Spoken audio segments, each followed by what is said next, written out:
All right, I will now call this meeting to order. Will the city clerk please call roll? Councilmember Adam. Here. Councilmember Newman. Here. Councilmember Gutierrez. Here. Mayor Pro Tem Engler. Here. And Mayor Taylor. Here. Next is closed session. Do we have anything to report on tonight's closed session? Yes, there are two items to be discussed in closed session. They are both listed in the agenda this evening. One is a performance evaluation for the city attorney, and the other is a performance evaluation for the city manager. Okay, thank you. We have we have no speakers on this item, so we are going to go into closed session now, and we will be back here at 6 o'clock.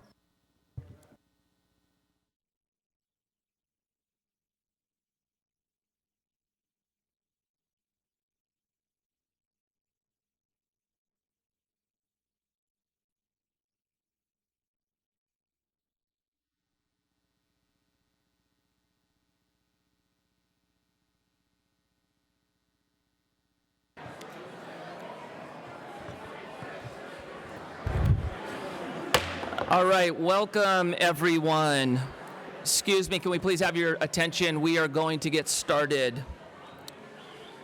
I'm going to ask you to take your seat if you can. We're going to get started on our council meeting now. We are back from our closed session. Mr. Dorn, is there anything to report?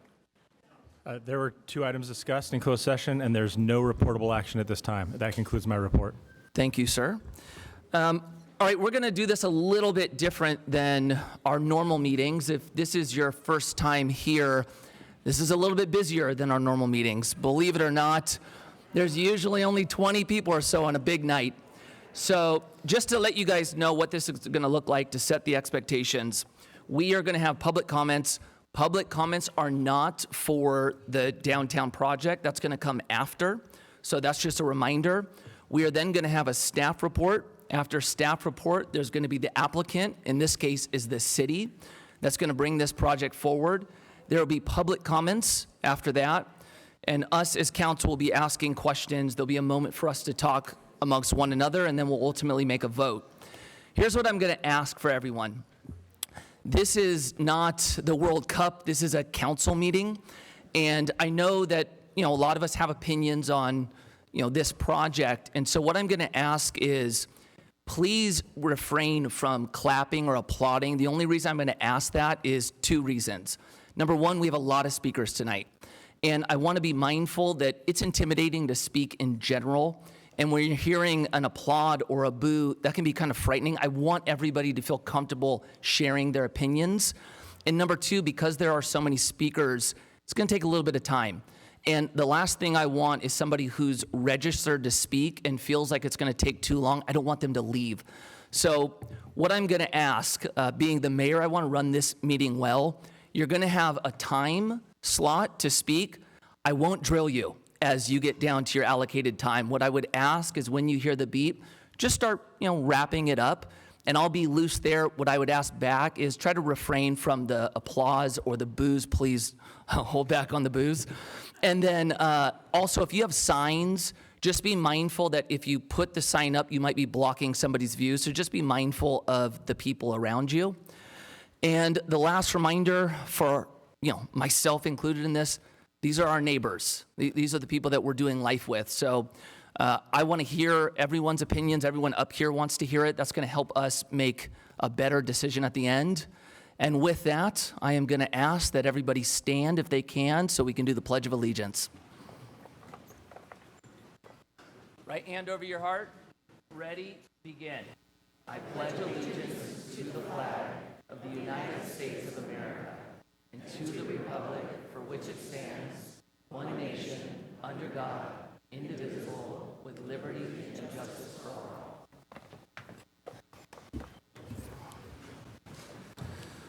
All right, and I should have said this at the beginning. I hope all the dads in here had a great Father's Day on Sunday, and hopefully you're able to enjoy with your kids, maybe some grandkids. And in a couple weeks, we've got a big birthday to celebrate, so I hope you all have a great 4th of July as well. Next is going to be our public comments. Will the city clerk please announce public comments? This is the time and place for public comments. Speakers are requested to state their name and community of residence for the record. 9 individuals have requested to speak, and pursuant to council standards, speakers are allowed 3 minutes. The yellow light displays when you have 1 minute remaining. Thank you. And not to sound like a broken clock, or what's it with the record? Well, what's it again? Broken record. That's what I'm looking for. I'm going to remind everybody that if you want to speak on the downtown project, to give your testimony about the project only during the hearing item. But for right now, we have 8 speakers for public comments. So I'm going to call the first in person. And then if we have any Zoom, which I don't believe we do, we'll call Zoom at the end. I'm going to start with Jim Friedel. Please come join us. Thank you, Mayor Taylor and members of the council. I'm actually here on something that probably nobody else knows about, but I'm really excited about it. City and CRPD have had more than a half a century of working together to best serve our community. So we've created the Civic Center Authority together, COSCA, our 15,000 acres and 150 miles of trails together, the Alex Fiore Thousand Oaks Teen Center, we do that together, the Global Adult Community Center, we do that together, Hillcrest Center for the Arts, we do that together, along with so many other projects and programs, too numerous to name. That enduring partnership that we have continues with the pending sale of Fireworks Hill and 401, 403 Hillcrest. This is going to enable CRPD to have its forever home. We've been tenants leasing where we've been.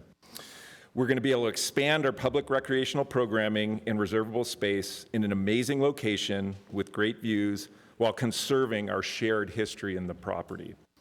So I was in downtown LA signing all the documents to close escrow scheduled for June 30th. And thanks to our cooperative efforts, our shared community, CRPD will not only have 61 acres of additional public parkland at Fireworks Hill, but the city is going to have the ability to add significant amenities to this location, the public park and plaza here in downtown. So, in closing, speaking of our partnerships, I want to remind everyone it's July 4th, our 250th is coming up, and as tradition has it, pancake breakfast, home run derby, free swim at CLU Pool and TO High School, and concert in the park with New West Symphony. We're spending a bit more money on all of these things than we have in the past, including, of course, what we do together, our fireworks from CRPD's new Forever Home, Fireworks Hill. So thank you for our partnerships. Thank you, Jim. We appreciate you guys greatly. Next up, we have Henry.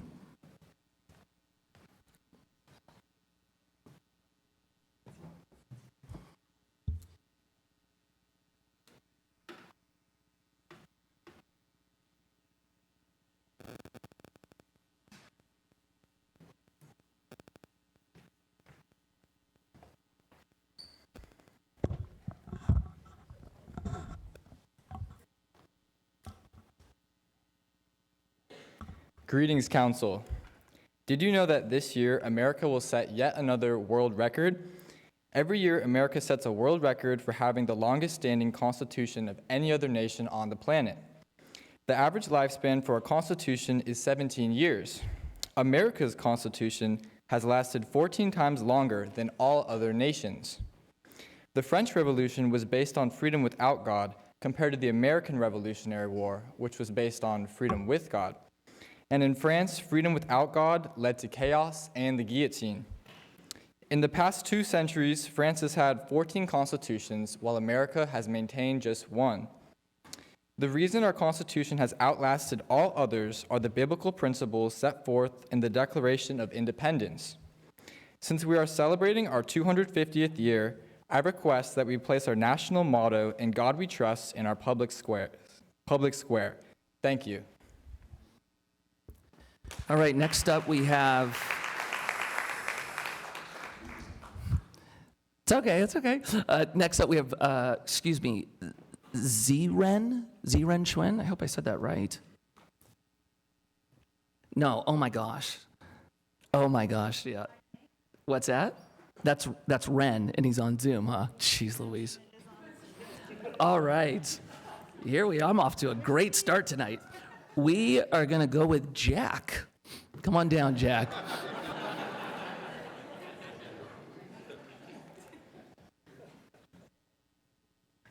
That's too good.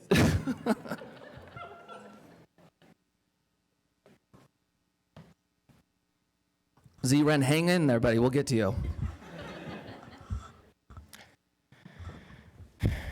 Good evening, Council. As we're 11 days away from our nation's supercentennial, it is important to also focus locally by noting that our state of California's state constitution says, "We the people of the state of California, grateful to Almighty God for our freedom, in order to secure its blessings, do establish this Constitution." New York, Florida, Michigan, and many others also say that they are grateful to Almighty God. And Massachusetts sounds like it's ready for a revival, stating, "It is the right as well as the duty of all men in society publicly to worship the supreme being, the great creator and preserver of the universe." God, or the divine, is mentioned at least once in all 50 state constitutions and 200 times overall. Everyone who lives in a state has a state constitution that acknowledges God as God, the divine, supreme being, supreme ruler of the universe, or they express gratitude for divine guidance. I'm going to break this down for you. In state constitutions, there are 116 mentions of God, 14 mentions of supreme or sovereign being, 46 mentions of Almighty, 32 mentions of Lord, and 7 mentions of Christian. Now, it's clear that faith is woven right into the fabric of our history and tradition. We cannot deny or escape these facts. Let us all remember this when we celebrate our nation's supercentennial. My prayer is that we will rightly proclaim and display our nation's national motto, "In God We Trust," here at our City Hall. Thank you, and God bless you all. Thank you. You know what I'll ask if everyone's okay with it? Let's wait till oh, you're good. Sorry, great work. Once the last speaker speaks on public comments, let's do a big round of applause after that. Sound good? Next up is going to be Karen Tavokili. Tavokili? Geez, my pronunciations. Forgive me, Karen.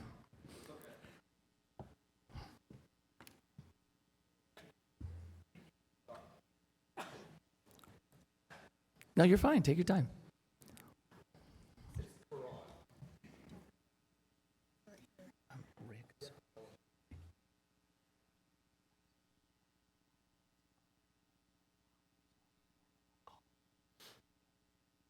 I should have given you that up. Good evening, Mayor and City Council members. My name is Karan Tavakoli. I'm here tonight to respectfully ask the Council to consider adopting "In God We Trust" as part of the city's motto. "In God We Trust" is the official motto of the United States and has been a part of our nation's history and heritage for many decades. For many Americans, these words represent values such as faith, hope, gratitude, humility, and the recognition that there are principles greater than ourselves. I understand that our community is diverse and includes people of many different religious beliefs, as well as those who do not practice a religion.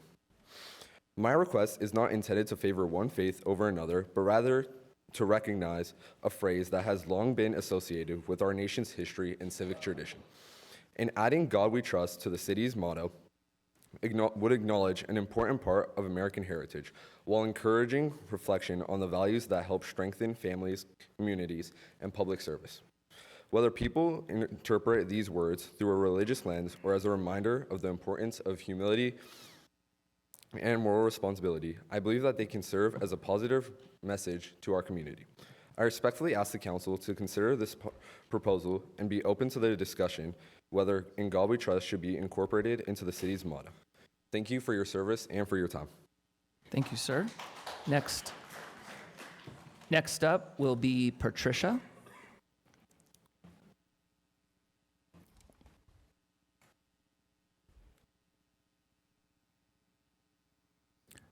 Do we have a Patricia? She's coming from Overflow? Okay, we'll give her 1 sec. Actually, you know what? While Patricia's coming up, I'm going to call John, and then Patricia can come after John.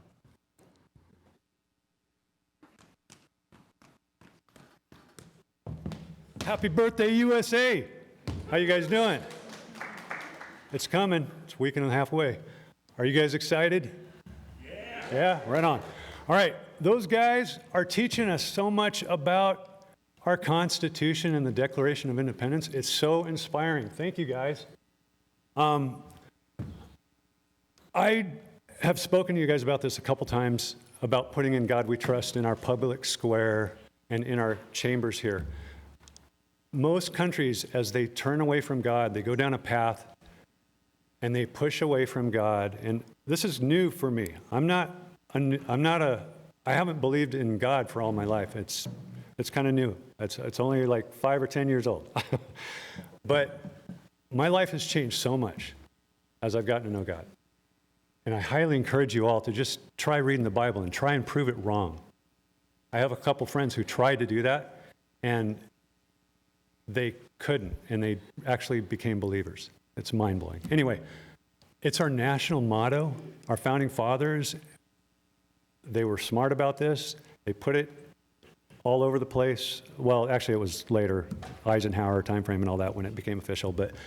But God is awesome, and as we push away from God, as most countries do, and we go down that path, or as those countries do, and when they go down that path, they fall. Things go badly for them. They are not as blessed anymore. I would like to bring that back. Just get God in the consciousness and just to consider God. Anyway, I love you guys. God bless you. I pray for you and your families, you and the staff. And I really enjoy spending time with you guys here and learning from you. God bless you. In God we trust. Thank you. Next up, we have, I'm sorry, is Patricia here? Oh, there we go. Come on up.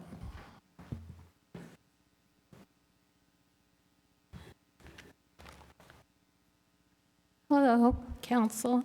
I'm Patricia. I'm a board member for Harbor House, a nonprofit that services the unhoused and the housed and needy. On September 26th of this year, we're having our annual fundraiser. Harbor House is 8 years old. I've been a board member for the entire 8 years. It does a lot of great things in the community. It actually has gotten people housed. Even if they can't house them in this city, they've gone and done the work and housed them in neighboring cities. It's really important that all of you up there and anybody out there attend their fundraiser, because 92 cents of every dollar goes to help somebody. And this staff, Denise Cortez leads it, they do not sit behind their desk. They are out there constantly. They know the name of every homeless person, the case managers. They're out there, they find them, they give them the help they need. When they find housing, they make sure they have furniture, they give them dignity. And there's stigma behind the people that are homeless or unhoused. They will not always look like you think they do. You could see a young woman in the store with her child, nicely dressed, cleaned, and they might be sleeping in their car. So please, I'm asking all of you to attend or do whatever you can. And Hannah's coming up. She's another board member, and it's anybody wants flyers, we have them. So Patricia, do you want to put the flyer on the monitor so everybody can see it for a sec? There you go.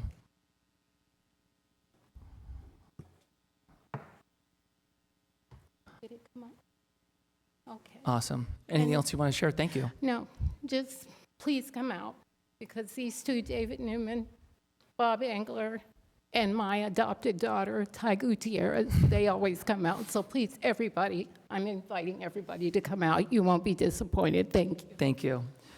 Next up, we have Hannah Finley.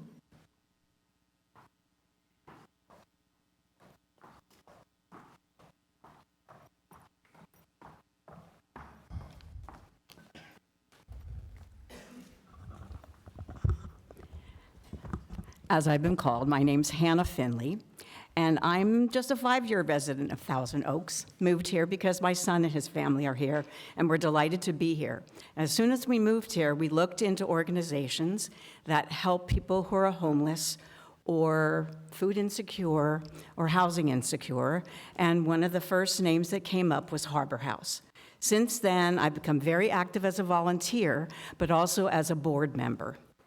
So I'm here to raise consciousness about this wonderful organization. It's only been around since 2019. There's so much that people can do besides donating money. They can donate time by volunteering. They can also make sandwiches or make hot meals, which is one of my fun things to do, for people who are food insecure, regardless of whether they're homeless. And the organization not only helps the homeless, but also prevents homelessness by providing rental assistance and case management. So Patricia has already shared that flyer, but what I'd like to do is show the event sponsorship, which would give you a reminder of, if you already know about it, what Harbor House is doing, and for those of you who don't have the name recognition, to recognize what Harbor House is doing in this community.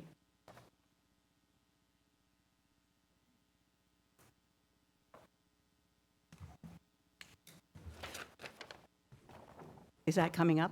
Yes, Okay, that's up. Thanks. So I'd like to read over it. I'm a public school teacher who's retired, and I believe you could all read this, but I would like to just highlight it by reading it aloud. This form is actually to encourage people to be sponsors for the event that Patricia already mentioned, but I'm here to use it as a way to give you a synopsis of what Harbor House does. This is Harbor House's mission. Just founded in 2019, Harbor House is dedicated to building a just community where all people are included and seen as worthy. We provide a hand up for those struggling through referrals, case management, and essential resources, including things like deodorant. That's not on the page, but very important. Our goal is to help neighbors find hope, employment, affordable housing, and personal well-being. In terms of community achievements, we sponsor our annual fundraiser called Concert for the Conejo. That is a big fundraiser that provides critical safety nets for the people already mentioned. It prevents eviction. We should prevent eviction. Provided over $160,000 in rental assistance to keep 200 plus families in their homes. We fight hunger by serving over 46,000 meals prepared by our dedicated volunteers. We provide guidance. We deliver over 2,400 hours of individualized case management. The organization was started by its current executive director, Denise Cortez. Flyers are available outside. Thank you, very Hannah. much. And next up is Suzanne Duckett.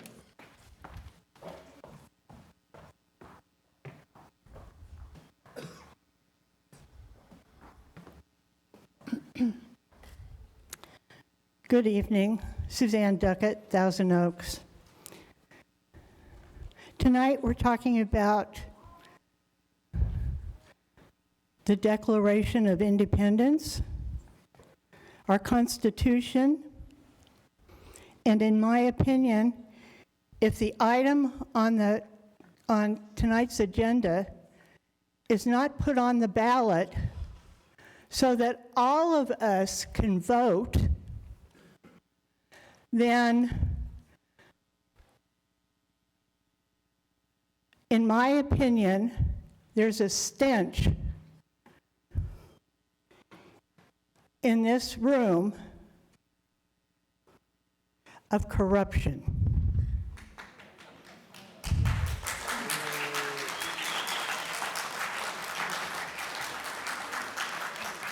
All right, last up is Ren Schwinn, who's on Zoom.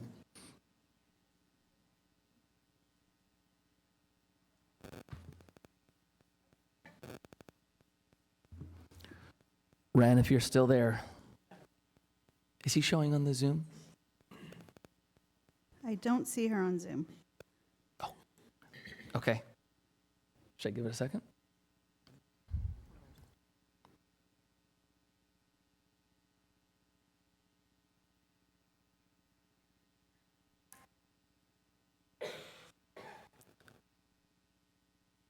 Okay. We are going to move on. Does City Manager have any follow-up questions about public comments? No, just a note of appreciation for our partners over at CRPD. After a lot of action by the CRPD board, the City Council moved that milestone project forward for them to purchase that facility and take it to its next chapter. Thank you, sir. Next is our consent calendar. Does anyone have any questions, or would anyone like to pull any of the items? Hearing nothing, would somebody like to make a motion for consent? Mr. Newman? Move the consent calendar. Mr. Adams, beating with the push. We have a motion. Can we prepare the vote, please?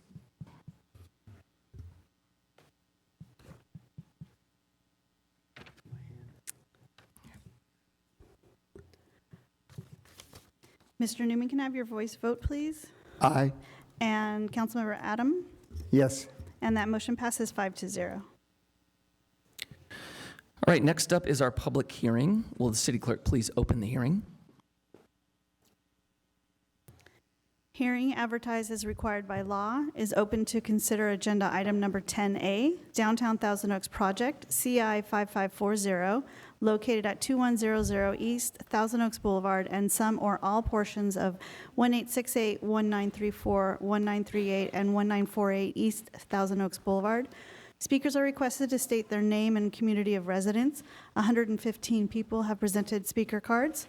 Speakers are allowed 1.5 minutes, and the yellow light displays when you have 30 seconds remaining. Thank you. And presenting the item tonight is Planning Division Manager Kristen Rice. And available for questions is Deputy Public Works Director Ted Garber, Consultant Seth Merowitz, Partner with Best, and Krieger, Consultant Glenn LaJoy, and Director of Environmental Planning with CSG Consultants.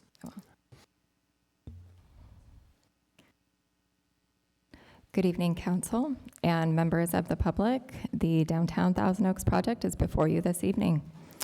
The request is to adopt a resolution to certify the final EIR, approve findings of fact, statement of overriding considerations, and mitigation monitoring and reporting program, and approve a general plan amendment, development permit, tentative track map, and protected tree permit. Adopt a resolution to approve a special use permit and introduce an ordinance approving a specific plan amendment to create a new subarea E for specific plan 11. The request before you this evening is to consider the amendments to the general plan and specific plan number 11, as well as consider entitlement applications which have been filed and are shown on this screen. The proposed project was presented at the Planning Commission hearing on May 18th, 2026. During the hearing, 40 speakers commented on the project, including 25 individuals in favor and 15 in opposition.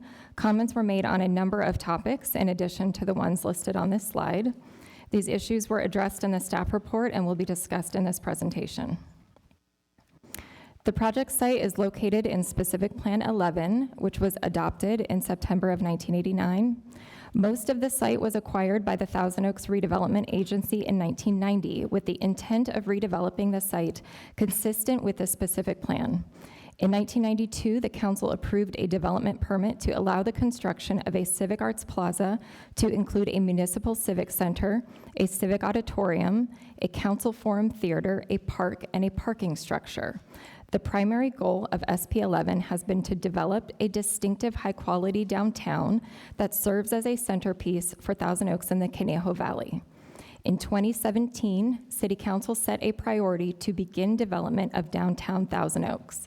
As a result, the council adopted the Downtown Core Master Plan in 2018, which established a 38-acre planning area along Thousand Oaks Boulevard.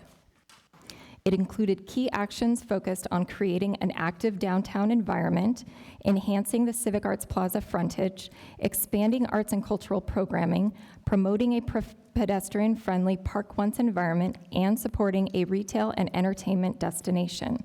In addition, the creation of a downtown has been a formally adopted City Council priority every year since 2014. In 2019, the city retained AECOM to develop the Civic Arts Plaza Campus Master Plan and envision how the goals of the Downtown Core Master Plan could be implemented on the site. In 2023, the City Council adopted its multi-year comprehensive general plan update, which established specific area guidance for the downtown core. The city also retained RRM Design Group to develop the next iteration of the conceptual site plan, using the concept designed from AECOM in 2020. In December of 2024, City Council awarded RRM Design and Smith Group a services agreement to complete the entitlement package. In July of 2025, City Council approved initiation of the general plan amendment and request for concurrent processing of applications, and staff began processing the proposed project. The project site is generally located at 2100 East Thousand Oaks Boulevard and consists of 17.68 acres. The eastern portion of the project site is developed with the Civic Arts Plaza, which is occupied by City Hall government offices, a police outpost, county clerk offices, the Cavalier Theater Performing Arts Complex, the Share Forum Theater, and several outdoor terraces. An 85-foot-tall, 6-story parking structure exists on the site, located close to the freeway, and serves the CAP and the theaters.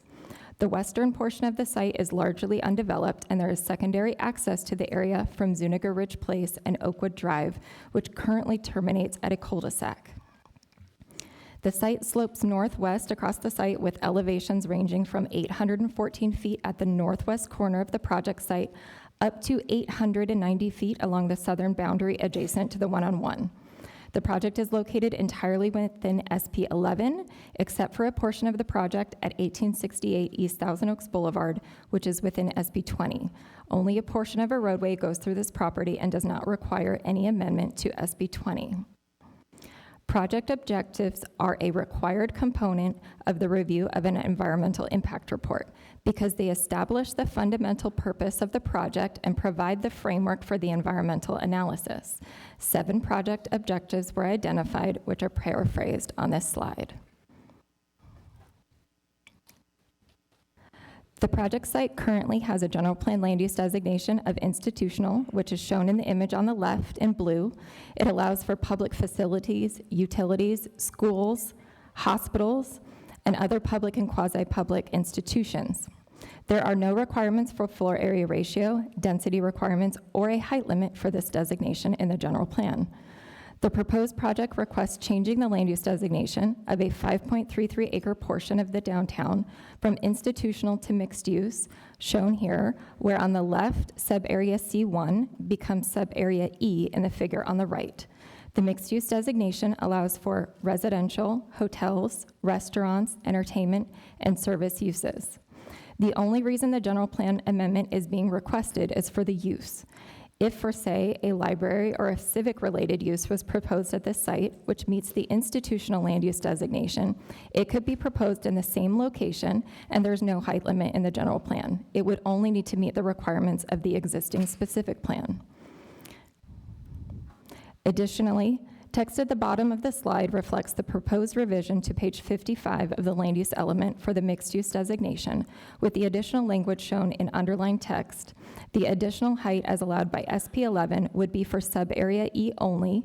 Additionally, as noted in the staff report, one additional clarification would be made to the land use element goal 13.2 to reflect the correct name of the Civic Arts Plaza specific plan and change the reference of sub-area C1 to E.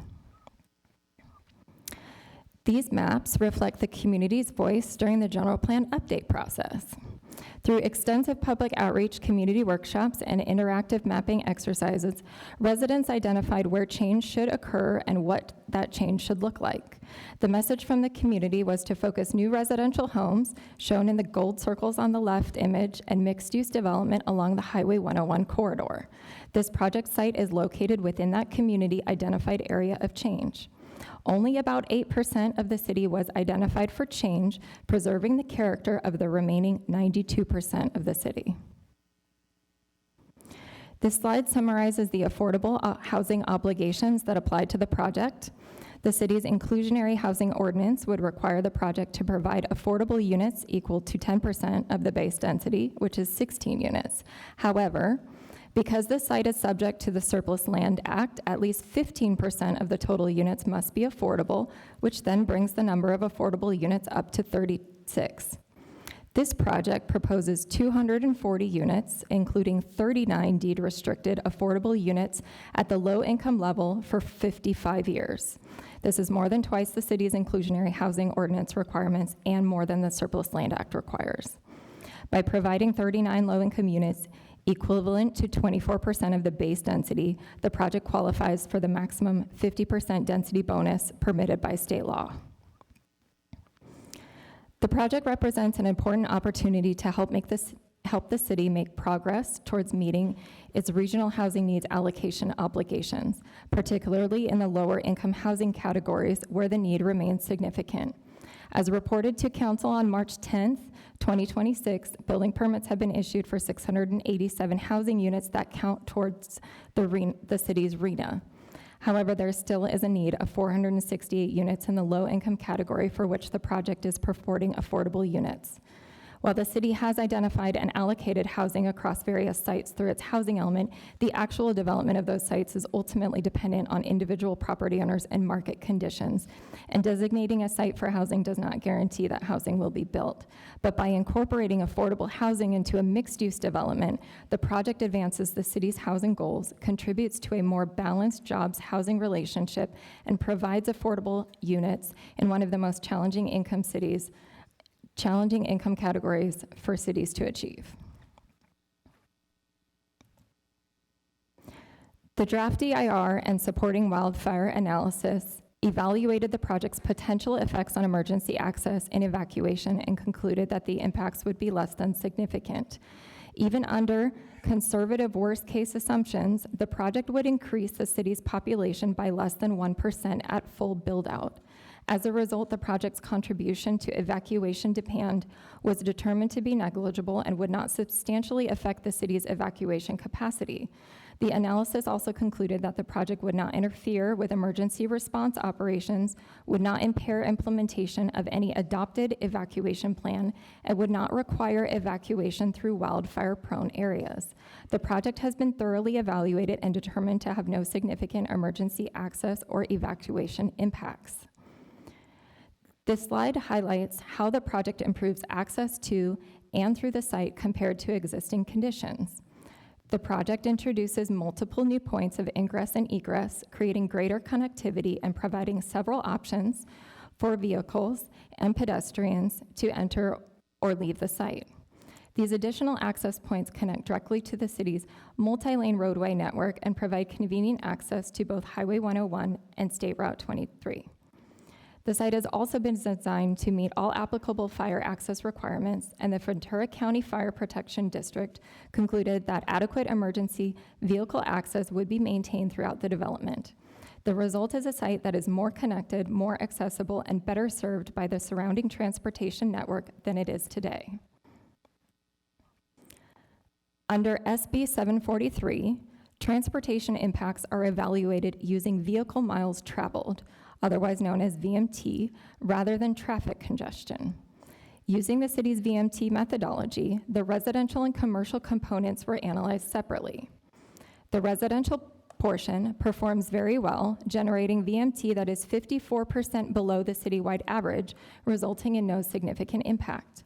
The commercial component exceeds the citywide average by 17% and is therefore identified as a significant impact under the city's methodology. However, this is a conservative approach because it evaluates the residential and commercial uses independently and does not fully capture the benefits of a mixed-use downtown environment where housing, jobs, restaurants, entertainment, and services are located in close proximity. By bringing these uses together, the project reduces the need for longer vehicle trips and lowers overall travel demand within the area. Now, CEQA does not use traffic congestion or intersection delay to determine an impact. Nevertheless, the transportation study evaluated traffic operations at intersections in the project area and the project vicinity. The analysis found that all studied intersections are expected to continue operating at acceptable levels during both the AM and PM peak periods with the project in place. In terms of roadway capacity, Thousand Oaks Boulevard currently carries approximately 20,000 vehicles per day. The project is expected to add just under 6,000 6,000 daily vehicle trips, resulting in total volumes that remain well below the roadway's estimated capacity of approximately 37,000 vehicles per day. Therefore, the surrounding roadway network has sufficient capacity to accommodate project traffic, and traffic operations are expected to remain acceptable with the addition of the project. A parking analysis and management plan was prepared and peer-reviewed. The project proposes 1,395 parking spaces at full build-out, which exceeds the 1,343 spaces required by the specific plan, and also satisfies applicable state density bonus parking law requirements. Because the project combines residential, commercial, hotel, and entertainment uses with different peak demand periods, it benefits from a shared parking approach. At full build-out, when there are no performances scheduled, the analysis shows a surplus of 138 spaces on weekdays and more than 300 spaces on weekends. Only in infrequent worst-case conditions, when all 4 theaters at full venue are hosting sold-out events simultaneously, would on-site parking demand exceed the available supply. And for those temporary peak demand scenarios, 2 nearby city-owned parking lots and parking lots would be available and would provide sufficient capacity to accommodate demand. An arborist report was prepared to evaluate the project's effects on protected trees within the project's development area. A total of 122 protected trees are located within the project disturbance area, and the majority of the site's large mature trees, particularly on the eastern portion of the property, will be preserved. The project is expected to remove 45 protected trees. An additional 8 trees would be subject to severe encroachments within their protected zones and are conservatively counted as removals for the purposes of impact analysis and mitigation, even though several of these trees already experience these encroachments under existing conditions. Several of the affected trees are already in poor condition, including 7 trees that were rated by the project's arborist as being in decline. And to offset these impacts, the project is required to provide replacement mitigation at a 3-to-1 ratio for all 53 trees counted as removals. This map identifies the location of all protected trees within the project area. The trees shown in green will be preserved. The trees shown in red represent proposed removals, and the blue areas identify proposed encroachments. The project has prioritized preservation of mature trees. Of the 66 mature protected trees on site, 59 of them will remain. The majority of the removals are concentrated in one area and are necessary to construct the new Oakwood Drive connection to the existing parking structure, and are shown in close-up here. This connection is required to meet the city general plan policies and design standards that prioritize access to parking facilities from the rear of buildings and discourage dead-end streets. The project design preserves the vast majority of mature trees while providing enhanced site circulation and substantial replacement planting. The project includes a 142-key boutique hotel with guest rooms located on floors 3 through 6 and lower levels dedicated to the lobby, meeting rooms, amenities, and hotel operations. The rooftop level is designed as an active public space with a restaurant and terrace rather than an additional enclosed hotel space. The blue line identifies 75 feet high. The hotel is designed primarily below that elevation with only limited architectural elements extending above 75 feet. The hotel is an important component of the mixed-use vision for the downtown project. It supports the Civic Arts Plaza as a regional arts and entertainment destination by providing accommodations for visitors, performers, and guests, while also increasing activity and supporting a more vibrant downtown core consistent with the city's long-term planning goals. This slide shows the north and south elevations for Building E2. This is the 7-story mixed-use building that includes 161 residential units above commercial space in the front of the building and structured parking. The yellow line identifies the second floor elevation, which highlights the 2-story commercial spaces along the front of the building. The blue line indicates 75 feet. The south elevation also demonstrates how the building responds to the site's natural topography. This slide illustrates how building E2 is designed to break down its scale. The building incorporates architectural articulation, including varied building planes, changes in materials, roofline variation, and upper level setbacks. The top floor stepbacks an additional 14 feet, reducing the perceived height and creating visual interest along the building frontage. The residential units are organized around an interior courtyard, allowing the building to wrap around a central open space rather than creating a continuous block. This courtyard design improves the resident experience while also reducing the visual mass of the structure.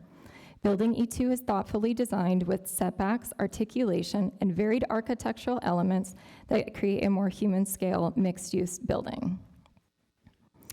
The project site is located within a natural bowl-shaped setting. Highway 101 and the existing parking structure screen much of sub-area E from the south, while the Civic Arts Plaza screens views from the east. The area already contains some of the city's tallest buildings. The Kavli Theater is 129 feet tall. The parking structure is 85 feet tall.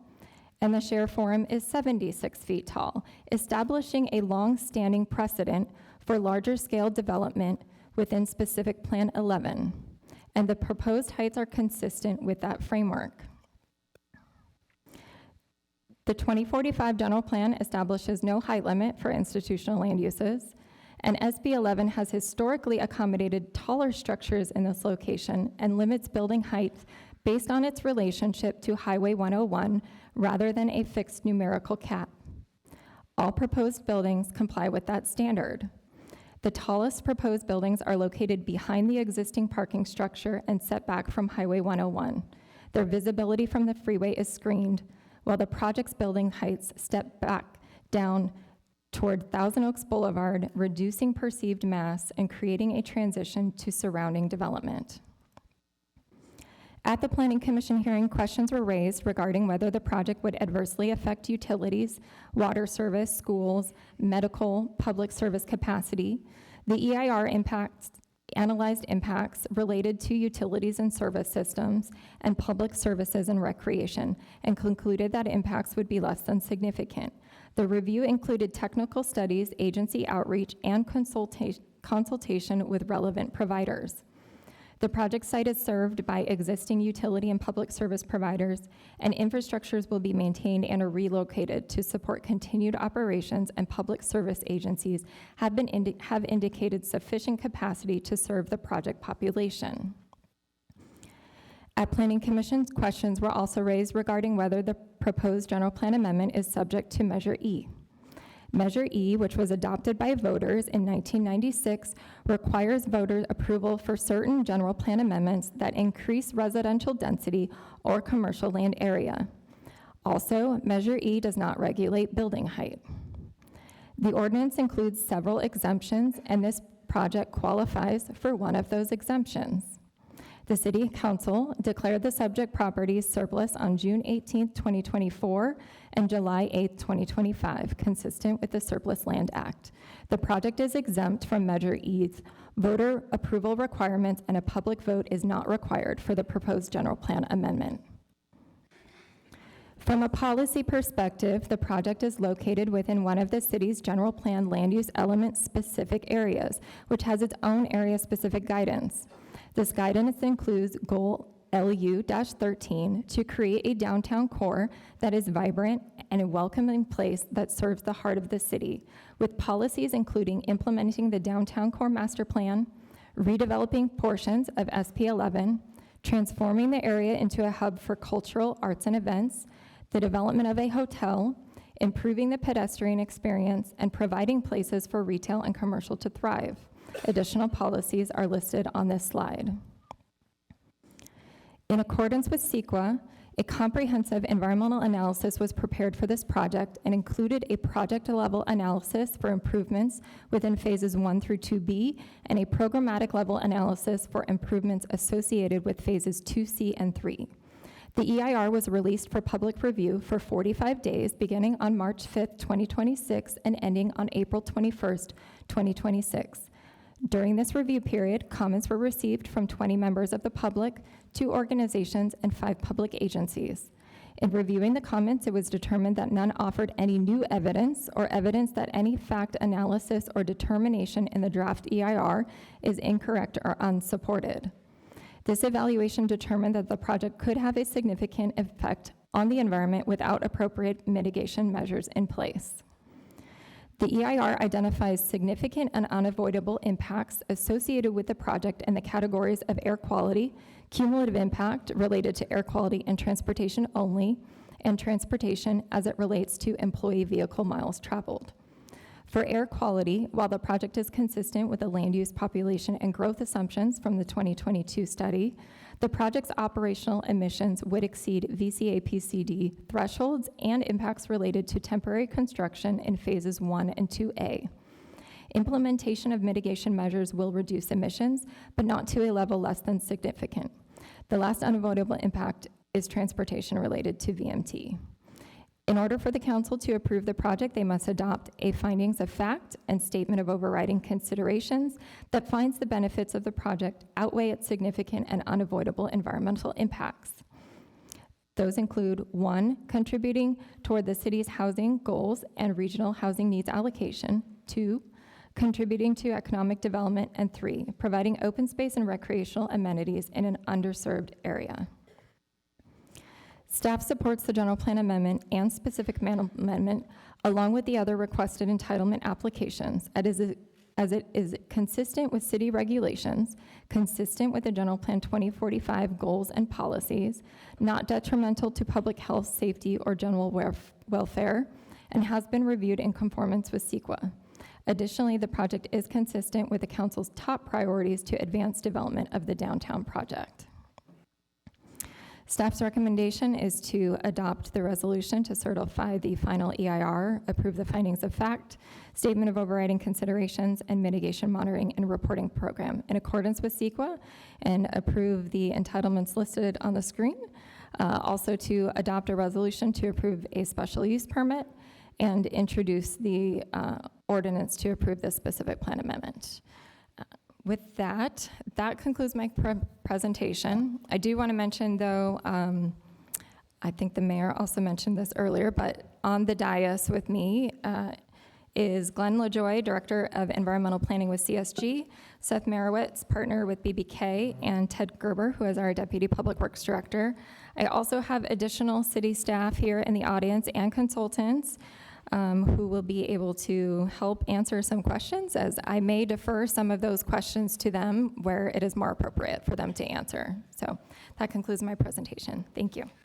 Thank you. We'll now open it up for questions. Who would like to start us off? Mr. Adams. Thank you, Mayor. Yeah, I'll try to keep these questions brief. I want to be respectful to all our public commenters tonight. Just two quick things. Affordability is something that's on everybody's mind these days. You hear a lot about it, especially affordable housing. If I recall, in our city poll, affordable housing ranked as one of the top concerns of the public.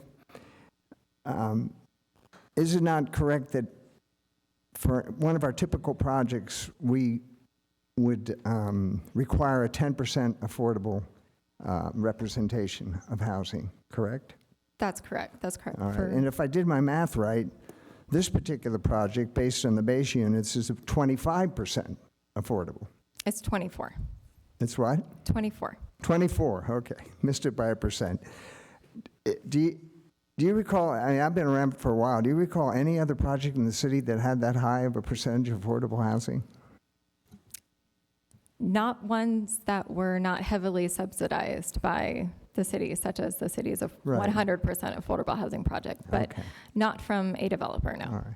So by any measure, there's a significant portion of affordable housing in this project to give people a foothold in the city if they meet the income requirements. Yes. Okay. There's that, and real quick on the trees, the majority of the trees that are going to be removed or proposed to be removed are in front of the parking garage, and they were planted by the city to screen the garage, were they not? Yes, that's correct. Yeah. But so they wouldn't necessarily, I mean, they're oak trees, but they wouldn't necessarily be considered legacy oaks like some of the other trees on the property, correct? Correct. Okay, and if I did my math right there, 90% of the legacy trees on the property will be preserved. Yes, that's correct. Okay, and point being that this project has been built around the trees.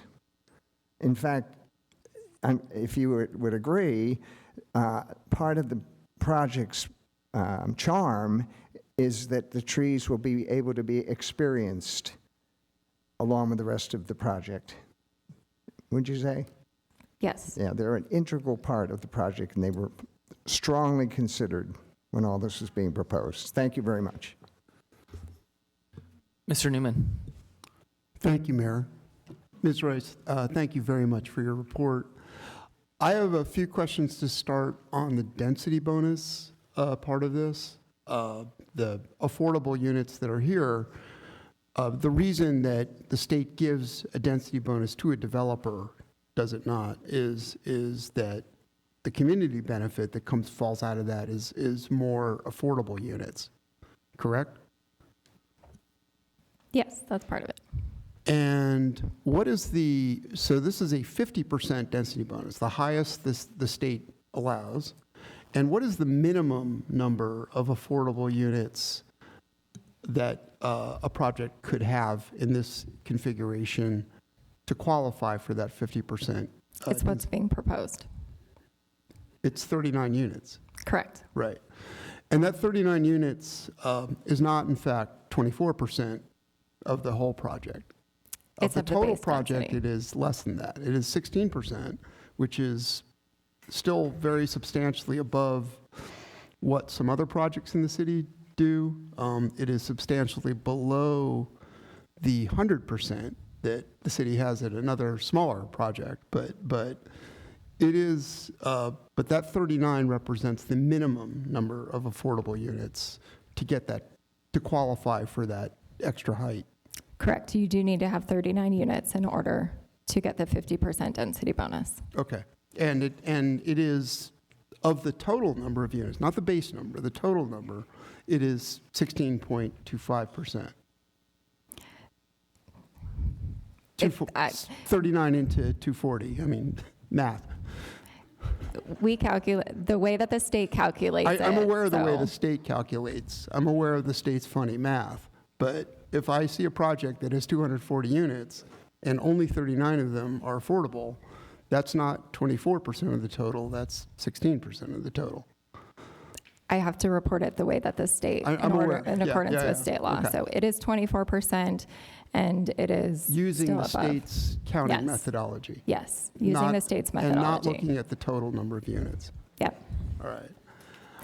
Very good, thank you. My next set of questions has to do with the height limits. All of my colleagues and I have heard some pushback from residents who really don't like 7 stories. 2.5 years ago,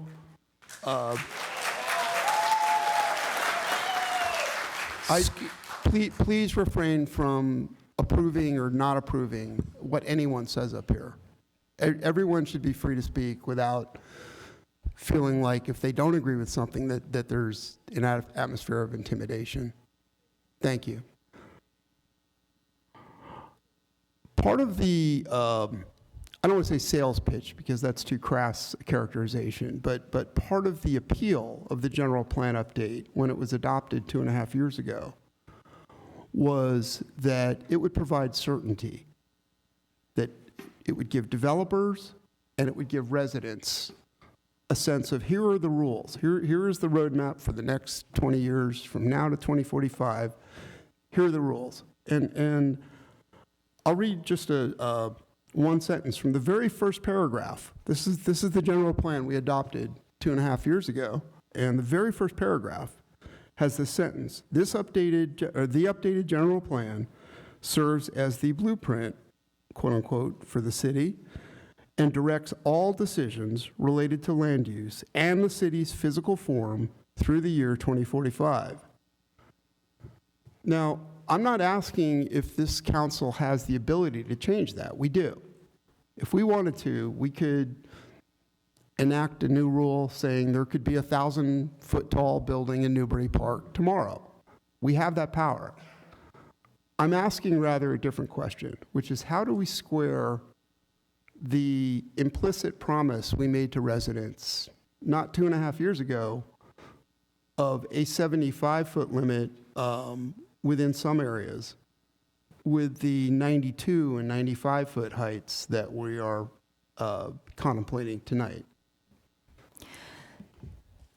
Well, the thing that we have to remember is this particular site is unique, right? So this specific plan number 11 allows for heights that are taller than the mixed use designation. The general plan did not state that. At the time this general plan was adopted, I've looked very carefully. I was there for the hearings. I was there for years before, leading up to that. I didn't see anything that said 92 and 94 feet are okay in this location, but perhaps I missed something. Well, so the institutional land use designation doesn't have a height limit. It does not have a height limit. But it is the case tonight, right? One of the questions before us is an amendment, a new land use designation Right. that codifies these higher heights. Well, so as I mentioned in my presentation, what we're talking about is the use for residential. If the city were to put a library here or another use that's institutional, it could be 10 stories tall. It could be up to 129 feet tall. So what the question really is the use that is being proposed is the residential. That's the difference. And it sets specific limits for that. And Correct. just in this area, and this is an important point because it's going to feed into my next question, the limits that are contemplated here, we've got a 92-story foot building, I hope not 92 stories, 92 feet, 95 feet, and we're saying that's okay if we approve this amendment, but just in this part of the Civic Arts Plaza, not in a different part, not on a plot next to the. Yes, that's to this, correct. Only not somewhere else on Thousand Oaks Boulevard, just in this specific sub-area of the Civic. Is that correct? That's correct. Only in sub-area E. And that leads to my next question, which is the perennial precedent question. I know we always say we evaluate every case on its own merits, and any decision is not a precedent. But of course, we're all concerned about the next developer that comes along and says, hey, you approved 95 feet here, gimme. I want that too. How do we respond to that request when, not if it comes along? It's exactly what you just said. You already stated it, that we review every single project that comes in on the basis of that project and what the merits are of the project. Like I said in my presentation, this site is unique. It's not like any other property in the city. This is the only property in the city that currently contains some of the city's tallest buildings already. You won't find another property in the city that has another building that's 129 feet tall and an 85-foot parking structure. So for this particular project, the way that it is designed fits in with the context of the site that surrounds it today. Another developer that comes in the future, if they could find a site like that, they would have to propose something that meets within the site of that particular location. I've got a few more questions. I'll hold them for now, but I'll wrap up for now. I may come back later with the mayor's permission. My final set of questions is on 3 areas where this is going next. Were this project, all the different pieces of it, to be approved tonight, the next step would be to go to put this out for RFPs, to get some set of developers interested. There are 3 areas where personally I would like, and I hope some of my colleagues would like as well, to be a part of the RFPs that come back. I'm not saying they have to be this and only this, just to have options on these 3 areas. And they are the following. One, this is public land. all of this today. It's not private. We could sell the land, just have a fee simple sale, be done with it, just privatize it. We could do a long-term ground lease and keep the land public. And there are many, many examples of that around the nation that are larger than this that are very successful. So that's one ask is getting both public and private options in. Another area, and the staff report actually mentions this, is saying there could be a mix of both apartments and condominiums. Condominiums have been very hard to produce statewide for more than 20 years. And now the law is changing, so there could be condominiums. And then the final area is in the percent of affordability. So my question on all three areas, public land, condominium mix of apartments, which we need, and condominiums, and also,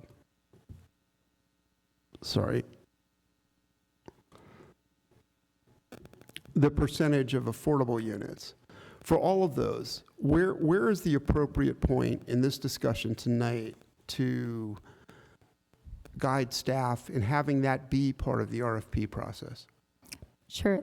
You know, those are policy questions for the council, so that could be included later during your discussions.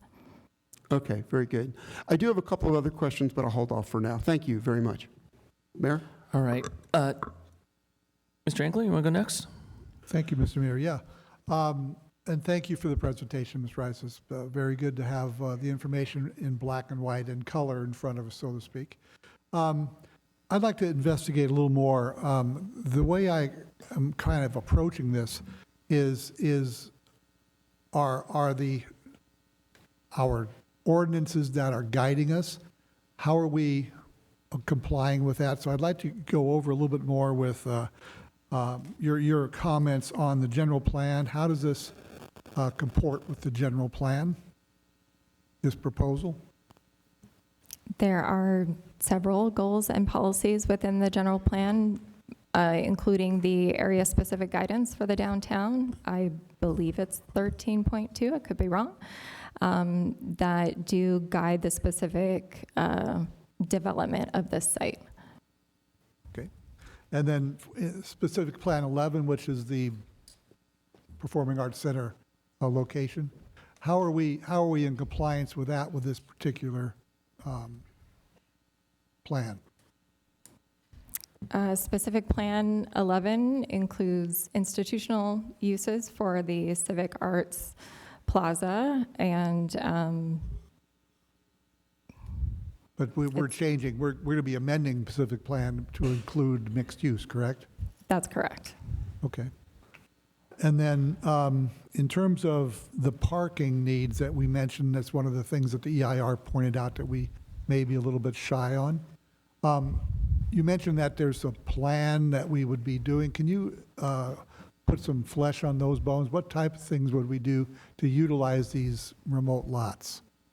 So there's actually going to be a surplus of the parking for most of the time. The only time that there won't be a surplus is when the 2 existing theaters on site and the 2 new theaters proposed as part of the full project, if they are completely sold out simultaneously and all of the residents are on site, all of the employees are here in the businesses, and all of the guests in the hotel are staying all at the same time, that's the only instance where we will not have enough parking on site, in which case the 2 off-site city-owned parking lots would be utilized. Thank you. And then at the hazard of reopening the door on the density bonus, the density bonus is intended to allow a developer to provide this community benefit by allowing larger, more dense structures, correct? Speak up, Bob. I'll try. Is this better? Thank you. Sorry about that. The density bonus is intended to allow a developer to create or in this case, low-income units The- at the cost of more density. Is that pretty much the way it works? The additional market rate units that they get help pay for the affordable units. And the state wishes us to declare that at a 24% based on the base units and then the density bonus on top of that. There are different levels that can be used depending on which income level categories the affordable units are at. But in this particular case, the affordable units are proposed at the low income level. And in order to get the 50% density bonus, the 24% of the units are affordable. According to, I recognize my colleague's math is a little bit different, but the state has us divide it by 24? Yes, the state math. Okay, thank you. Ms. Gutierrez. Thank you, Mayor Taylor. Thank you, Ms. Rice, again for a very informative presentation. I have, or I'd like to, I know we have public comment ahead of us here, but I think we've received, I've printed out, or Katie was so gracious enough to help me print out the emails that we received. And I'm so grateful for all of the public comment, and I wish that the chambers were this full every meeting, because I think these are important community conversations every Tuesday council meeting. I know that that's a biased opinion, but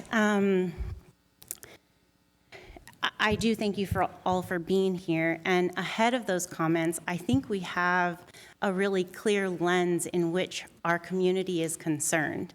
And so I'd like to, if I may, just parrot back some of those concerns and ask for a really direct and concise answer of the approach and the care that staff, as well as consultants or whomever would like to weigh in, has taken in hopes that this project would be an additive to our quality of life. So, and this is all under or through my own understanding, so they may be leading. But so the major concerns, our namesake, the tree removal here on campus or at the Civics Center here, traffic and parking, affordability, losing our suburban small town, moving towards a, San Fernando Valley, and I apologize to them, we're always talking poorly about them. And then, again, these are just concerns, and so I apologize, as, that somehow our neighboring developer, Caruso, has a hand or is a benefactor of this project, and that there were changes to the plan since the plan was posted on our site following our council's approval. And that was after community comment, and so after that, not before. So those are the concerns. Before you choose to answer any one in any order, and all of them, I want to encourage staff, because you all had to walk me through this, is to really highlight some harsh realities our city has been, and more recently, more rapidly been experiencing as a part of the undercurrent driving this program, the scales of economy that are part of the program. And again, these realities that we will face irregardless of the decisioning on the dais today. And the reason why I put it through that lens is because this was a journey of learning for myself, and I think the layering of those realities, and I'd like for you all to highlight them, but I can parrot them out as part of my own learning. But that's the question: is through the lens of these realities, our city is facing and is currently putting our very beautiful quality of life at risk. How does this project try to mitigate and or address those concerns?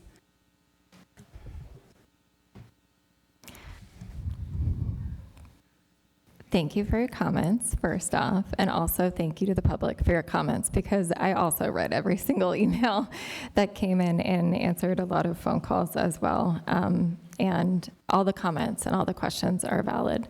I do think that I answered quite a few of those comments in the presentation, and a lot of your comments I actually think would be more appropriate for the assistant city manager to answer. I think your comments may have just led us appropriately into his presentation.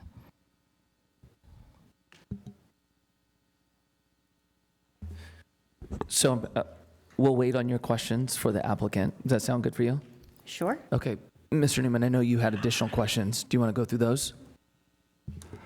Thank you, Mr. Mayor. I can hold off for the applicant on those two as well. There's just two more, and either, let's hold off so we get to the applicant on that. Okay, I will plan on doing the same then for my questions. Thank you for the presentation. As the applicant comes up and gets ready to present, I'm just going to ask again, I think we're going to have public comments last about 3 hours potentially. So just to be mindful of time, and for those that speak that maybe want to get home, they can, just to hold your applause, and then at the end we'll go nuts and we'll give it a big applause.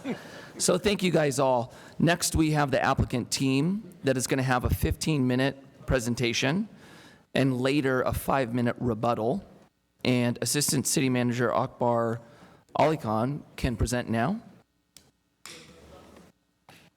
And then we'll have comments after this.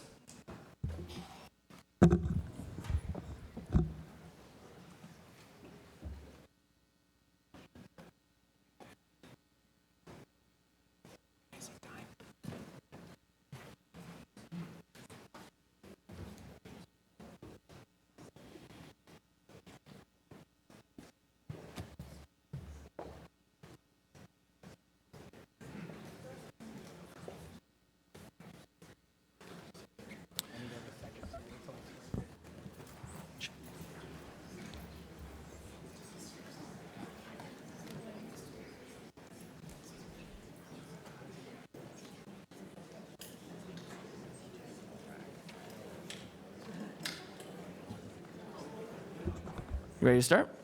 Yes, sir. All right, let's do it. Madam Clerk? Okay.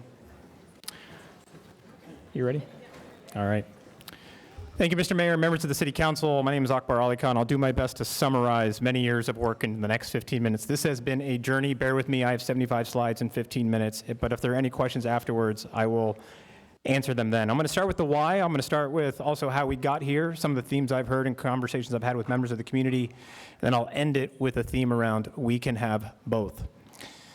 With regards to the why, and I've shared this slide in many community presentations, there are many beautiful downtowns throughout the county of Ventura, my favorite one being, of course, in the city of Ventura.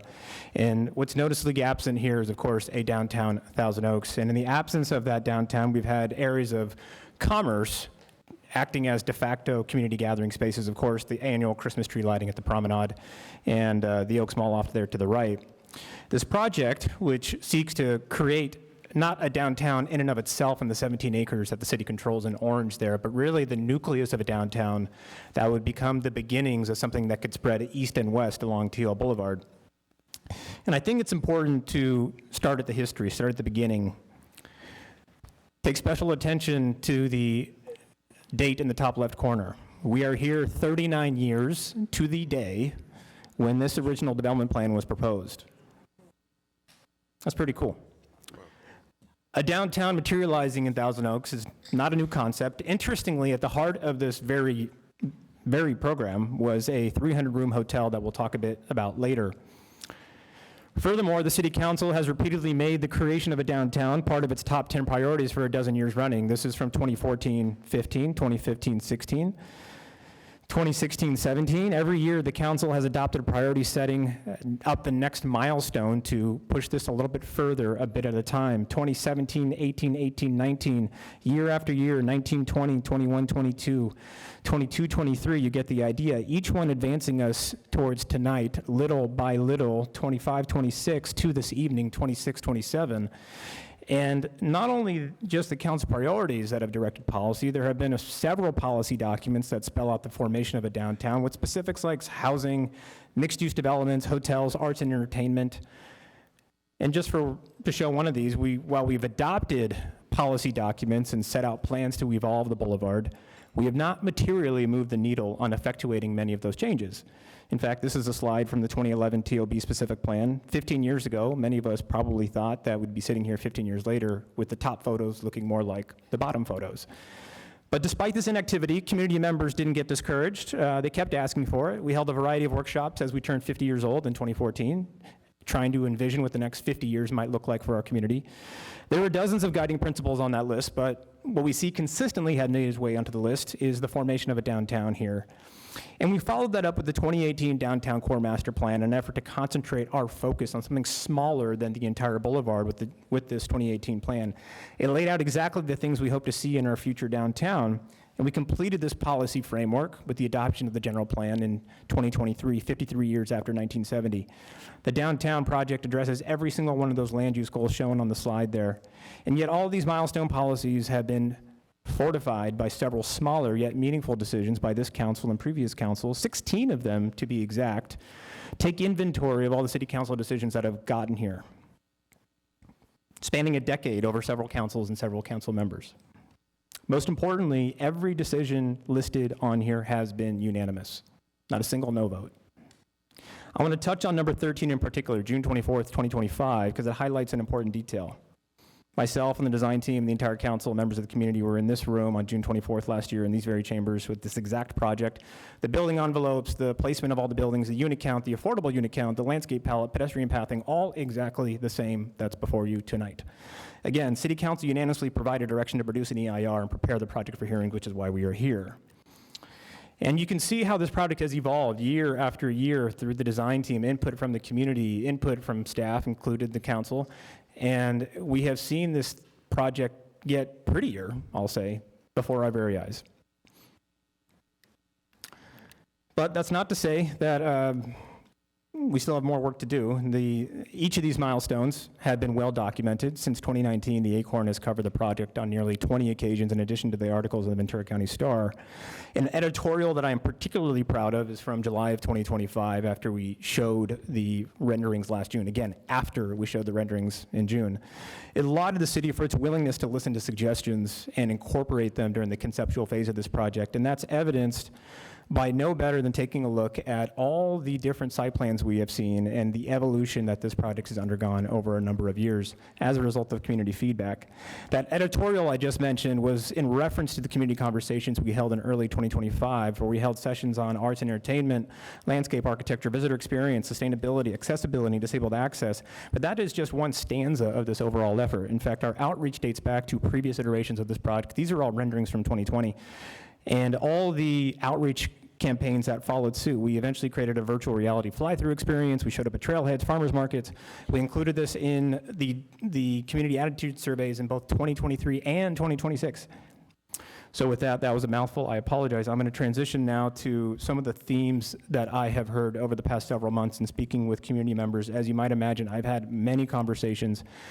And many of those residents I've spoken to are concerned about crowdedness, overpopulation, and how the introduction of new residents might affect their quality of life. And that concern is understandable. And you might hear some of those tonight. However, some of those very people are surprised to learn that we've actually lost residents. In fact, we've lost about 1,000 residents every year for the last decade.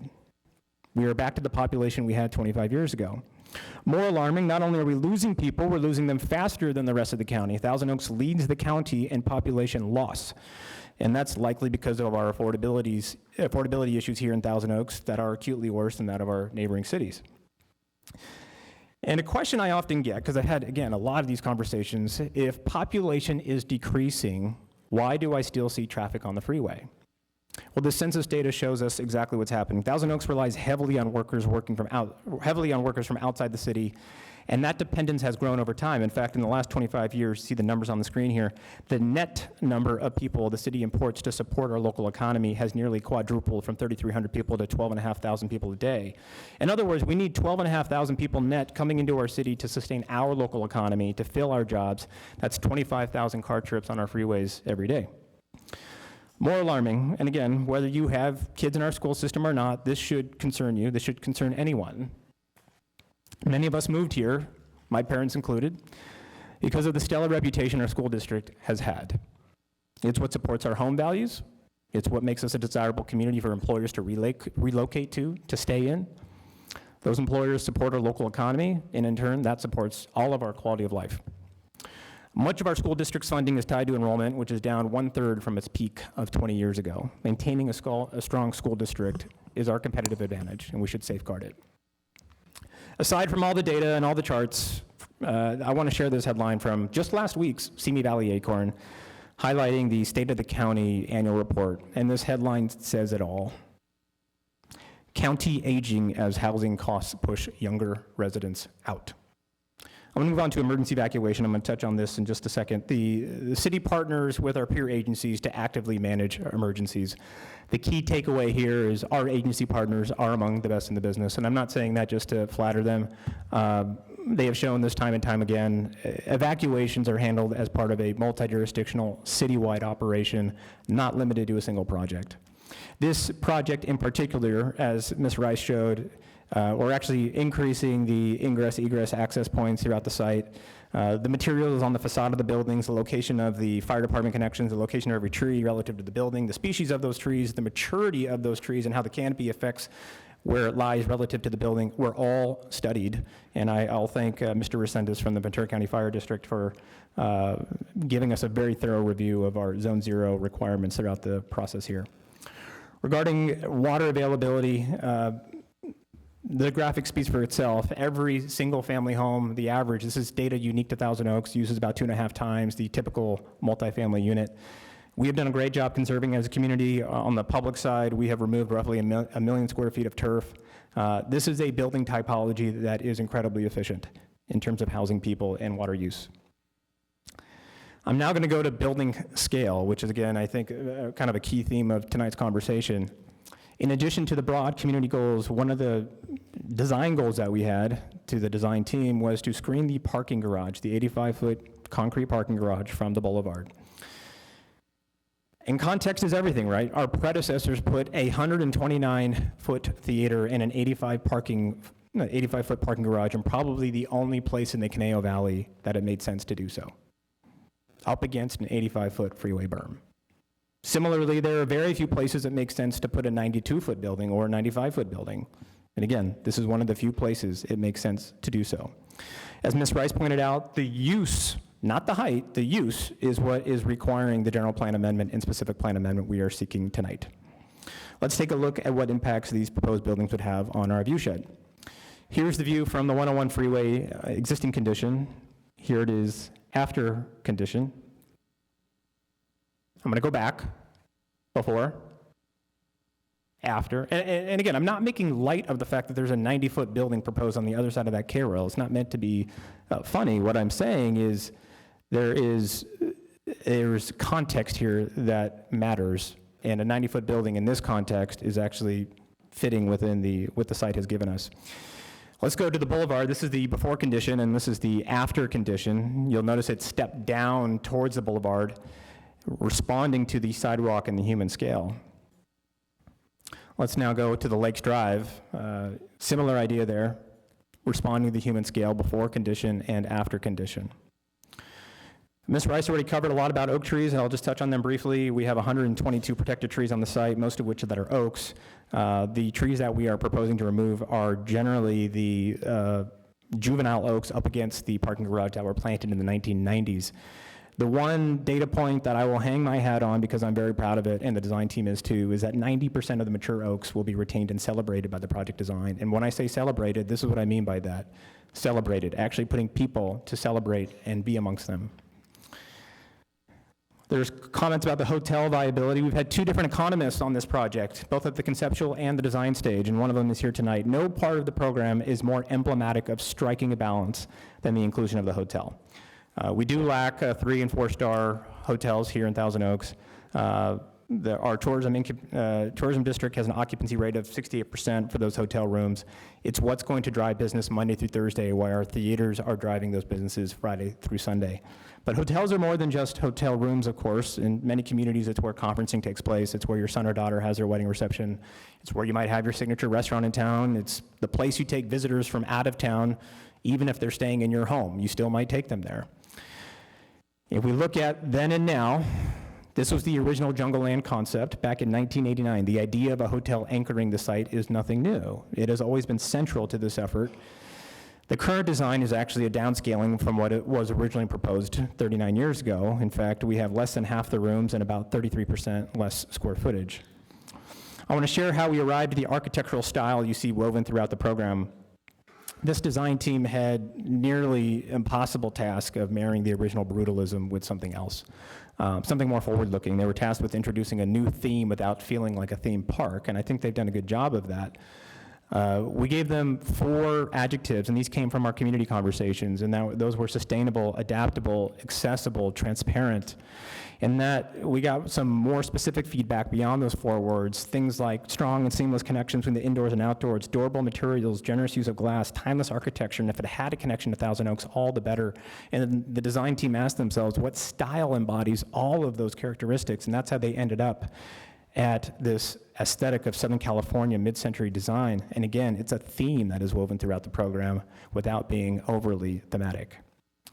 And I'm going to close now with this idea that we can have both. Through correspondence, there's a contention that if the downtown is constructed here, that the community as we know it changes.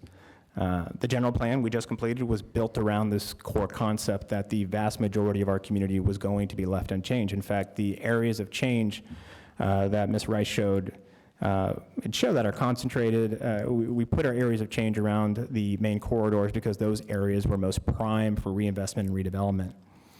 Speaking of change, I know there's been a lot of comments around losing our charm. In Thousand Oaks, I would argue that our charm doesn't really come from our built environment. I would argue that our charm comes from our unbuilt environment. Our charm is our thriving public school system. It's the third places that used to be in business because families frequented them and supported them. The charm is derived from places like Canal Creek Park South on a Saturday morning with a dozen soccer games all happening simultaneously. The charm is being able to take a hike into open space and leaving from your front door instead of your car door because our access to open space is so amazing. That's the charm. And in fact, when you look at our general plan map, that's what it set out to do, is to preserve that charm. There are communities that are a fraction of our size where a single development can affect family neighborhoods, and that's not the case here. If you look closely, you can actually see, I know for folks squinting in the audience, it's right near where the 101 and 23 meet. You just head a little bit to the right, you'll see it. We are a city of 35,000 acres. You'll see this proposed site. It is 17 acres on this map. It represents less than 1/10% of our overall acreage. There's 2 dominant colors on the screen here. I'm going to point them out if you can't see them. One of them is green. Open space protected forever. The other is yellow, various shades of yellow. Single-family neighborhoods also protected as a result of this general plan. And so I guess what I'm here to share tonight is I don't believe that there is it's not a false choice between preserving neighborhoods or a vibrant community space. It's not an or, it can be an and. We can have both. We can have a vibrant downtown and quiet single-family neighborhoods.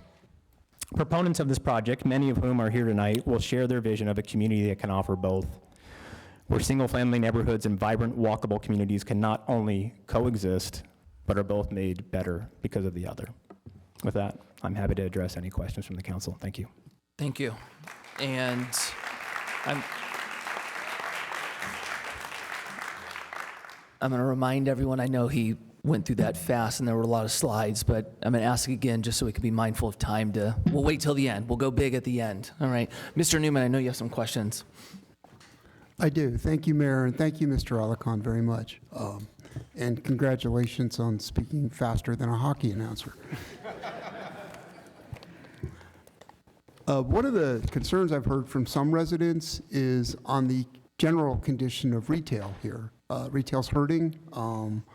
We're not planning a lot of retail here, but there is some. And I wonder if you could speak to viability of retail at this location. Yeah, I'm going to bring up our retail economist on the project, Rob York. Rob, if you'll step up to the mic here, and I may add a couple points if I have anything to add.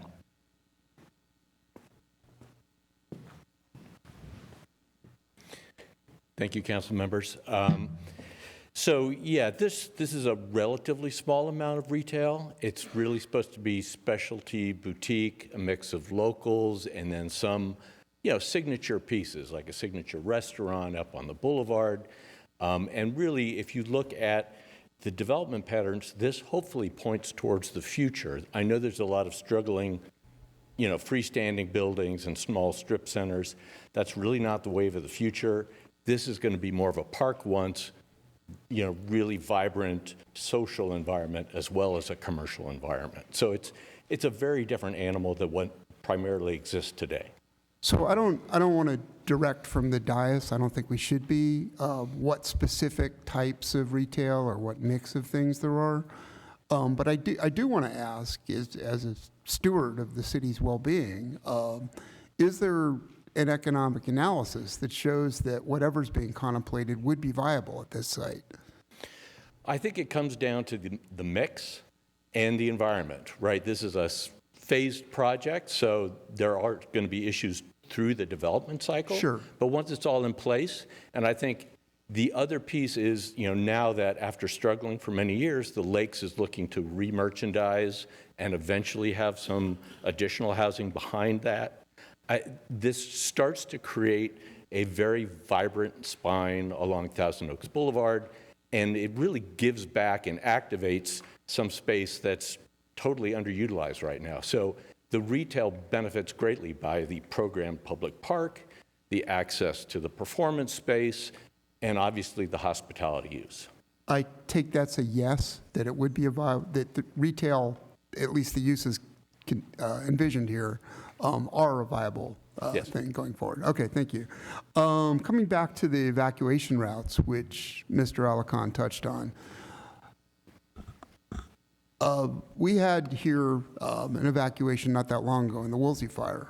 My family was evacuated in that and sat in essentially a parking lot on Westlake Boulevard for a drive that normally takes 5 minutes, took 30, 45 minutes to get up and over Westlake Boulevard. So in a worst case situation here, a Carmageddon, if you will, where all the theaters are fully booked up, it's an evening, so people are at home, as Woolsey was. I understand public safety, police and fire have said there is adequate evacuation capacity, but can you speak to that worst case scenario and provide assurance that evacuation can be done safely in emergency situations? Yeah, before I invite up our police chief, Jeremy Paris, we rely, of course, on the expert analysis, which Ms. Rice summarized quite well, that this was evaluated during the EIR process. And, since Woolsey 8 years ago, I was one of the families evacuated alongside yourself. And of course, we all experienced something very similar, but what we also saw is additional practice. And you see us today versus then, and even before then, and just our level of sophistication as a city, not only as residents, but as professionals. And with that, I'm going to hand it to Jeremy to take it from there. Thank you. Yeah, I'll start off by saying we've never been more prepared to assist the community in fire evacuations than we are today. One thing I'll add is, as far as the population numbers, we see that also reflected in our calls for service that have gone down. Since the Woolsey fire, we have added quite a few additional safeguards. Our professional teams that do evacuation, we've doubled the number of people on those teams. We've added a traffic component to that team. We've added some technology. We've added a new radio system that lets us, one of the criticisms we had during that fire was our radio system. That's been upgraded. I think it was a $15 million project. I had the unique opportunity to work with the fire department for 2 years and in the aviation unit. So I can tell you that they also have increased their capacity technology-wise. They've added the 2 Firehawk helicopters. And I've also obviously been working with the city. I know now every traffic light in the city has battery backup, something we didn't have before. I think we have 30 or 40 something generators available for traffic lights.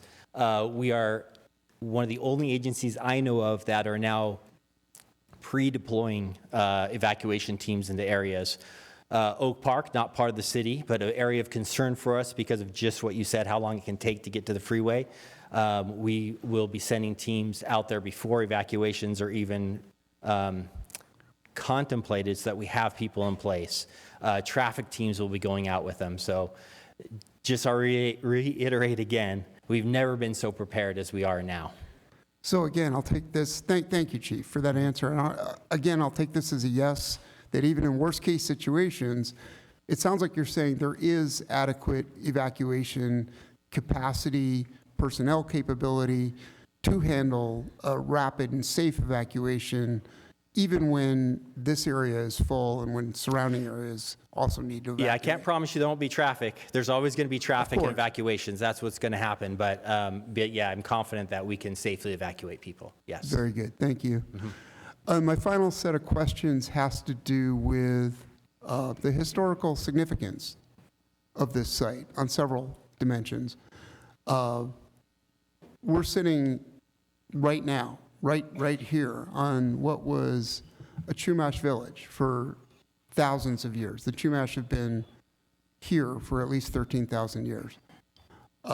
This was and still is a thriving center of movie and TV production for 100+ years. Lots of landmark films are filmed here. We talk about Jungle Land a lot, and there is some recognition of that in that building today. But there's nothing in what we're voting on tonight that requires acknowledgement of any of that history, and that's something I think we should be celebrating. I think it belongs in the public part of this, which we're not voting on tonight. But my question to you on that is twofold. It's would you agree that there should be some public acknowledgement of our cultural heritage in the public component of this, number one? And then number two, is that something that could be conditioned when we do that public piece down the road? Yeah, thank you, Councilmember Newman.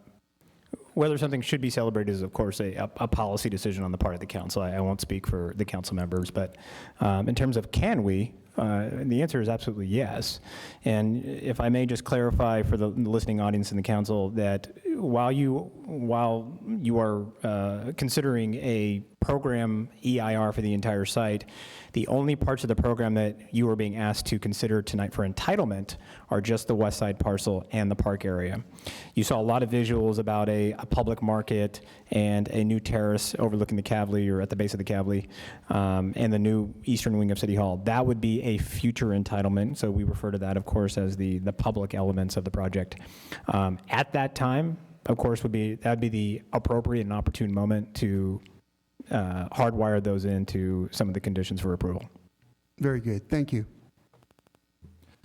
Ms. Gutierrez, you want to go back to the original questions? Thank you, Mayor. Hi, Akbar. Thank you so much. As you were walking through your presentation, I had these moments of like, yeah, and I'm hoping that community is also having these moments where they feel like staff and our applicant today is pulled through some of those concerns and some of those questions, and in a way that addresses them, not in a way to skirt a conversation or to alleviate pressure, but really to address it. And so thank you for that, because you started with the why, and that's what I was alluding to. You were moving really quickly, and I understand the time constraints there. Now, because we're in this portion, you have a little bit more time and space to take to maybe walk us through, again, those realities that we are seeing our city not experience, but trend and quickly pace towards. And I think anyone who knows me could easily say that I am a huge fan of community, of places of gathering and having a sense of belonging and all of the things that we hope this town square that's not so square will bring us. But there are other qualities of life that we experience now. We are also trying to bolster for future generations with this project and projects to come, right? That is the list of goals and priorities that we work towards. So if you could just allude to that. I want to check two things off really quickly with you, if you wouldn't mind. There were no changes, or were there changes from the posting, the initial approval from council and the posting on the site to today?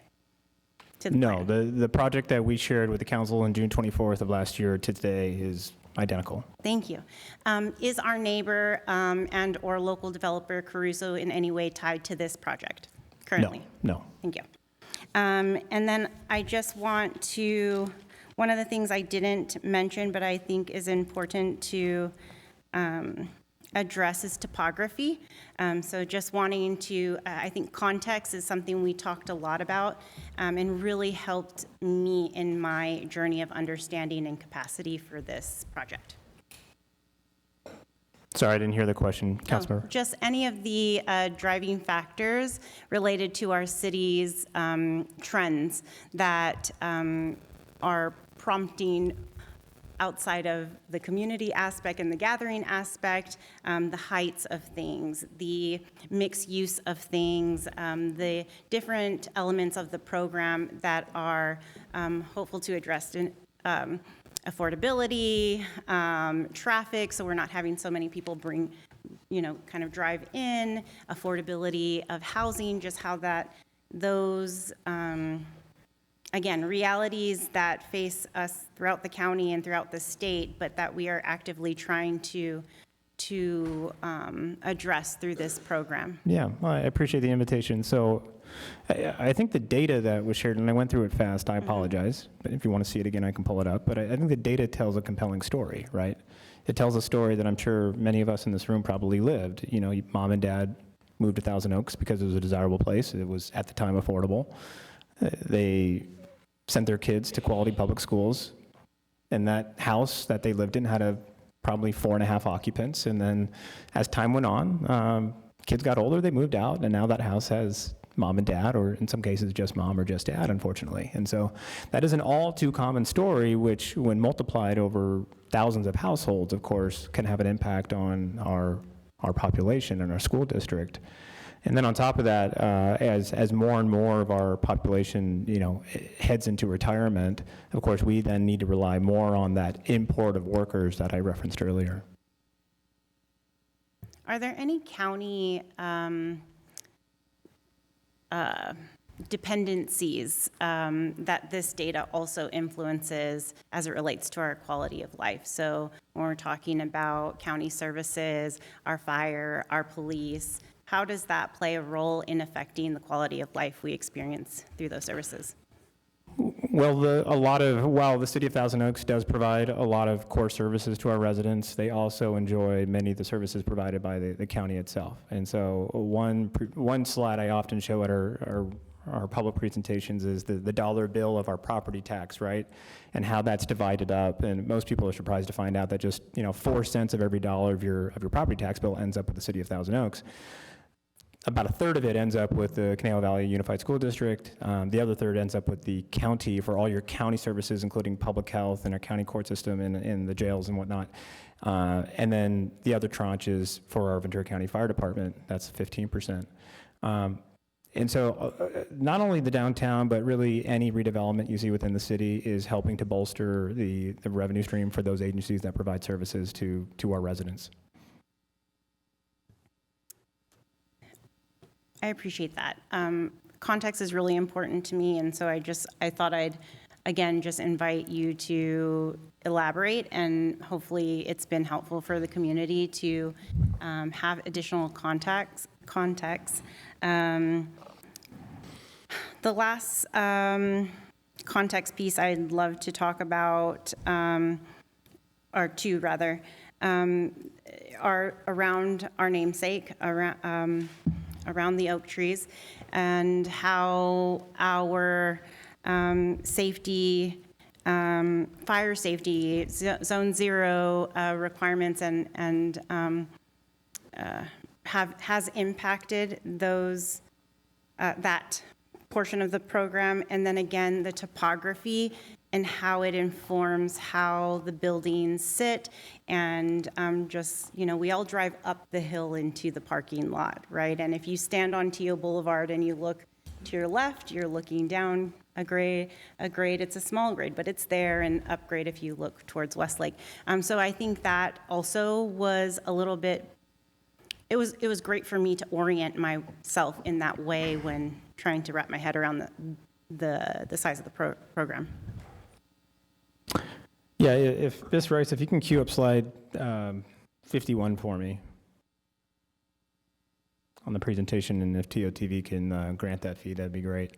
I went through this very quickly, but everything you see in transparent blue there, of course, is what's existing today on the site. I think it's important to note, too, that the height markers that you see for the proposed buildings are the apex of those respective buildings. In fact, if you were on the 7th floor of that hotel, the outdoor balcony area, the patio, and you were to go straight back and just draw a straight line, not going up or down, you would actually hit the parapet wall. You'd be below the 85-foot mark of that garage.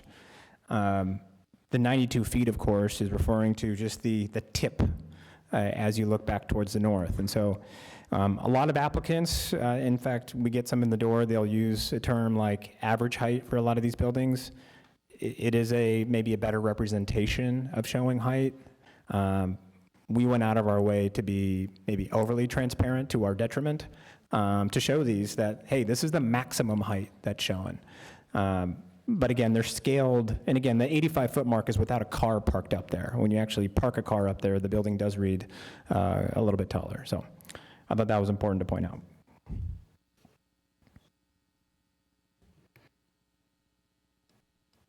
I was trying to pull a very specific phrase that helped me contextualize the topography.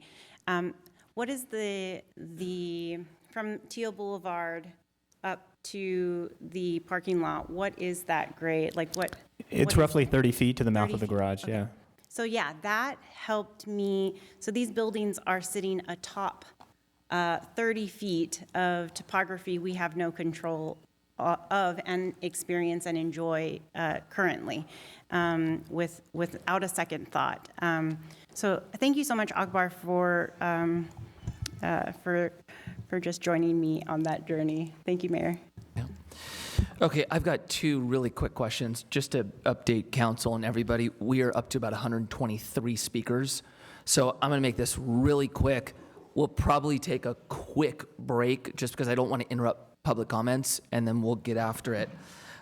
First question, for the people that are leaving, I know you gave the graph on us losing 1,000 residents per year.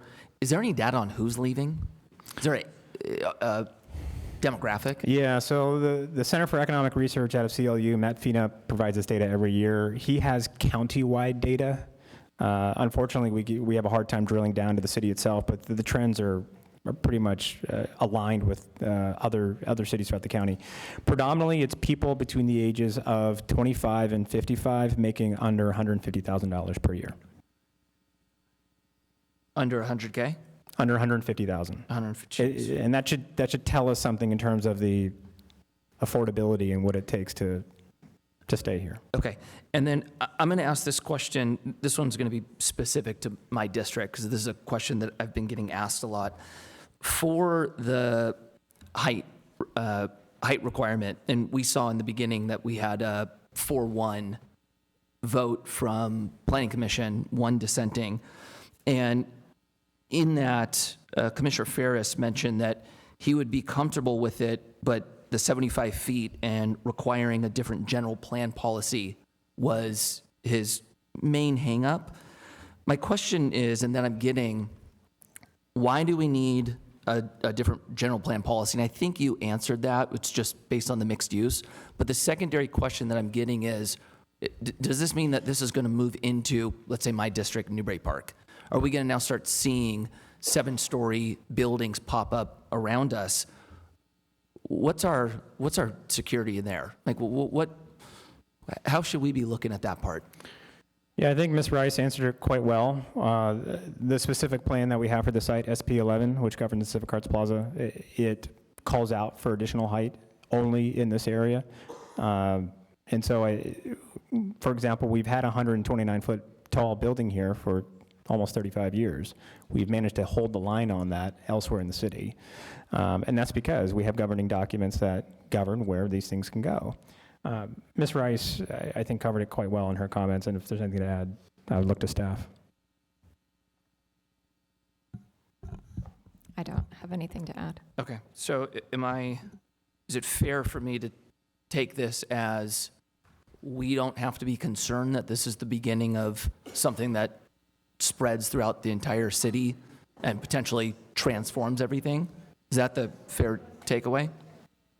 That is, of course, a policy decision on the part of the council, and you have chosen to maintain that bar for many, many years. Okay. I'm good with questions for me personally. Mr. Adams. Real quick, you wanted to go to a break, Mayor? Yeah, I'm going to do a break right before, just because we have so real many. quick, before we go to the break, bring up that map again, would you please, of the city? Yeah, if we can. I want that up on the screen, if you would, please. That's right, so if you can go to slide 74.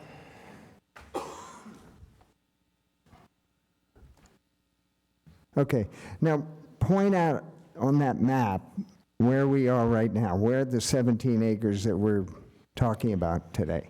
Yeah, so it's highlighted in highlighter yellow, different from the rest of the yellow.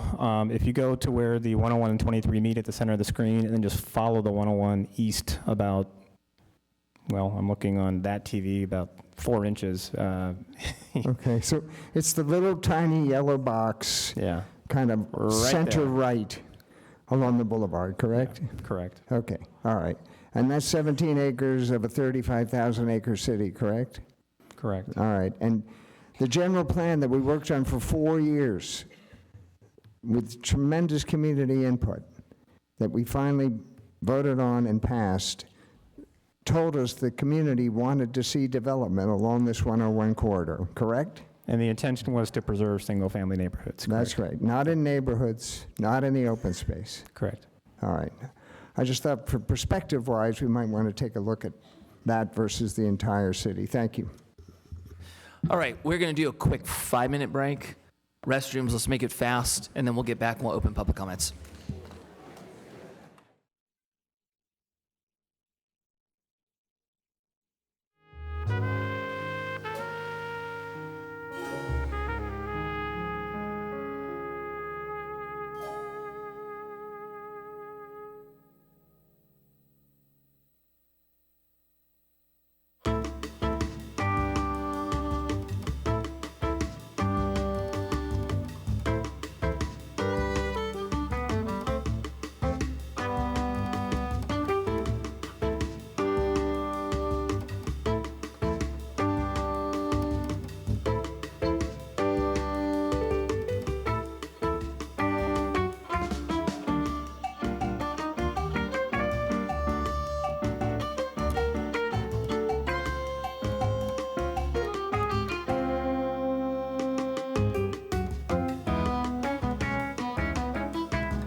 All right.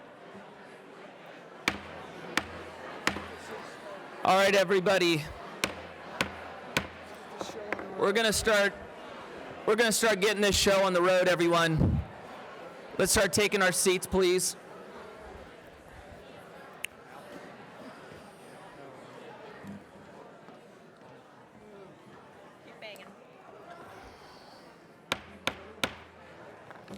All right.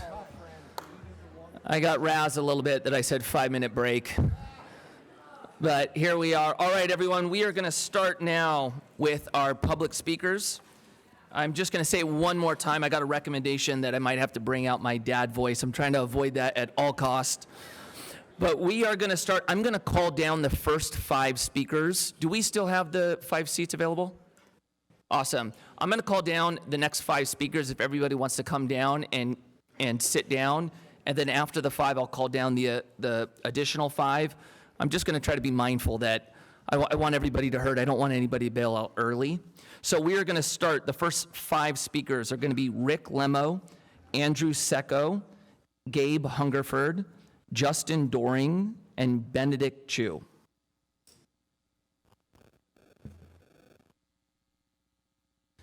And to remind everybody about the time, it's going to be 90 seconds because we have so many speakers. I'm going to be loose on that, but as you see the red dot hit, just try to wrap it up and land the plane. Thank you.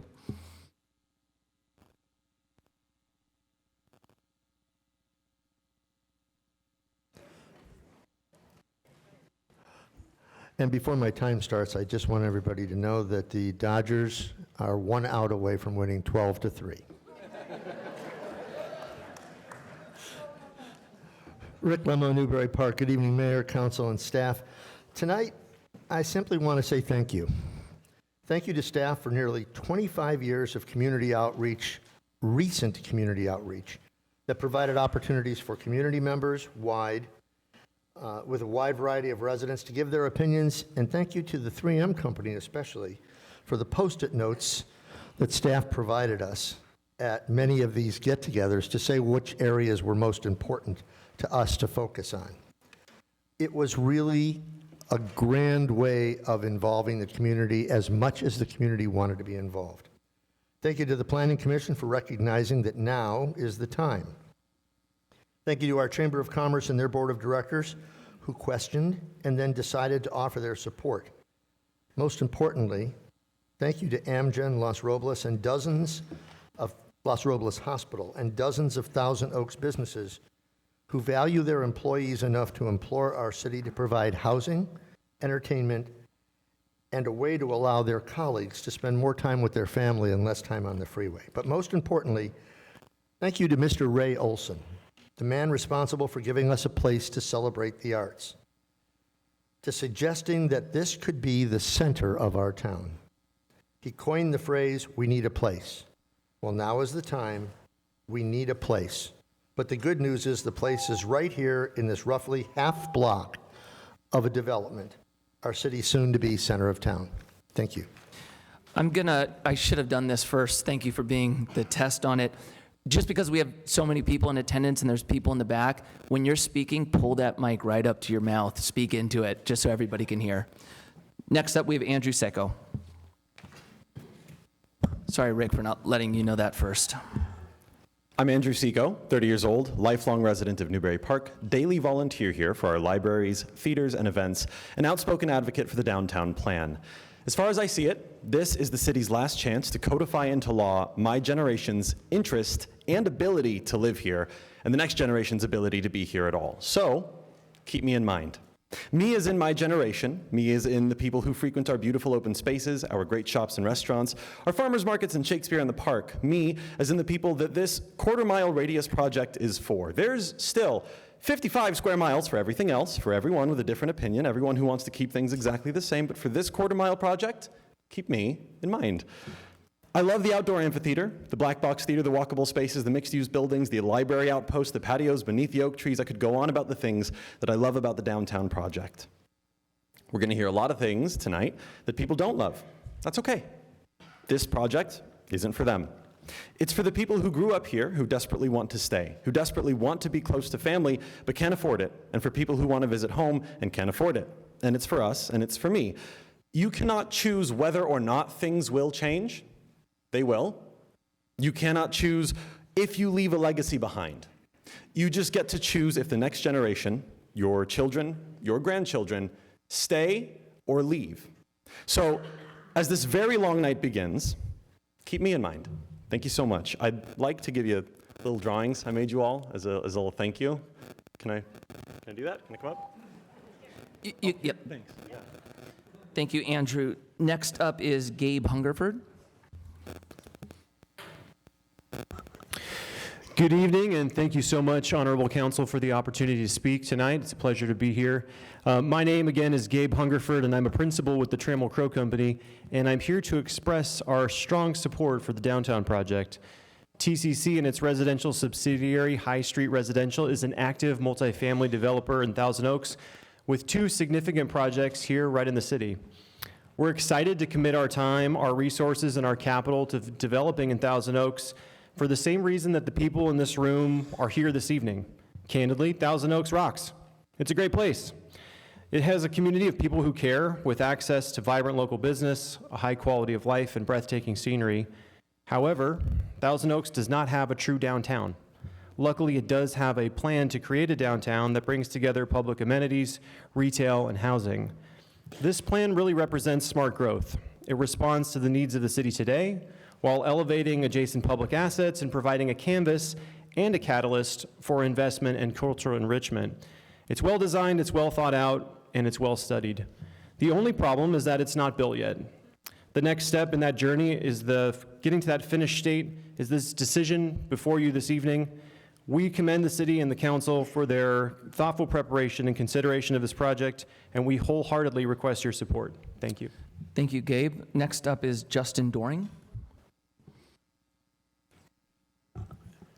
Good evening, Mayor Taylor, members of the City Council, and staff. My name is Justin Doring. I'm the president of the Ventura County Deputy Sheriff's Association. I represent deputy sheriffs and district attorney investigators across the county, including those that live and work here in Thousand Oaks. Personally, I've had the privilege of working patrol and investigations in this city, and I've seen firsthand how much this community values safety and quality of life. We've had the opportunity to review the downtown Thousand Oaks project, and I want to express our support. We appreciate the thoughtfulness and long-term vision that has gone into this effort. To us, this project is really about creating a place where people actually want to be, somewhere our residents can gather, spend time, and feel connected to their community. From a law enforcement perspective, one of the most important components is the addition of housing. Expanding housing options for our members and other public safety professionals that live in the communities they serve not only supports recruitment and retention, but creates stronger community relationships. We also recognize that as communities grow, it creates opportunities to align resources with those needs, including additional public safety resources. And when you combine housing with local businesses, restaurants, and public spaces, it creates a more active, visible, and engaged environment overall, which is positive for both the community life and public safety. On behalf of the Ventura County Deputy Sheriff's Association, we appreciate the work that has gone into this project and respectfully encourage you to keep moving it forward. Thank you. Thank you, Justin. We appreciate public safety tremendously here. Next up is Benedict Chu, and then after I'll call the next 5. Mayor Taylor, Thousand Oaks City Council. My name is Benedict Chu. I'm the A2O site lead, and I'm joined here by my colleagues, Cassidy Johnson, our Director of Corporate Affairs, and Chad Pettit, our head of our site head for Government Affairs. As a longstanding member of the Thousand Oaks community, Amgen is proud to support the downtown Thousand Oaks project. Since our founding more than 45 years ago, we have seen the city grow into an exceptional place to live and work, and we believe the project is an essential investment in its future. For many Amgen employees, Thousand Oaks is more than just the location of our headquarters. It is our home. For these individuals and families, the character of the community hub reflects the kind of environment that helps people feel connected to the places where they live. It creates opportunities for neighbors to gather, for families to spend time together, and for residents to enjoy a stronger sense of community and belonging. These qualities are increasingly important to people looking for not only professional opportunity, but also a community that supports a balanced, engaged, and fulfilling lifestyle.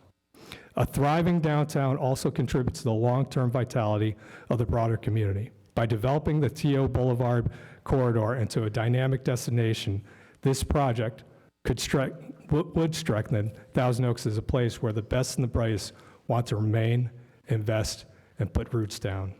Thank you so much for having us. Thank you, Benedict. The next 5 will be Lisa Powell, Haley Sallet, Clint Foltz, Jackson Piper, and Rondi Guthrie. We'll start with Lisa Powell.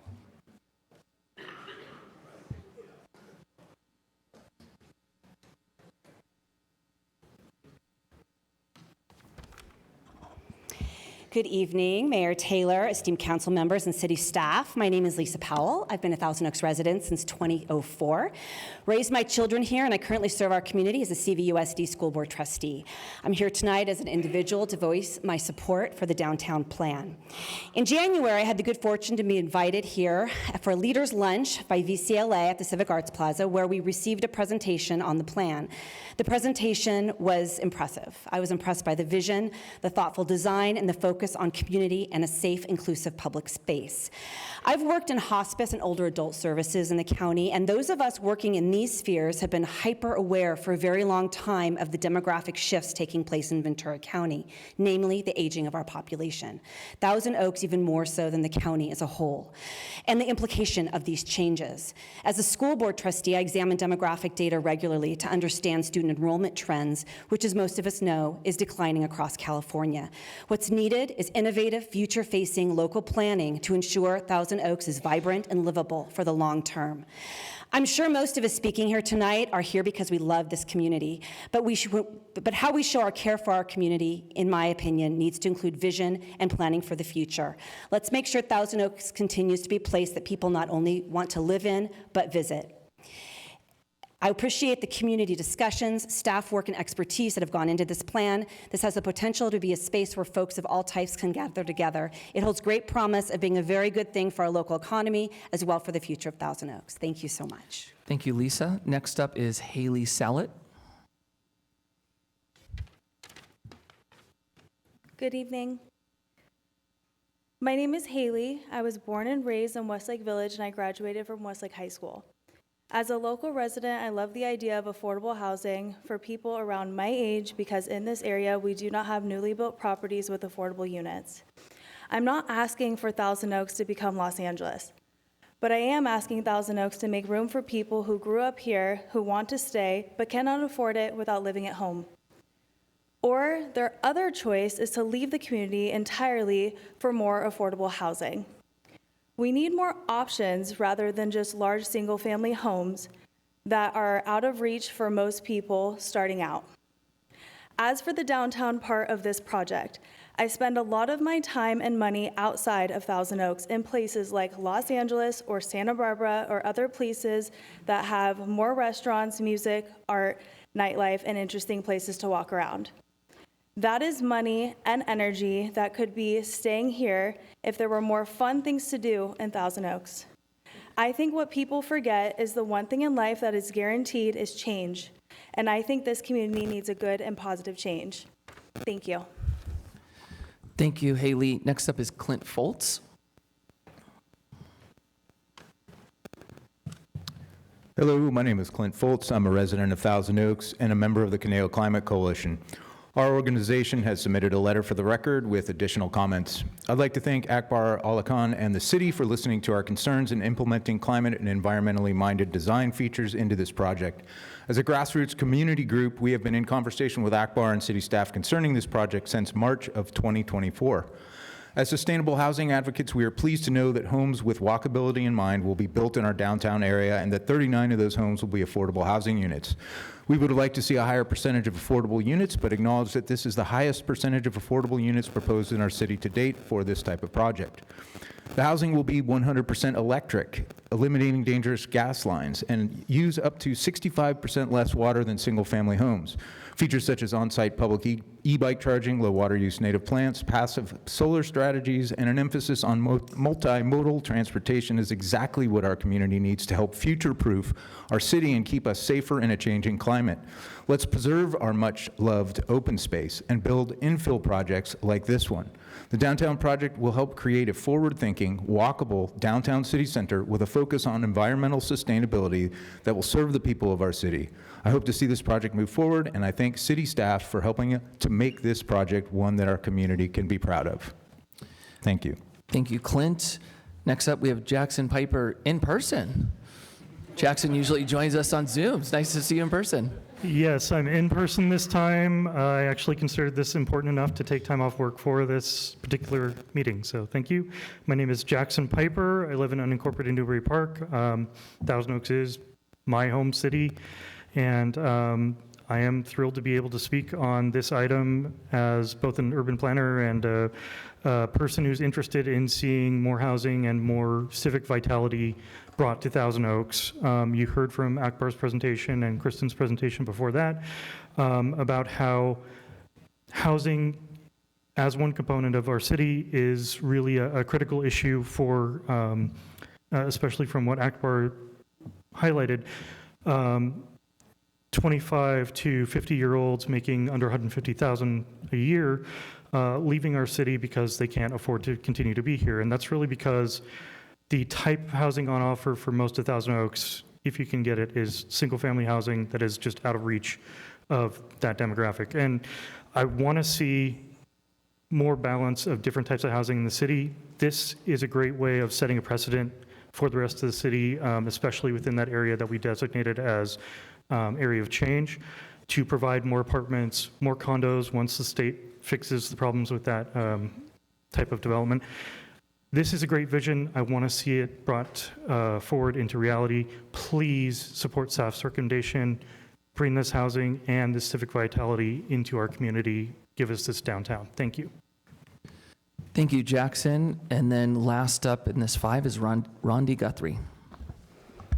Good evening, Mayor Taylor, members of the City Council, and city staff. My name is Rondi Guthrie with Athens Services, and I have the honor of speaking tonight as chair of the board for the Greater Conejo Valley Chamber of Commerce. Our chamber has proudly built a coalition of over 125 members, some of whom you've already heard some, and many more you'll hear from throughout tonight, who support the downtown vision. The coalition represents major employers such as Amgen, Los Robles Health, Takeda, Hyatt Regency Westlake, CLU, Kaiser, SCOE, and Warner Pacific. It also includes our hospitality industry and locally owned businesses along T.O. Boulevard, including Tarantula Hill, West Tasting Room, Newberry Candy, Mouthful Eatery, Sunland Vintage Winery, Harmony Family Yoga, and Made in Italy, to name a few. Joining them are respected nonprofits, including T.O. Arts, the Boys and Girls Club, Housing Trust Fund Ventura County, Art Trek, Momentum, and Mana. Together, they represent some of the region's most influential employers, institutions, and community organizations united by a shared commitment to the long-term success of Thousand Oaks and the Conejo Valley. Years from now, when families gather in the town square, entrepreneurs open new storefronts, visitors discover Thousand Oaks for the first time, and community celebrations fill Main Street, this coalition hopes to look back on this moment as a defining investment in the future of our community.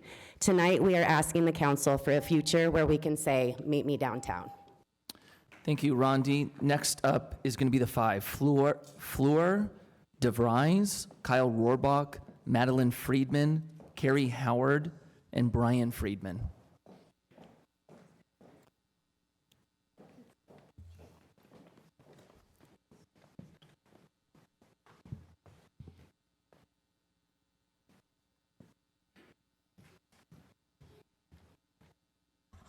Good evening, Mayor, council members, and staff. My name is Fleur DeVries, and I'm a resident and business owner here in Thousand Oaks.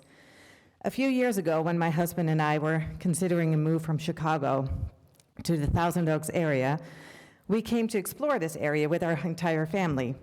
We arrived in the evening, and not knowing Thousand Oaks at all, I opened the Maps app and searched for the city center. It brought us right to this very place, City Hall.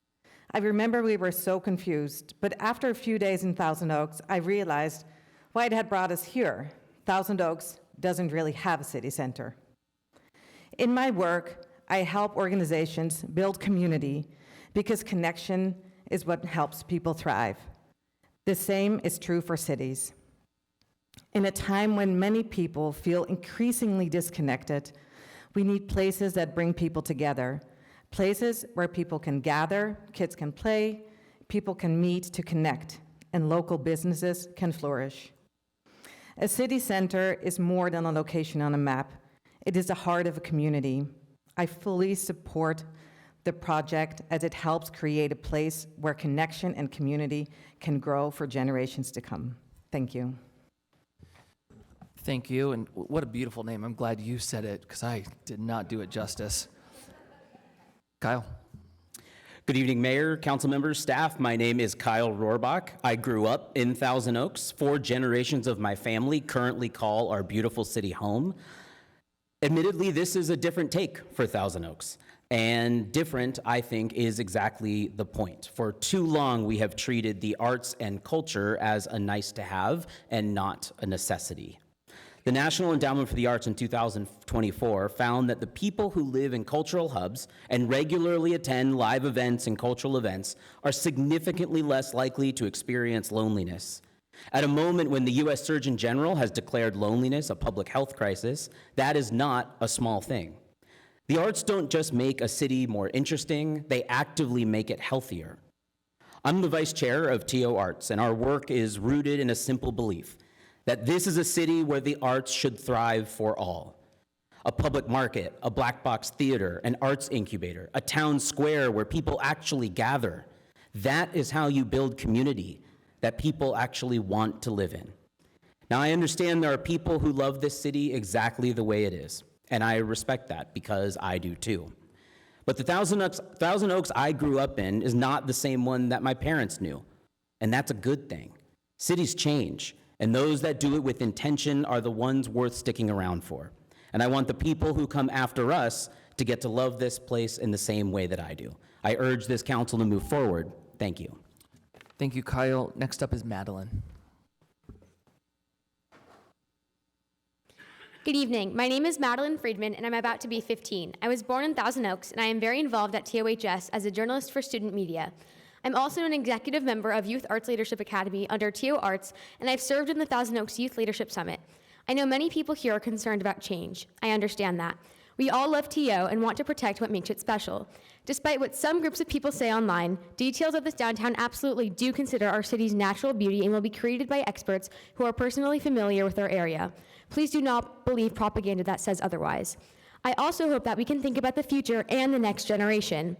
Many young people who grew up here want to stay here someday, but living in TO as adults feels out of reach. We want to become teachers, nurses, business owners, artists, and community leaders. I don't know how I can return to live here with my parents' financial support despite desperately wanting to live near family. The Downtown Project is about more than just housing. It is a chance to create a community, gathering place, and right now we don't really have that.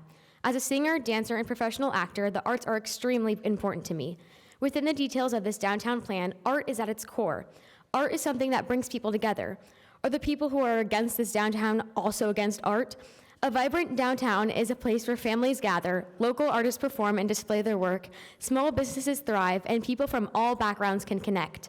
This sounds like a place that brings people together, not tears them apart. That does not seem to be the focus of some folks here tonight. The city we enjoy today exists because previous generations invested in this future. Now we have the chance to do the same. I'm excited by a plan that supports the arts and builds a gathering place for our entire community. Thank you so much. Thank you, Madeline. Next up is Carrie Howard. Good evening. My name is Carrie Howard from Newbury Park, and I am reading this comment on behalf of a friend who could not be here tonight. My name is Megan O'Weger. I have lived in Thousand Oaks for nearly all of my 39 years. My grandparents were original homeowners in Newbury Park in 1965. My parents attended CVUSD schools. My husband and I attended CVUSD schools. Today, our 4 children attend CVUSD schools, and I serve as the proud principal of a CVUSD elementary school. My husband is a Ventura County Sheriff's deputy. As you can see, we have dedicated our careers to serving the community that raised us. When we finished college and military service, we wanted to return to Thousand Oaks and raise our family here. We couldn't afford to do it. We spent 6 years living outside the area before we were finally able to come back through careers in local public service. But today I worry that my children may not have that same opportunity. As a principal, I see the impact of declining enrollment every single day. When my husband and I were students, our schools were full. CVUSD once served around 23,000 students, and today enrollment is closer to 15,000. There are fewer neighborhood kids and fewer young families putting down roots here. I therefore support this project because housing matters if we want a thriving community. Most importantly, we need options for seniors who want to downsize, young families trying to get started, and college graduates who want to stay in Thousand Oaks but currently cannot afford to. I want future generations to have the same chance my family has had for 4 generations, and I believe this project moves us in that direction, and I encourage you to approve it. Thank you. Thank you, Carrie. And last is Brian Friedman. Good evening. My name is Brian Friedman. I grew up here in Thousand Oaks. I marched in the Conejo Valley Days Parade with the NPHS band before I headed off to Cal Poly for college. I came back and spent 11 years working at Amgen. I'm totally team Thousand Oaks, and I am for the downtown project. We've heard many only positive comments so far tonight, but I've heard many of the concerns, and I'm sure we'll hear them later tonight as well. One thing I always hear is, we don't want to turn into the valley. Well, I went to college in San Luis Obispo, and let me tell you, you can have a vibrant downtown without being the valley. SLO has one, Ventura has one. We saw in the presentation how many cities near us have one. It doesn't make us the valley with one project. Then look at the lakes. We can't fill any retail space, but that's not a fair comparison because the lakes is private property and the owner hasn't had any incentive to fill it. Here, the city owns the land and you all get to choose who develops it and how. It's totally different. I hear, but the trees, that the buildings are too tall. What about the parking? We heard some of these questions tonight. Our city staff and Ventura County-based architecture firm have spent years and many community sessions on exactly those questions. And we saw all of the evidence of that tonight. I say trust their work. 90% of the oaks are preserved. There's new subterranean parking along the ample, underutilized existing structure. If parking becomes a problem, I guess people love downtown enough to come after all.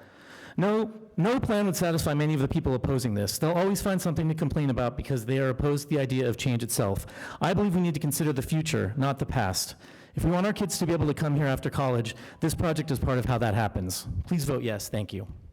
Thank you, Brian. Next up, the next 5 will be Kat Selm, Michelle Weiner, Carol McNutt, Steve Woodward, and Scott Van Atta. And Kat will be first.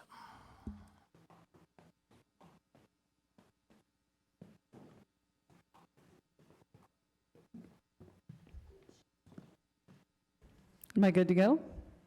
Okay. Yeah. Hi, good evening, everybody. So nice to see you all, council members and honorable mayor. I'm going to maybe go a little off script, but I just want to say that some of the comments that you've heard tonight a lot of them are from youth, and I'm not a youth anymore, but I am of a generation that can't really afford, I'm hanging on by a thread living here, like a lot of people are. This project doesn't solve all of our housing issues, certainly not, but it goes, it makes an impact. And projects like this make an impact to my generation and future generations who want not just affordable housing, but third places to go to, which post-COVID, we don't really have those anymore. We want environmental sustainability. My generation and the one following cares more about those things. And this downtown project has impacts, to be sure. Some of them are aesthetic, air quality, protected trees, but I think the project really expertly balances the needs of the next generation and the perceived and actual impacts. The benefits are a thriving downtown center that puts Thousand Oaks on the map with a future-proof, environmentally sustainable and healthy affordable housing, community meeting spaces, and more transparency with our own government. It'll make it easier to even get here and have these meetings. The project does remove trees, but it's being developed on an infill site that doesn't require encroachment into wildlands. Conejo Climate Coalition submitted comments that I would love for you all to read that have extra mitigation actions for the impacts to trees. I would really like you all to consider including, and please support this project. Thank you. Thank you, Kat. And Michelle, you're going to be next. I just want to say this really quick. Thank you so much for just honoring the decorum and the council norms. We'll build up. We'll go nuts when this thing's over, but thank you guys so much for honoring that. All right, Michelle, you're up.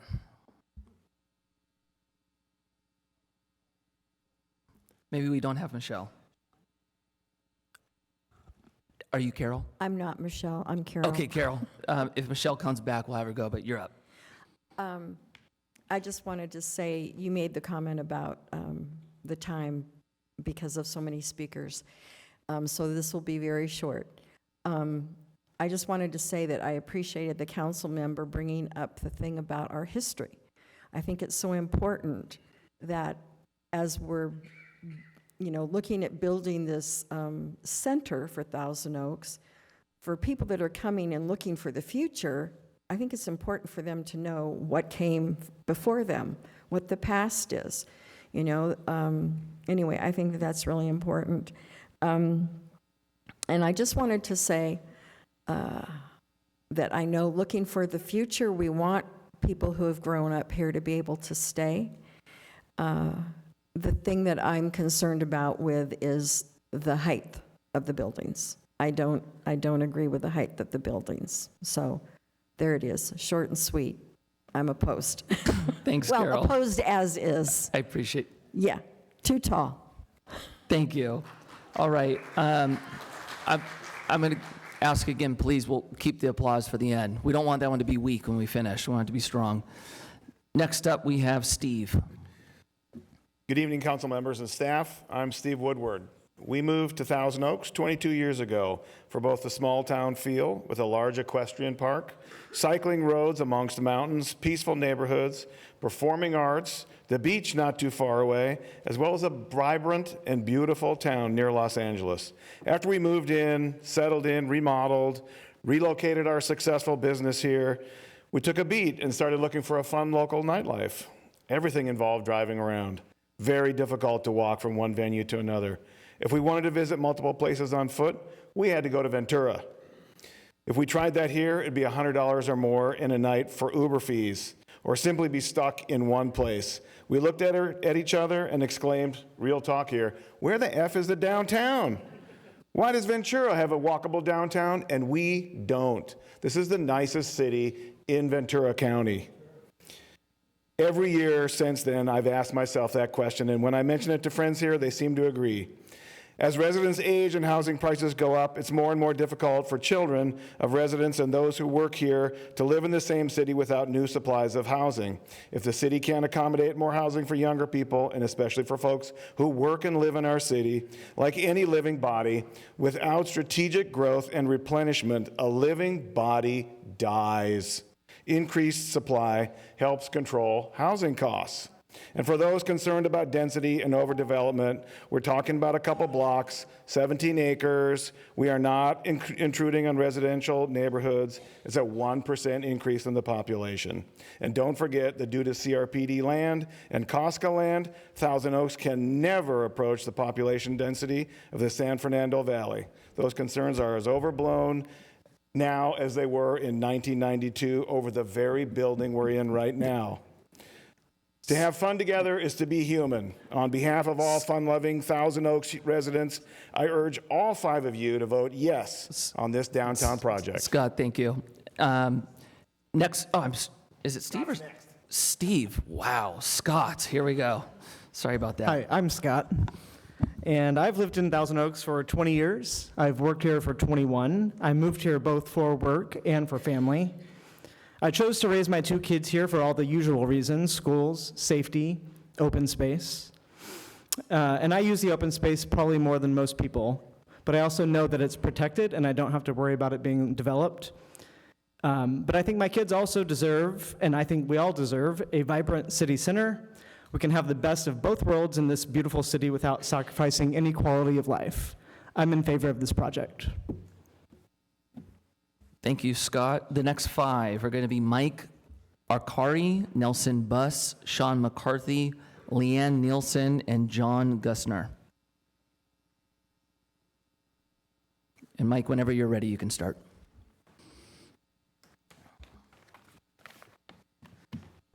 All right, good evening, Mayor and council members. My name is Mike Arcari, and I'm here representing Premier America Credit Union.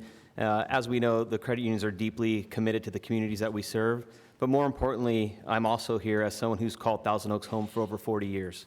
I grew up here, I went to school here. I've seen how this community has evolved over time.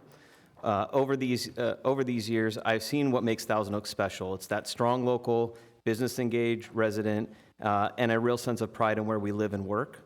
I've also seen the ongoing conversations about creating a true downtown, a place that brings people together, reflects who we are, and positions the city for the future. When I think about the last 40 years, we've made meaningful progress.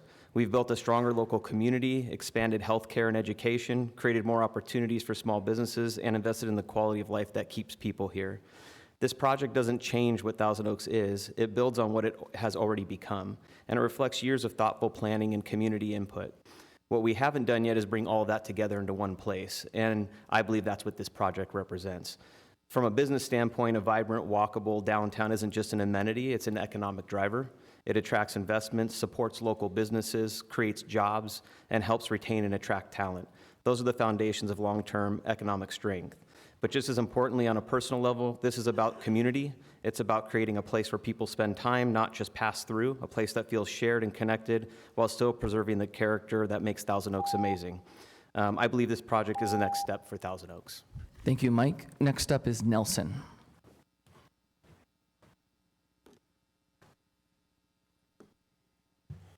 It's only 90 seconds, so I'll dispense with the pleasantries. I have lived here for 38 years. I too remember before Arbolez and West Lake Boulevard connected, when sheep grazed along Madera Olson, where the Reagan Library now stands. I have friends who rode their horses through the Taco Bell 100 yards from this site to pick up food. Since then, many of my classmates from TOHS and CLU have left for less expensive and more family-friendly communities across the country. They left because they had good jobs and were still priced out. Our school-age population has dropped in 35 years from 1/3 of the population to 1/5. My oldest, 28 and 30 years old, both found themselves priced out of the cities when returning after the U.S. military took them overseas. I have heard many residents lament tall buildings and more traffic, hoping to shut the door on new residents and preserve this city as the place they remember when they first arrived. I, for one, see a possibility for my youngest, 11 and 13, to find their place in this community when they grow up. I am confident that this could be a beautiful and complementary addition to this community, an opportunity for desperately needed housing. I'm grateful we are here tonight considering the needs of our next generation, and I thank you for your yes votes. Thank you, Nelson. Next up is Sean. Good evening, council, staff, all my neighbors. My wife and I both grew up in this area, and after I graduated from Cal Lutheran, within 2 years we opened up a community space. COVID hit, we opened up another community space, and the question arose, why stay in this area with housing prices going up, a lot of our friends moving, and we couldn't help but have this love letter to the place that we grew up, this love for Thousand Oaks. And a similar question came up as I was thinking, why would I come to this city council meeting and spend hours of unpaid time sitting around, and then I look around and I see how many hundreds of hours have been invested into this process. And so I want to speak into the process, and especially Akbar, and lift up his timeless, or not even time-focused efforts. And so many people here, not paid, but just focused on what makes this community a little bit better. And I want to thank for the care, the compassion, and the love for Thousand Oaks and the next step. So I'm looking forward to this future. Thanks, you all. Thank you, Sean. Next up is Leanne. My name is Leanne Nielsen, and I serve as the provost of California Lutheran University, and I'm here to express support for the Thousand Oaks Downtown Project. Cal Lutheran serves more than 3,000 students. This year alone, our students came from 40 states and 67 countries. They moved to Thousand Oaks looking for a great place to learn, live, explore, and belong. The Downtown Project is an opportunity to strengthen the sense of community that extends beyond our campus, which is critical to student experience, engagement, and success. The mix of amenities, including expanded art opportunities and the public market, will create meaningful spaces for connection, culture, and everyday life. We are especially excited about the inclusion of Cal Lutheran's Hub 101 within the project, creating a vibrant hub for entrepreneurship and business incubation. Last month, we celebrated commencement and graduated more than 1,000 students.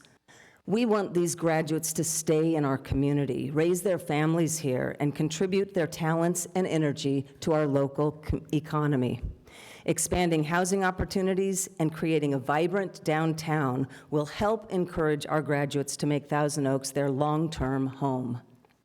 Cal Lutheran strongly supports the Thousand Oaks Downtown Project, and we look forward to continuing our strong partnership with the City of Thousand Oaks. Thank you, Leanne. Leanne. Next up is John. Thank you, Mayor and council members, for allowing me this opportunity to speak. Instead of saying I'm for this or against this, I'm going to ask two questions and present you with an observation. The first question I have after hearing the presentation tonight is around parking. How exactly did you calculate your parking? Many multi-family homes have more than one car. So did you calculate 2 cars, 3 cars? If you have lower income housing, they usually have 3 to 4 cars, depending upon how many people have to live in that one room. Secondly, we talked about commercial space, and are you guys have plans for who's coming into the commercial space? Are you following the method of if we build it, they will come? We have open retail space at the mall, at Jan's, right? So we have open retail space that isn't being taken up now. So how are we planning to fulfill that? We couldn't keep a P.F. Chang's or an Outback, but we're talking about bringing in other things, and I've heard the term boutique. Boutique doesn't sound to me low income, or that sounds high income. So is that the right message we want to share?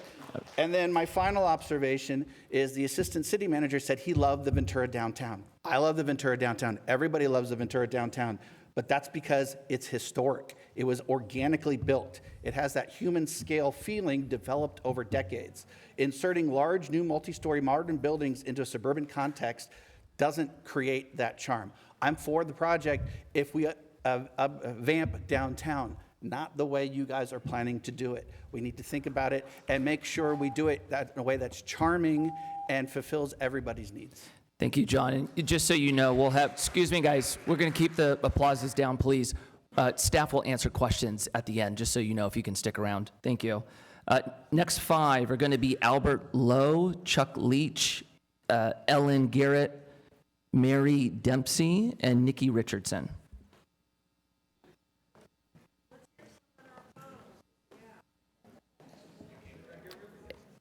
And just to remind everybody, we don't pick the order. Everybody shows up and gets on the list. Good evening, Mayor and Council. My name is Albert Lowe. I currently serve as the board chair of TO Arts, and I'm here to express my and our strong support for the Downtown Thousand Oaks project. Your 2 existing theaters, the Kavli and Shear, have been performing arts mainstays in Thousand Oaks for over 30 years. TO Arts believes and have been promoting that art consists of more than just the performing arts. It should also include visual arts, which the Downtown Project will help develop for our city. Part of our mission is to help existing artists in our community not to survive, but to thrive. We want our local artists to stay in our city and find opportunities here. We want to keep our local talent here. This project will have space for artists to create, showcase, and sell their art. There will be an outdoor pavilion where local artists can get a start and exposure at minimum cost. Right now, our patrons come to the theaters arriving before the performances start and leave right after. Within 30 minutes, this is a ghost town. We want our patrons to spend the evening before and after the shows to socialize, have dinner or drinks. Being able to stay around the theaters will create a vibrant and safe community meeting place. All this will be accomplished with this project. As leaders of the City of Thousand Oaks, you have the responsibility for the overall health and safety of the city. It is a responsibility that I know you do not take lightly, or you would not have been elected to this council. Certainly, there can be issues about fire, traffic, or aesthetics, but these have been addressed by third-party entities. You must look out for the overall well-being on this city and community to make sure that it continues to grow and be vibrant so that our schools, businesses, and artists can stay and survive.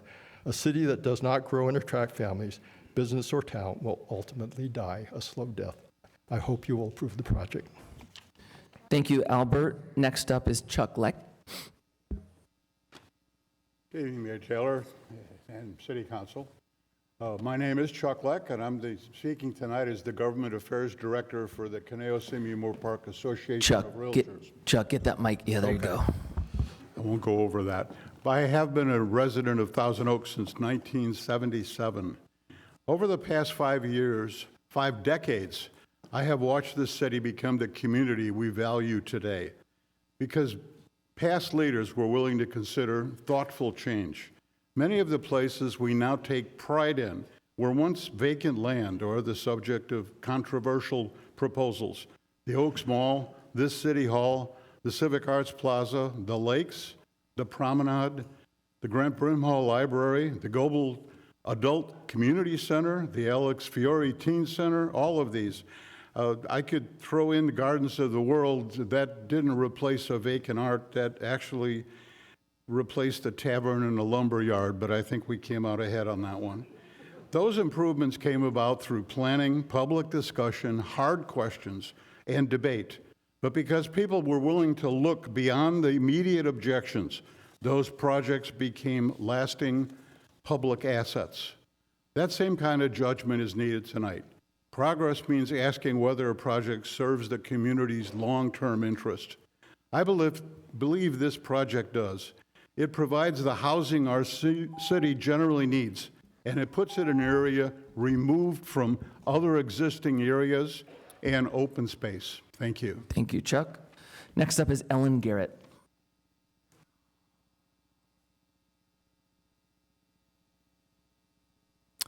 Ellen's not here? Okay, next up after that is Mary Dempsey. Oh, okay, no Mary. Nikki Richardson.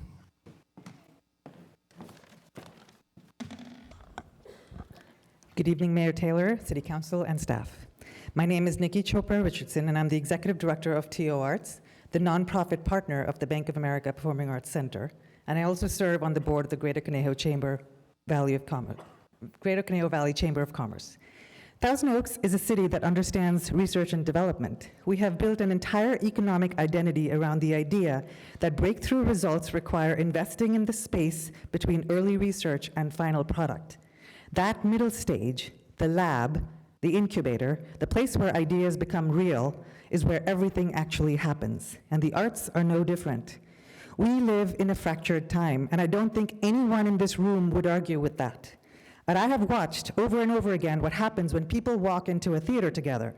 It doesn't matter what they believe, who they voted for, or what they're afraid of. The lights go down, and they are simply human beings sharing an experience. The arts don't ask you to agree, they ask you to feel, and feeling together is how communities heal. Research backs this up. The US Surgeon General has identified the arts as the frontline resource for countering the epidemic of loneliness tearing at the fabric of our communities.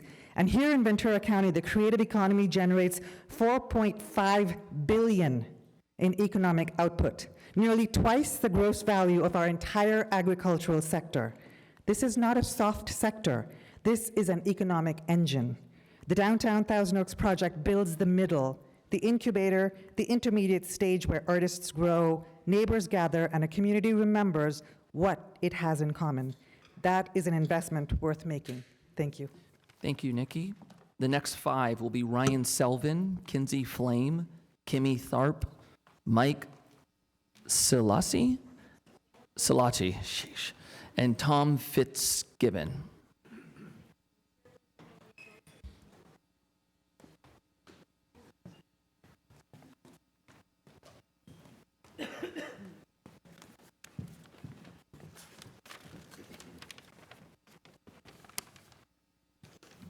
Ready to go. You're ready to go whenever you're ready. Yeah. Good evening, esteemed council members, city staff, Mayor Taylor, and all guests here. My name is Ryan Sullivan. I am the general manager of Sullivan Properties, a commercial property management company based in Thousand Oaks. I'm speaking here tonight in support of the downtown project as submitted for many reasons, a few of which I've highlighted. 30 years ago, my grandfather, Harry Sullivan, chose to build a business and a life here in Thousand Oaks because the city is so forward-thinking. The passing of the Civic Arts Master Plan back in 1987 is evidence of this forward-thinking nature at work. Nearly 4 years ago, my wife and I decided to relocate from Santa Monica to Thousand Oaks because of so many qualities that make it such a great place to raise a family. I want to see our city thrive for all generations.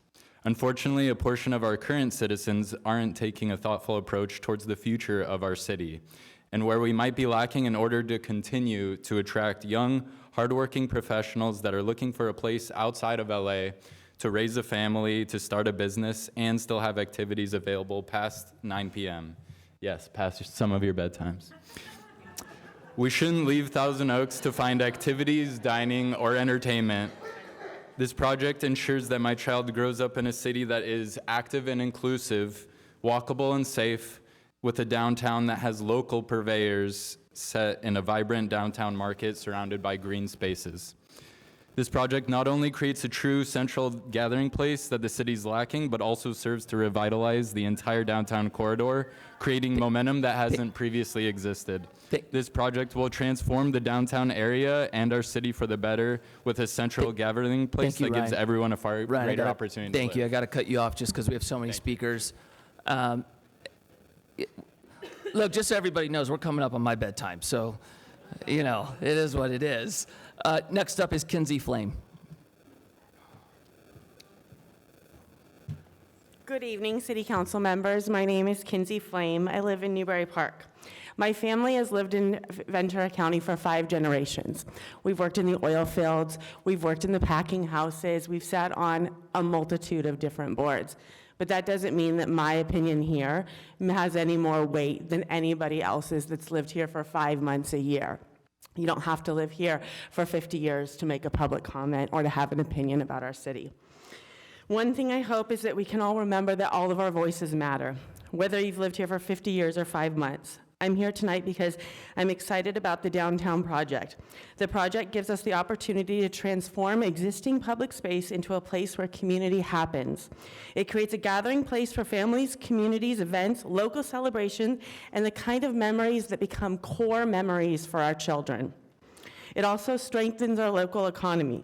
I am a small business owner in Conejo Valley. It is hard. I have been at work since 7 o'clock in the morning, and I am still here tonight. Please give us this opportunity to grow. Bringing more people into our city creates an opportunity for our local businesses to succeed. So I respectfully ask that you vote yes on this project. Allow our community to grow, allow our economy to grow, and allow the people of Thousand Oaks to thrive. And as you cast your vote tonight, please remember that all of our voices matter. Thank you. Thank you, Kinsey. And I'm starting to annoy myself having to repeat it. Again, if you guys want to do the, what is this called? Jazz hands? Run it up, right? But I really want to make sure everybody's heard on this one. And just kind of a reminder, I know we have differing opinions on things. This is our community. These are our neighbors. And if we could show just everyone that this is love. This is different opinions, and we're going to do life together. I'm just asking if we can respect different opinions. That would be, I think, make this overall experience for all of us much better. So thank you guys. I appreciate this so far. And now we have Kimmy Tharp. Good evening, Mr. Mayor, members of City Council. My name is Kimmy Tharp. I serve as Vice President and Center Manager at Citizens Business Bank here in Thousand Oaks. I'm also a past president of the Westlake Village Rotary Club and a board member of the Greater Conejo Valley Chamber of Commerce, where I currently serve as chair-elect. Thank you for the opportunity to speak this evening. I'm here to voice my support for the downtown project. From a community and nonprofit perspective, this project creates something incredibly valuable, a central place for people to gather, connect, and engage. Spaces for meetings and events will allow organizations like Rotary and many others to expand their service, host fundraisers, and bring people together in meaningful ways. The Conejo Valley is an engaged community where connection and involvement are part of our fabric. This project will build on that strength by creating new opportunities and spaces that bring fresh energy and continue to foster engagement for years to come. This project has the potential to become a lasting hub for connection, service, and community life. I respectfully urge you to vote in favor of the downtown project. Thank you for your time. Thank you, Kimmy. Next up will be Mike Selechi? Selechi, Mr. Mayor, but it's been butchered all my life. Oh, man. So. I'm adding to the problem. Good evening, Mayor Taylor, Honorable Council, Mr. Powers, and professional staff. My name is Mike Selechi, and my family and I have been residents of Newbury Park for nearly 29 years. And I'm here tonight to express my strong support of the recommended downtown project. I truly believe it is an innovative vision and plan for a reimagined civic center and true downtown and the highest and best use for this location. 29 years ago, my family relocated here from the Bay Area as a result of a corporate job transfer.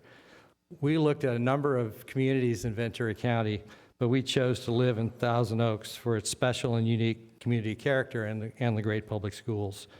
Over the years, we've enjoyed living here and appreciated the careful stewardship by our city leaders in maintaining balance to preserve that unique character and quality of life for our city and for our residents, especially the many intelligent development improvements over the years guided by practical guidelines. I believe that the current proposed downtown plan continues to maintain the right balance, resulting in a vibrant downtown center benefiting our residents, visitors, and local businesses, further improving our quality of life and economic vitality. I also appreciate that great care was taken to ensure ample time for broad and diverse community impact to shape the current plan. For these reasons and many more, I strongly support the plan, and I urge you to support it as well. Thank you. Thank you, Mike. And then next up will be Tom Fitzgibbon. Hi, thank you. I'm Tom Fitzgibbon. I'm an attorney. I've lived in Newbury Park for over 21 years. My wife, Dara, has lived here for over 28 years. We have 2 girls that went to Newbury Park. Like me, they're in favor of the project and support its approval to reach the twin goals of promoting housing affordability in a vibrant city center. We love this city and want it to thrive like everybody here. That's why people are here, because we care.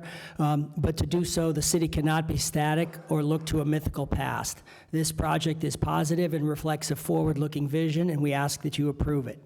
TO has always been a city of outdoor activities and families, and that's what makes it special. We all want that to continue, but if nothing is done, it won't happen. Too many older people like me living in a house with my kids at college, and then only wealthy families and fewer people. Kids can't move back. We've already heard that. This project with 240 residents is not the panacea, but it's a start. It'll only have 1,000 people total, so it's not going to be massive growth, as you may hear. With the shrinking population that we've had since 2017, there's not enough CVSD students, as we've heard, and the businesses can't thrive. We've heard all the young people speak in favor of the project. That's a reason. Your job is to look for the entire community, including the future. This project looks to the future. And you say you have a duty to make housing. If not here, where? It has to be somewhere. And we appreciate your time, and the City Council has done a great job for 60 years. We trust you'll continue. Thank you. Thank you, Tom. All right, the next 5 are going to be Leah Thompson, Scott Horn, Lori Elam, Phil Hoff, and Michael Hart.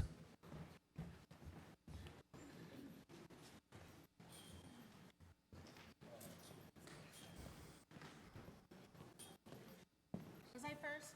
Leah Thompson? Yes, you're up first. Hi, I'm kind of new to this. So my concerns are not just the project that you are trying to build here with the downtown, but we also have 6 other mixed unit properties and projects going on in our community.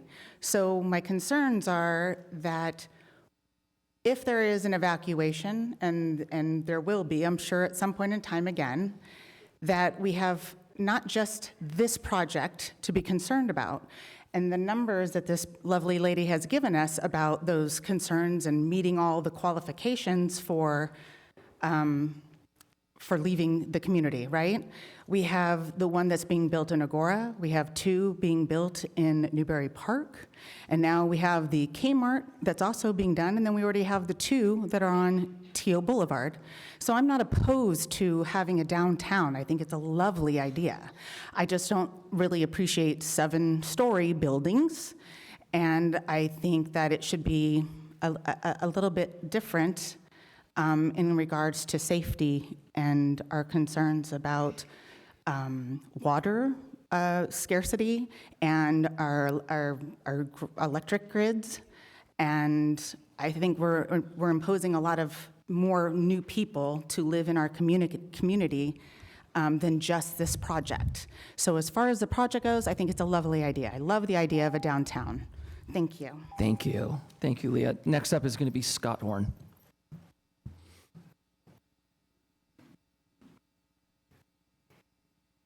Happy 30th anniversary, Measure E. So sad to see you being ignored and now retired. My name is Scott Horn. I live in Newbury Park. I've lived in the Conejo Valley since 1971. 30 years ago, Thousand Oaks voters overwhelmingly approved Measure E, the city's slow growth initiative. We chose to protect the small town character, open spaces, and quality of life that makes Thousand Oaks great and unique. Measure E should shape the character of Thousand Oaks by controlling development, local development, and ensuring the major upzoning decisions cannot happen without a public vote. Instead, the city has used sleight of hand tricks to circumvent the spirit of Measure E by moving housing units from one bank to another in order not to trigger a Measure E vote. The proposed Civic Arts Plaza redevelopment moves us in a very different direction than Measure E represents. The 7-story buildings are not in character with Thousand Oaks. They should be scaled back. They're too big.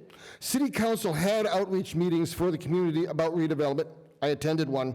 Overall, just 250 people weighed in on the outreach meetings. That's just 2 residents per 1,000.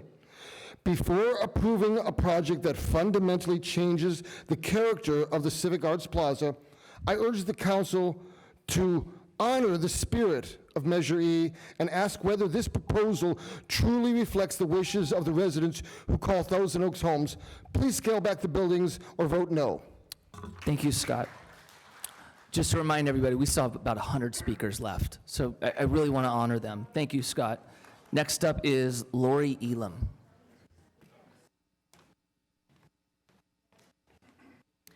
I'm Lori Elam, a 19-year resident of Newbury Park and pleased to be a part of this forum. I'm a director of environmental health, safety, and sustainability at Takeda Thousand Oaks, a pharmaceutical company supplying life-changing therapies for patients battling rare diseases worldwide. There was talk earlier of big birthdays. This year, Takeda turned 245 years old. Our manufacturing site is located at the end of Rancho Conejo Boulevard, adjacent to the picturesque Conejo open space. I'm proud to be a part of the leadership team at Takeda. Our site recently completed a $170 million expansion, as well as Takeda's largest solar panel installation for our global enterprise. We have long supported the vision for a future of a downtown that appeals to our employees and strengthens the community's ability to attract new talent. We are excited to see this underutilized area, sub-area E, transformed into a pedestrian-oriented destination that highlights nature and enhances a living experience among the arts. A true downtown will be an important amenity as we recruit talent, creating an experience not currently available in our city, and helping catalyze a future, reinvesting along Thousand Oaks Boulevard. This plan also supports our diverse workforce, from young professionals to senior leaders, through a mix of gathering spaces and much-needed variety of housing options. We appreciate the city's thoughtful approach to the community outreach. Thank you, Council Mayor Taylor and Council Member Newman, for your statements regarding psychological safety during this forum. I look forward to a partnership for creating a better future for Thousand Oaks. Thank you. Thank you, Lori. Next up is Phil Hoff.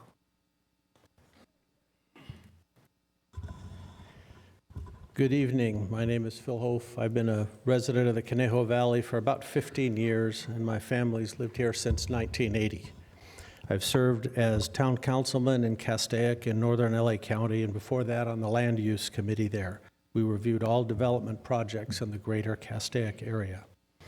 I have 2 objections to this project. First, no alternatives to this maximum option have been presented or evaluated. Normally, CEQA requires this. I don't see any other options being discussed or considered, and I think that is a state requirement, if I'm not incorrect. It was when I was a councilman. Significant plan amendments require comparison of those alternates, and it's lacking here. Secondly, let's be clear what this process is. The city itself applies for the project, reviews the project, advocates the project, amends the general plan to allow this project, and now is set to approve the project. Conflict of interest doesn't get any plainer than this, and I think that explains the lack of alternatives. The whole team is focused on one alternative that it prefers. We're not hearing alternatives. Measure E passed in 1996. It meant increases such as this would have to go before voters. Did I mention the city gave itself an exemption to the Measure E requirement? What's being attempted here might be legal, but it's corrupt. It's ironic that on this 250-year celebration of our democracy, our city council is not going to present this project to a vote of its citizens. Let the people decide. You know it's the right thing to do. Thank you. Thank you.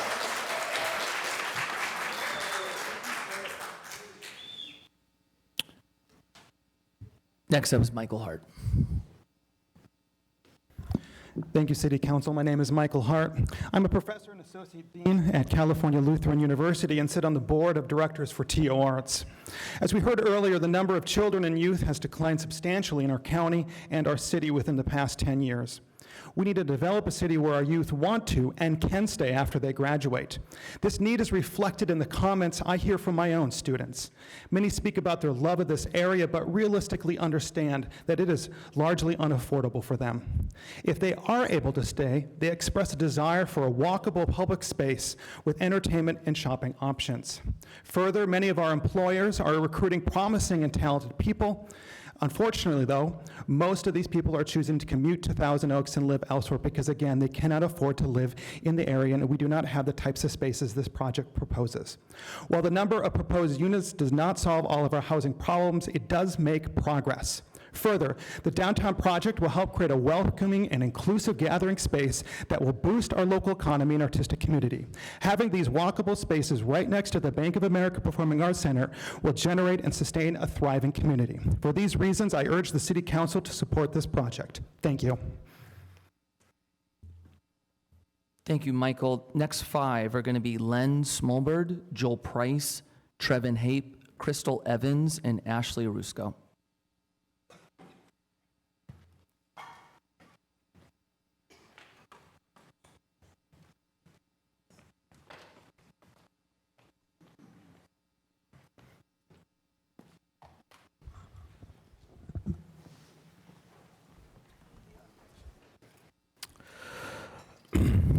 Good evening, Mayor, council members, and staff.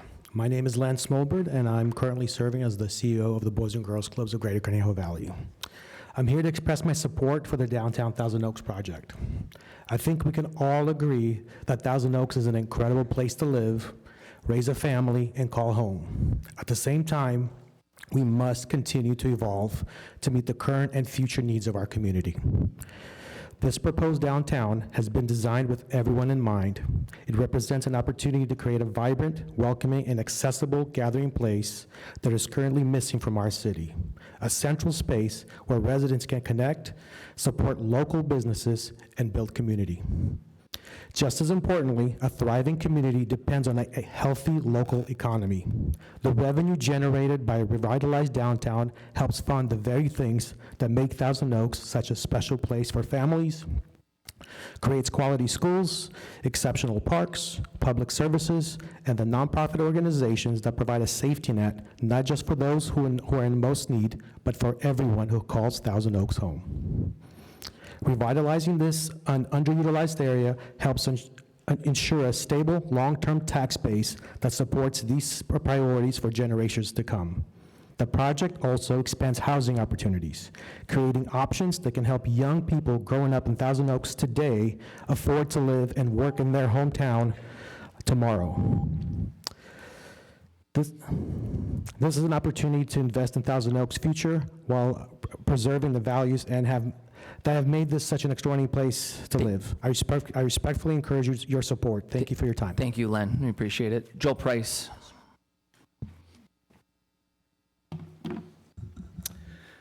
Good evening, Mr. Mayor and council members. As a former council member and mayor of Thousand Oaks, I know firsthand the weight of the decisions before you and the pressure that often accompanies them. I also understand that leadership is not about preserving a community exactly as it was decades ago. It's about preparing it for the decades ahead. I'm here tonight in support of the Downtown Thousand Oaks Plan and its vision for a walkable, vibrant district that brings together housing, recreation, public gathering spaces, restaurants, and a host of other amenities. This is the kind of investment that can create a true heart for our community, a place where residents can gather, businesses can thrive, and where future generations will want to live, work, and spend their time. Change has historically come slow to Thousand Oaks. That caution has often served us very well. But there are moments when communities must embrace thoughtful change in order to remain strong and relevant. Bold leaders make bold decisions, and the responsibility of a council member is not simply to manage the present, but to build for the future. That does not mean abandoning our history. In fact, I believe this project presents an opportunity to honor the early residents, families, and businesses that helped shape Thousand Oaks. Through thoughtful design, public art, historical markers, and community engagement, we can preserve our story while creating our next chapter.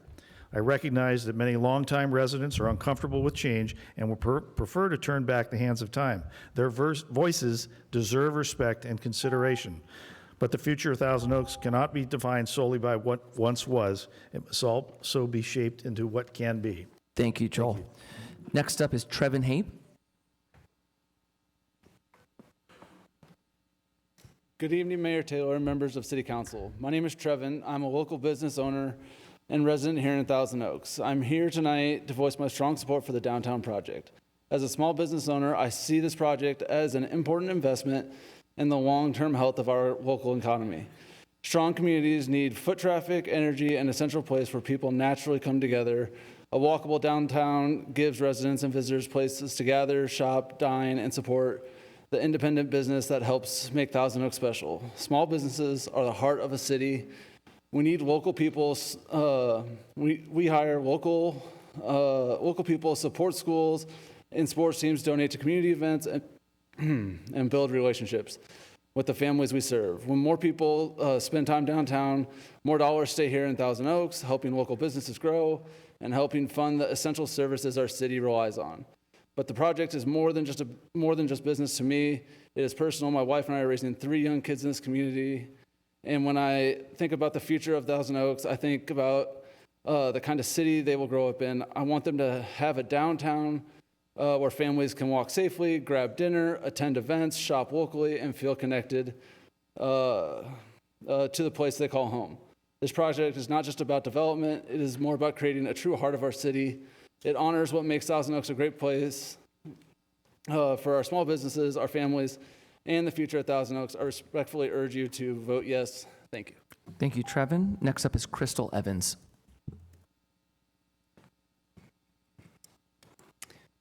Good evening, Mayor Taylor, council members, city staff. Thank you all for being here tonight. My name is Crystal Evans. I'm the owner of Conejo Awards, a small business here in Thousand Oaks. I'm also a Cal Lutheran alumna and an active member of the local young professional community. I'm here tonight to express my strong support for the downtown project. Having grown up in the area, I always appreciated what makes Thousand Oaks special. We've done an incredible job preserving the character and quality of life that makes people want to live here. But if we want our city to thrive in the future, we have to balance preservation with thoughtful progress. As a small business owner, I understand a strong local economy doesn't happen by accident. It takes investment and intentional planning. A walkable downtown will create opportunities for local businesses, encourage people to spend their time and money here, and help strengthen the community that so many of us have invested in. I also work closely with the young professionals, and I hear the same message all the time. They want a place to connect, gather, and build their future. If we want to retain local talent and keep our economy strong, we need to create a community where people can see themselves staying long-term. We have so much talent coming out of places like Cal Lutheran, and we want to retain that talent here. I believe this project is an investment in the future of Thousand Oaks, and I respectfully ask for your support. Thank you, guys. Thank you, Crystal. Next up is Ashley Rusko. Good evening, Mayor, City Council members, and City staff. My name is Ashley Orozco, and I'm a Newbury Park resident, as well as a director for the Conejo Recreation and Park District. First, I want to thank City Council and City staff for being outstanding community partners. The collaboration between the city and CRPD helps make Thousand Oaks the special place that it is. And I especially want to thank the city for its partnership as we work together to plan for the future. That spirit of collaboration and long-term thinking is one of the reasons why Thousand Oaks continues to be such a great place to live. I also want to especially recognize Assistant City Manager Akbar and the city team for the incredible amount of outreach, engagement, and thoughtful planning that has gone into the downtown visioning process. Tonight, however, I'm speaking simply as a Thousand Oaks resident, and I'm here to support the support of moving the vision forward for the downtown project. At its core, the conversation is about planning for the future of our city. This project represents an opportunity to bring renewed energy and vibrancy to the city of Thousand Oaks, to create much needed space for arts and cultural activities, and continue making progress towards meeting our community's housing needs. As we know, strong communities make room for new neighbors while honoring those who help build them. Strong communities don't stand still. They grow, adapt, and thoughtfully plan for the future. This plan reflects years of public engagement, careful consideration, and a shared vision for the Thousand Oaks that remains vibrant, welcoming, and economically strong for generations to come. Thank you for your leadership, and thank you for your continued investment in the future of our city. Thank you, Ashley. The next five will be Eloise Yount, Devin Lucarelli, Juliet Skidmore, Liberty Flame, and Tom Cohen.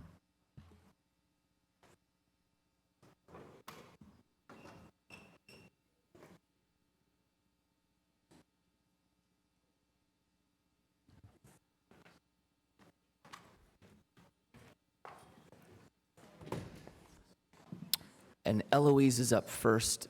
Whenever you're ready, you can go ahead.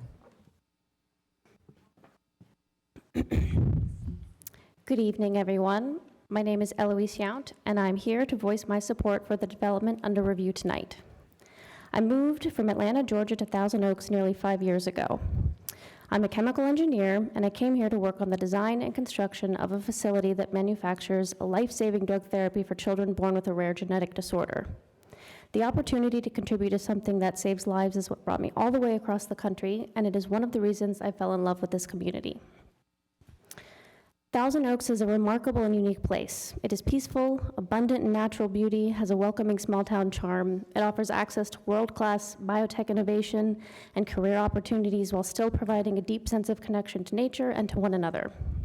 However, I believe that our city has the opportunity for innovation beyond biotech manufacturing, and in another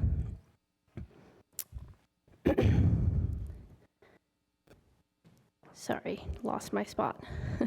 And in another important way, in how we create spaces that bring people together. While I deeply value the tranquility of Thousand Oaks, I also want more opportunities for connection and shared experiences. I want a more vibrant city center where I can gather with my family and friends, get to know my neighbors, and where residents of all ages can experience joy together. That's why I support the development under review this evening. To me, it represents thoughtful growth, not just for growth's sake, but growth that creates community. It creates a place for people to relax, celebrate life, and build relationships with each other. Like other young professionals here, sometimes I ask myself whether Thousand Oaks is where I want to build my future. Projects like this give me another reason to want to stay here and another reason to believe in the unique opportunities that Thousand Oaks has to offer. Thank you. Thank you. Next up is Devin Lucarelli. Good evening, everybody. My name is Devin Lucarelli, and I am an incoming freshman at TO High School. I've lived in Thousand Oaks my entire life, and I've always enjoyed getting involved in the community through performing and helping others. When I think of the future of our downtown, I imagine a place where my karate studio can perform and my future band can perform also. I think about all the food drives, community events, and activities that could happen that could bring our community together. And yeah. To be honest, there are many places for teenagers to hang out, like the Thousand Oaks Mall, where we can all shop and just hang out. When we were younger, there were many parks and playgrounds we would go to, but that doesn't interest many teenagers anymore. I think that the downtown project would be good because everybody can hang out there and have fun and make new friends. I hope that we think of the future of our city and the decisions made today will shape what Thousand Oaks looks like in the future. Thank you for your time. Thank you, Devin. And next up is Juliet Skidmore.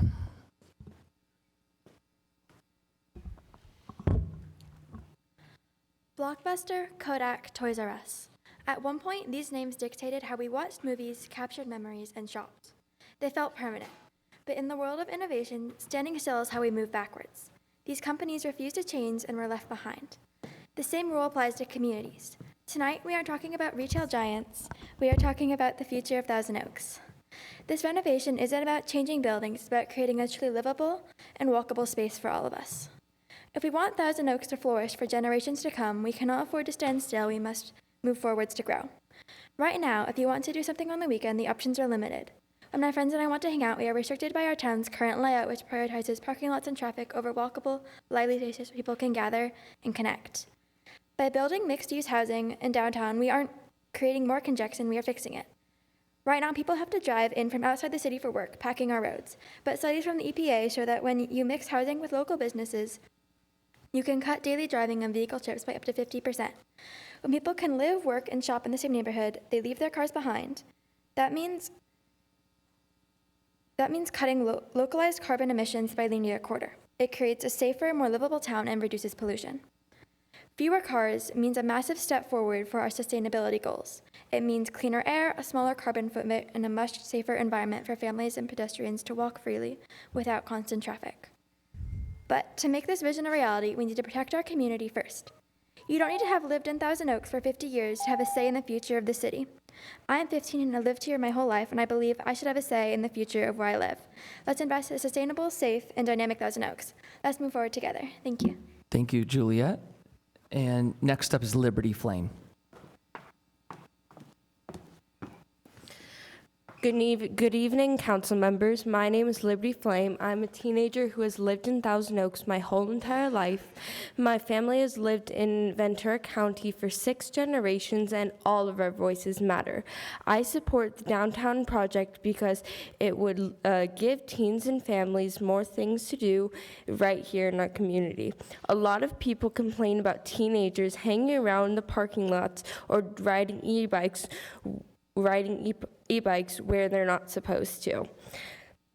Have you met my mom? She complains a lot about e-bike kids around the community. She yells, "Buckle your helmets, you're gonna die." Maybe our problem is that we don't have enough spaces designed for my people that are my age to gather safely, walk around, and attend events or spend time with my friends. This project would create space where families, kids, and teens can come together and actually enjoy the city. It would give us great demonstration instead of having to leave Thousand Oaks to find things to do. Thank you. My name is Liberty Flame, and I hope this project goes in continuation. Thank you, Liberty. I didn't want to say the point about your mom. I'm glad you did. We hear about the e-bikes a lot. Tom Cohen. Thank you, Mr. Mayor, council members. I just want to say thank you for bringing all the young people up in this last grouping. I'm glad to be a part of that. I'm Tom Cohen. I've lived here forever. I serve on the board of directors with the Greater Conejo Valley Chamber of Commerce. Creating a town center, a gathering place, has always been a dream of our leaders and founders of the city. The Jan's Mall served that role for the first 20 years of my life here in Thousand Oaks. Conejo Valley Days, a huge annual community event that drew seemingly everyone in town, moved from location to location until it found its current home and served this role for 1 week a year. The Civic Arts Plaza in 1994 gave us a hint of what a downtown might be, but it did not materialize because the vision was truly not baked yet. Well, now it has been. This is your opportunity tonight to make a game-changing decision like your predecessors before you did with the Oaks Mall, Dos Vientos Ranch, Civic Arts Plaza, and many other projects. It took courage then, and it takes courage now. Thousand Oaks has evolved in a positive way with thoughtful decisions, always involving the community. But we've changed because change was appropriate and necessary. Our progeny deserves change. Execution of the downtown plan will continue the building of community that will attract and retain high-wage jobs and innovative companies, important for a healthy economy, while maintaining public safety and paved streets. I support this plan. I hope you do too. Thank you, Tom. I was going to say, the kids got it done in 90 seconds. All right, I'm going to call up the next 5. Chris Bokert, Rain Davis, Holly Kraseski, Anita Stein, 1, 2, 3, 4, and Wendy McLeod.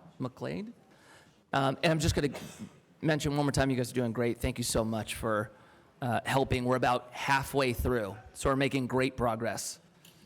And Chris, whenever you're ready, you're up.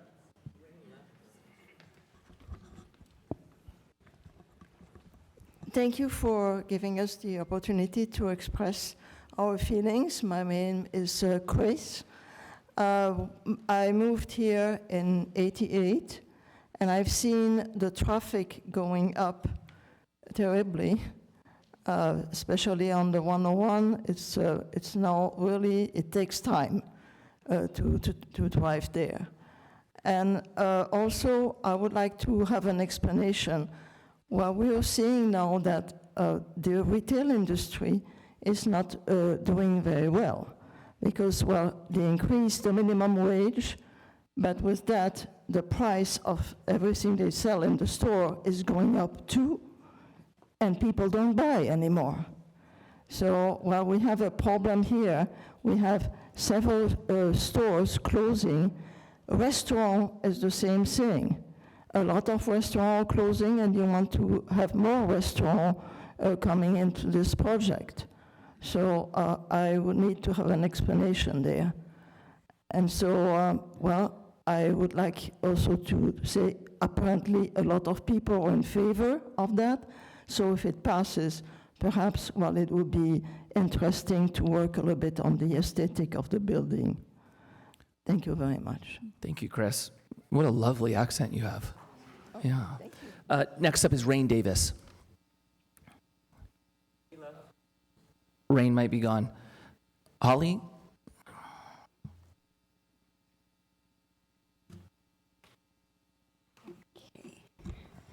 Good evening, Mayor Taylor and members of the council. My name is Holly Kraszewski, and my family moved to Thousand Oaks in 1969. And I learned something new tonight.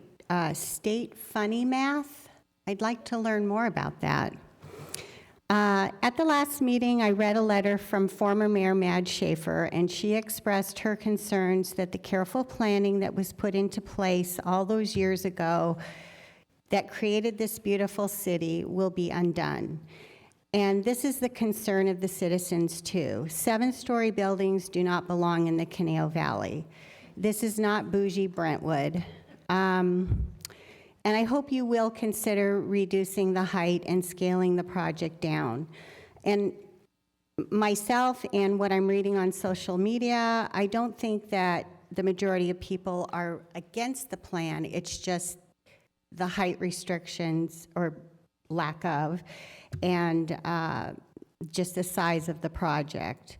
And I realize these housing mandates are coming from the state, and I would like to talk about the density bonus law.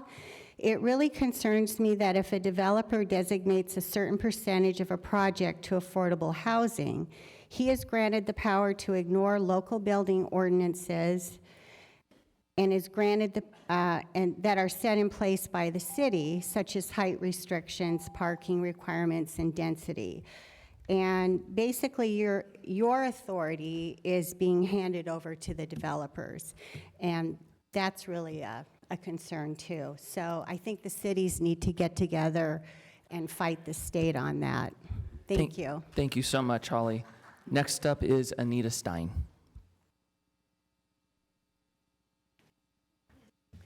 I would like to direct your attention to the screens. I'm going to be putting something, actually, Wendy's going to be putting something here for me. Okay. Hi, my name is Anita Stein from Newbury Park. I'm here to remind you of why we voted for you. These are some examples of what we thought were shared values. Some of these were taken right from your own campaign promises. Al Adam will stand up to special interests who want to overdevelop Thousand Oaks. Thousand Oaks Boulevard's specific plan threatens our small-town quality of life. Al Adam will stand up to developers and powerful special interests that threaten our unique quality of life. Beautify Thousand Oaks, don't overdevelop it. Fight over development and traffic it brings. I will be responsive to the desires of Thousand Oaks citizens who have expressed clear opposition to the overdevelopment in recent opinion polls. This is for Ty. Ensuring our community is prepared for disaster, support swift response, recovery efforts, safeguard the small town charm that makes Thousand Oaks so special. Anita, I'm going to pause your time just so I don't chew into it. If you wouldn't mind, can you just address the total council as opposed to the individual would be my ask? I'm sorry, that this is what I presented. I mean, I will get to everybody.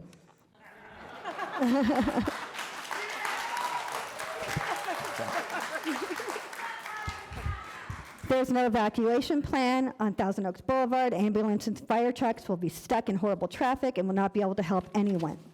No new hospital builds due to this massive project. I'd like to share something with you. I'd like to share with you how difficult it is to be seen at Los Robles. A loved one of mine had to wait 6 hours in line, a long line of ambulance just to get into the hospital. He was 94. This is unacceptable. When I brought it up to City Manager Akbar, who doesn't even live here, he told me that there would be no new hospital and it was up to Los Robles to staff better. There's also no pediatric ward. This is irresponsible to build more housing and promote to young families with no hospital to care for them. This is for David Newman. Density isn't the only or best answer to every housing question. Okay, this was for Mikey, but I ran out of time. Thank you. Thank you. Thank you. Let's just take a, thank you for the jazz hands. Let's take just a quick reset. I know we all care. I know we all care. But what I'm asking for is just the applause. What I'm trying to protect. I want everybody to speak. I want everybody to be comfortable speaking. That's what I'm trying to protect. We still have about 45 speakers, and we're almost at 10 o'clock. So you guys are doing great. Thank you so much. But that's what we're trying to protect. Wendy McLeod, you're up. Yes. My name is Wendy McLeod. I'm a Thousand Oaks homeowner. I live near the boulevard here. In lieu of Jungle Land's 100th anniversary, I wanted to see if you guys would interject a Jungle Land water fountain that is currently in possession of CRPD. It's been in a maintenance yard for years, and I think it would be a great addition to our Jungle Land Memorial here, because we don't have much. We just have a couple of plaques and 2 walls. Concerning the downtown, so people are worried about this being disturbed with the remodel. Concerning downtown, the reason for 7-story buildings just to cover an unsightly parking garage that should have never been here in the first place seems kind of strange. The parking garage could be painted. The Civic Arts Plaza was supposed to be built 2/3 underground to meet our height restrictions with Measure E that's being ignored again. It was supposed to be Spanish Casa architect with earth tones. This is why there's public mistrust with the city because of these things being ignored. Thousand Oaks does not need to develop housing to meet regional housing needs allocation numbers. The city has already met them for this cycle, which is every 8 years. The city is only obligated to zone to ensure that number could be built if developers wanted to. My question for you guys is, why can't this be a public vote? And in one of the slides, it said that the emergency plan was negligible. Do you guys know what that means? It's not good. Thank you. Thank you, Wendy. And we'll have a moment at the end for questions from staff. Next 5 are going to be Robin Marcelli, Miri Rosito, Diane McKay, Bob Bushnell, and Jeanette Welling. And Robin, whenever you're ready, you can start. Okay. My name is Robin Marcelli. I moved here from Glendale 20 years ago. My son went to school at Agoura High School. He spent hours of time in this theater and the one upstairs because he's a young actor, and went to Boston University after he got the privilege of being here and in the arts. And now he's back, and he's working here in town, and he wants to still do what he wants to do here. The reason this place is so great is because people kept it this way. People worked, they talked. I mean, I've heard some really disrespectful things about older people here. And I don't know, these are the people that maintain this. I'm not against a development, but more reasonable, not a 7-story thing. Make it a beautiful area, a hotel, a smaller hotel, something more reasonable. I'm emotional because I love this place. I have a place here. I live in Westlake Village. I live right above T.O. Boulevard. We can't even get out of down T.O. Boulevard to get to the post office some days. I live here every day, and I go down that road. And tonight, I know I'm down to like nothing, but I just want to say that there's a lot of people who really care here, and it's not an ageism thing, and it's not about the development. It's about doing mindful development that is beautiful and something we can really be proud of. Yeah. The kids, I think it's great that they have a good place to be. I really do. But let's hear some respect for the people who are here and want a great place to live too. Because I'm not going anywhere, and I'm 71. Amen. Yeah. And I'm not in bed, and I won't be in bed until... That's right.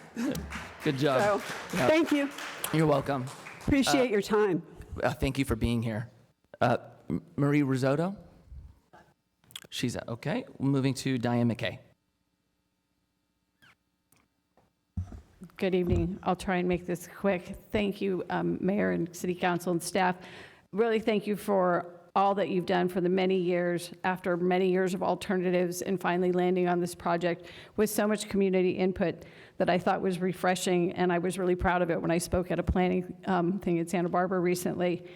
Anyway, there seems to be hundreds of opinions, and in the last few weeks, maybe thousands of opinions. I'm in favor, but the reality is, most of the people are home living their lives, and they are depending on you to do the right thing, city staff, city council, and make the decisions for smart growth that has kept Thousand Oaks one of the nicest, safest, wonderful places to live. The city adopted an amended general plan, and this seems to fall within the conversations around that plan. On behalf of my 4 adult children that always peace out about 5 because there's nothing to do here, and they go back down to West Hollywood and North Hollywood where they live because there is no place to hang out and go walk from place to place. And I miss them. I wish they would live closer. So on behalf of them, we can still be true to beautiful, smart growth, beautiful views, hiking trees, and a little more room for some people to work and live. Thanks. Thank you, Diane. Next is Bob Bushnell.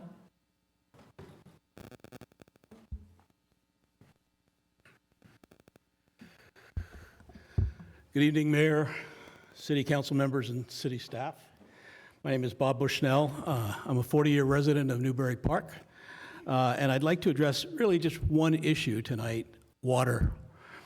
The city tells us that Thousand Oaks has sufficient water supplies through 2045 and that this project will not negatively impact that projection. But let's look at the facts. One of the primary water sources is Northern California snowpack. This winter brought near normal precipitation, yet much of it fell as rain instead of snow and could not be collected. As a result, our statewide reservoir capacity is only at 65%. Our other major source is the Colorado River. Colorado River serves 7 states, 2 countries, 30 tribal nations, 40 million Americans, and 5 million acres of farmland. Yet the river system is only about 36% full. And the federal officials continue discussing additional water delivery reductions of 40% for California, Arizona, and Nevada.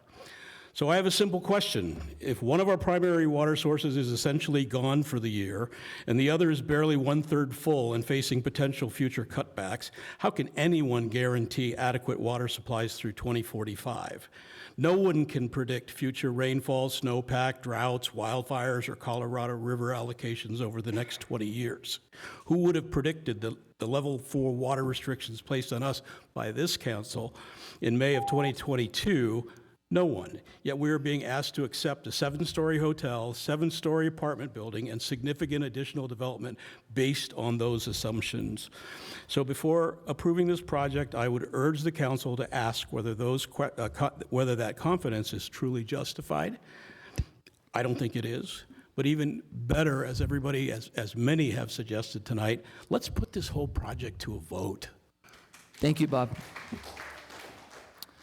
Next up is Jeanette Welling.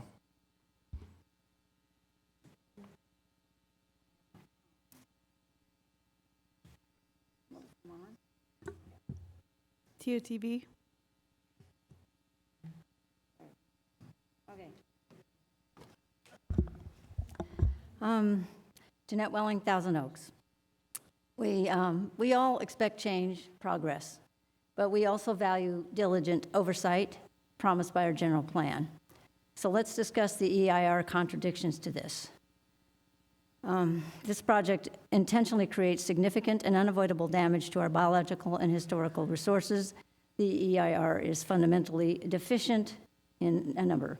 Urban canopy. The destruction of the 53 legacy trees is a permanent loss. Even with all proposed mitigation measures applied, the EIR admits this damage is significant and unavoidable. This is a clear indicator that the project cannot meet standard environmental thresholds for preservation. Air quality. The sheer volume of localized construction emissions will exceed regional thresholds. Despite the use of electric equipment or dust suppressants, the EIR confirms these emissions remain significant. Noise. The report discloses both construction and long-term operational noise from the outdoor amphitheater will exceed limits established by Thousand Oaks Municipal Code. But offers no solution because you can't build a sound wall high enough to block the impacts from reaching our homes. These are not minor omissions, evidence that the project fails to meet the basic environmental requirements. The EIR reliance on bare conclusions rather than data-driven analysis renders this document legally insufficient for project approval. The EIR admits that impact remains significant and unavoidable despite all mitigation. This is a formal admission that the project violates standard environmental thresholds. How can you justify moving forward when the EIR itself provides the project is fundamentally incompatible? Anyway, I urge the council to recognize that when the project requires a wholesale abandonment of your own thresholds, that the only responsible choice is to deny it.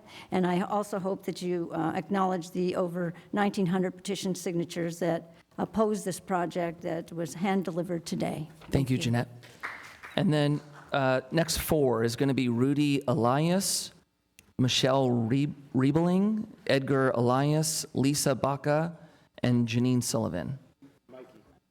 Oh, I'm sorry. Did I skip you? Rudy? I heard of Baja. It might have been, I thought I heard my name called. Bob Bushnell?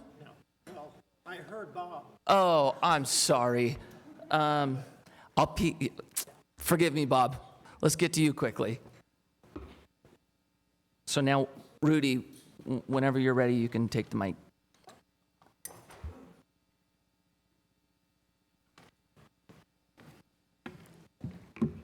And then before you begin, sorry, is it Bob Lerner?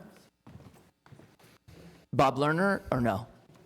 Okay, shoot, I don't see you yet. We'll get there.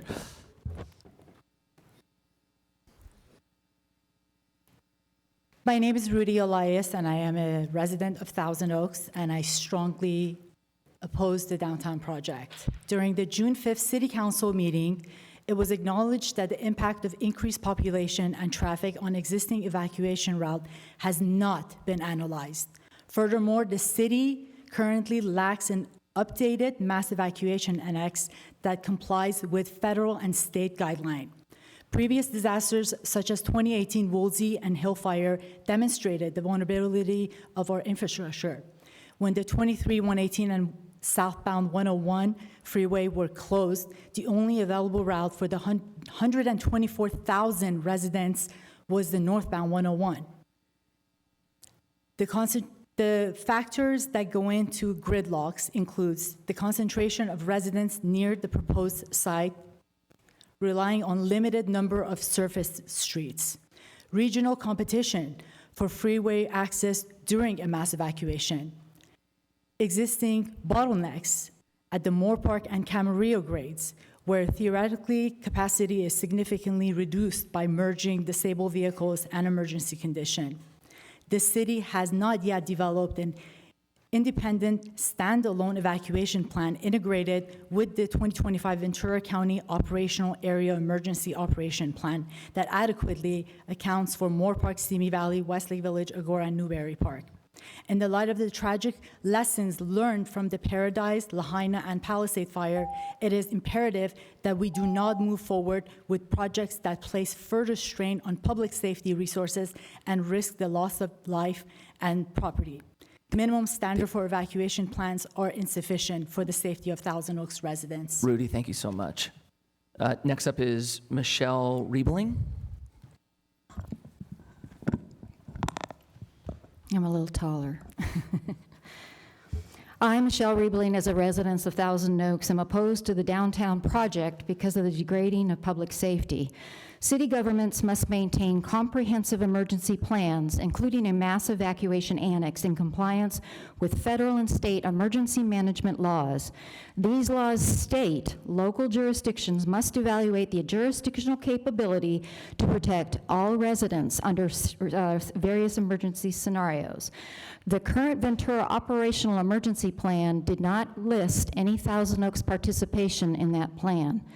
Our public safety personnel, resources, and transportation per resident ratios currently fall far under the national average. Industry guidelines is 1.5 to 1.8 firefighters per 1,000 residents. Many California cities operate 0.6 to 1.0 due to budgets. Daily staffing at the city's 6 active fire stations typically provides on-duty coverage of 17 to 20. Thousand Oaks ratio is 0.16, far under acceptable ratio guidelines. The FBI's Uniform Crime Reporting Program records baseline statistical averages for which observe nationwide trends in community policing. The ratio of sworn officers is 2.4 per 1,000 residents. The city has 93 officers assigned to this area. Using this nationwide data, the city should have approximately 298. The city sits 31% under the national average. We are at risk of a catastrophic wildfire, earthquake, a flood event, a windstorm, and a pandemic. Is it acceptable to place additional strain on fire, police, emergency services, shelters, and transportation resources by adding more people under this destination city concept? I urge council to vote no on this project. Thank you, Michelle. And then next up is going to be Edgar Elias. He left. Next up will be Lisa Baca. Oh, go ahead. Yeah, please. Oh, wait, no. Oh, I'm sorry. We can't allow that. But someone else did. Someone else read for... City Attorney. Our process is we only allow a person to speak once. We're not allowed to reallocate it to somebody else. Okay. All right. Sorry about that, Rudy. Next up will be Janine Sullivan. Yes, yes. If somebody else would like to read it, you can. Just go, yeah. Good evening, council members. Lisa Baca. I am a patron of the charming downtown shops and restaurants. I oppose the development project due to ethical conflicts of interest with the City of Thousand Oaks Mayor Mickey Taylor. Mayor Taylor will preside over the council's meeting where the final vote is taken. The California Public Reform Act has 4 main areas which conflict of interest may come up for public officials. The Taylor for City Council 2024 campaign statements found on the city clerk's website has 4 campaign donations that create the appearance of conflict of interest. Mayor, hold on. To tell you the truth, will you pause the time, please? Ask that you address the council as a whole, not one individual. Mr. Adams, I appreciate that. Excuse what I'm me. going to ask, I'm okay. For me personally, you're totally. These are my public comments. I understand. So you can't interrupt me. Well, I'm going to pause your time so that you're not You taking. won't What I'm going to lose say your is, time. I don't mind if you address me personally. This is all on your city clerk website. I'm stating facts. I have them documented, and I will leave a copy with your city clerk. That's totally fair. Yeah, I don't know why I'm interrupted. What Mr. Adams is saying is, for our council norm, it's you address the council. If you want to talk to me personally, you totally can. But you as mayor are the chair of the committee, so I'm addressing you. Okay. My comments are addressing you as the chair of this process tonight. Okay, that's fair. Go ahead. Can I have my time restored? Yes, you can. 100%. We froze it at a minute. Okay.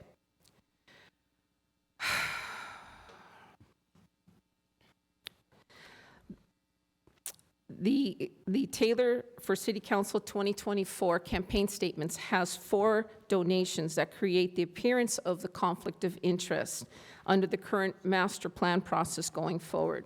These include donations from Lawyers Title, Merrill Property, Commune Capital. In the Form 497 filed by Mayor Taylor on September 6, 2022, there's a $10,000 donation. He, as president of the real estate firm Commune Capital, should have been a flag. On Tuesday, June 17th, the Chamber hosted a sponsored event where there are currently listed 60 members under the real estate section. Again, real estate developer. By virtue of Mayor Taylor having received both Real Estate 2022 campaign contributions, he has a perceived and actual disqualifying interest. As the chair of this body, Mayor Taylor, prior to the consideration of the matter at the very first public meeting, should have publicly identified the financial interest, recused himself, and left the room while the discussion was taking place. The entire master plan process has been tainted. The residents of Thousand Oaks should be given a vote to decide how they want to spend their millions of taxpayer dollars. Thank you very much. Janine.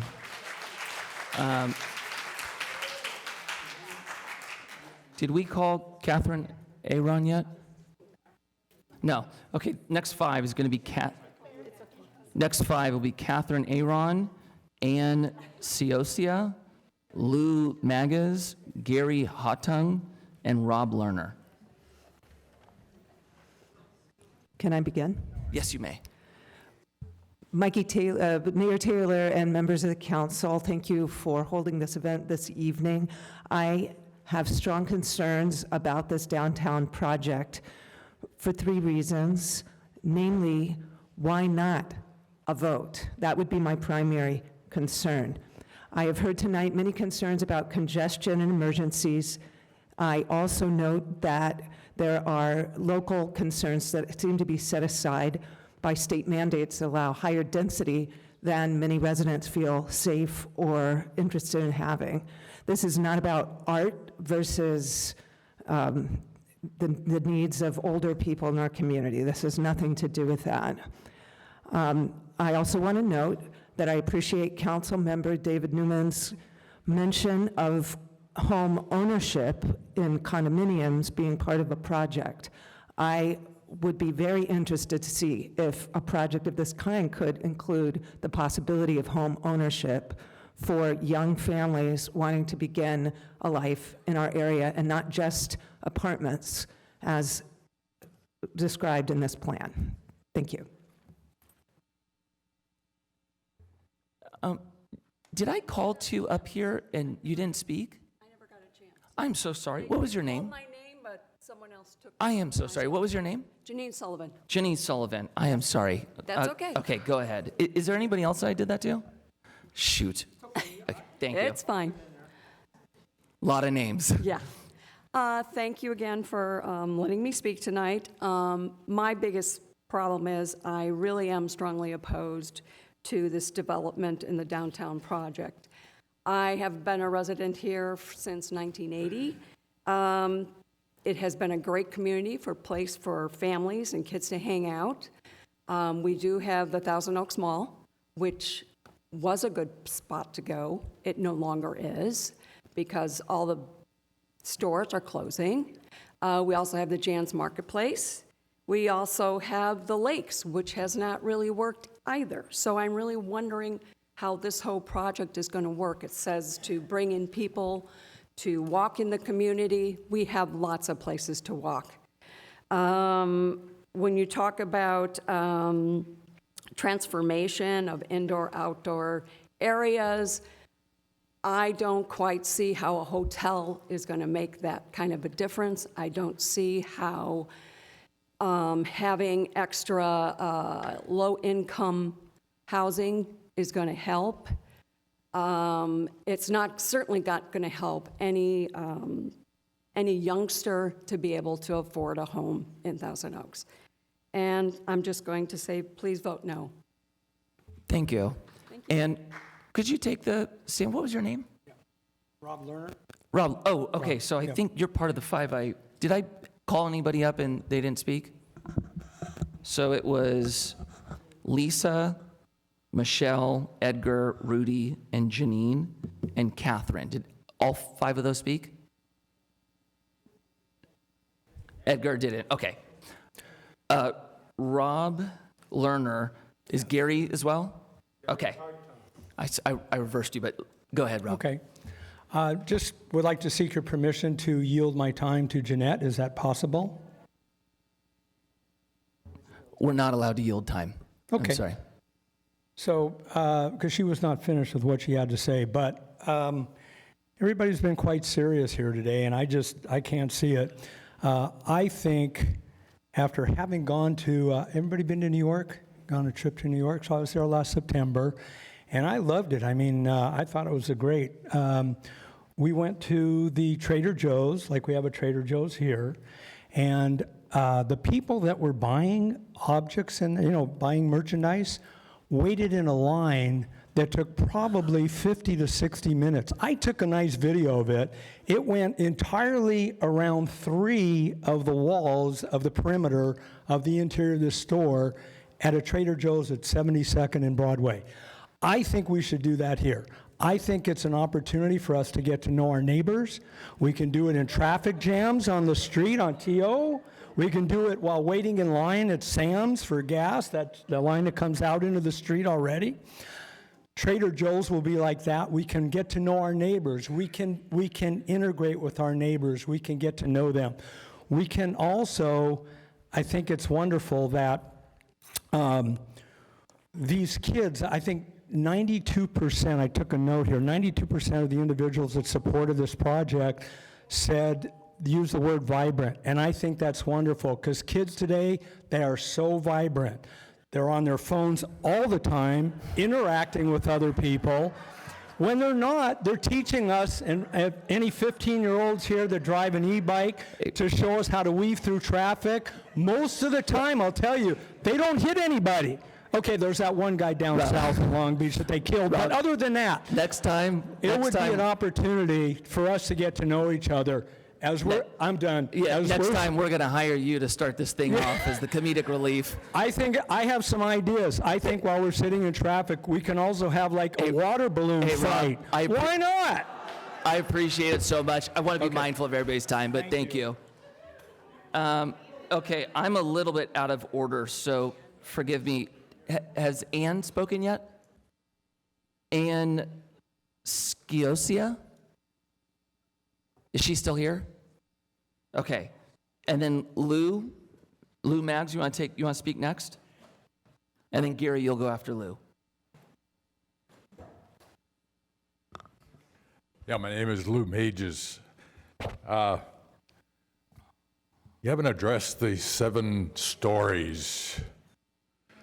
This seems to be the sticking point here, and you might reconsider. I mean, I don't think this is ready for a vote tonight because of what you hear.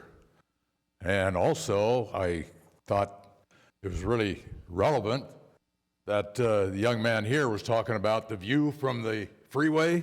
You couldn't see it? Well, what about the view from Thousand Oaks Boulevard? You start with the gardens on this side, and on this side, you have a cliff. And beyond the cliff, you have a 90-foot canyon. This doesn't make sense. The height is, you can tell. I don't understand, because you referred to the general plan, and you said, well, we're going to make some adjustments to the general plan and make this thing work. Well, the general plan was not voted by the people. And I think this project should be voted by the people. That's all I have to say. Thank you, Lou. Next up is Gary Hartung.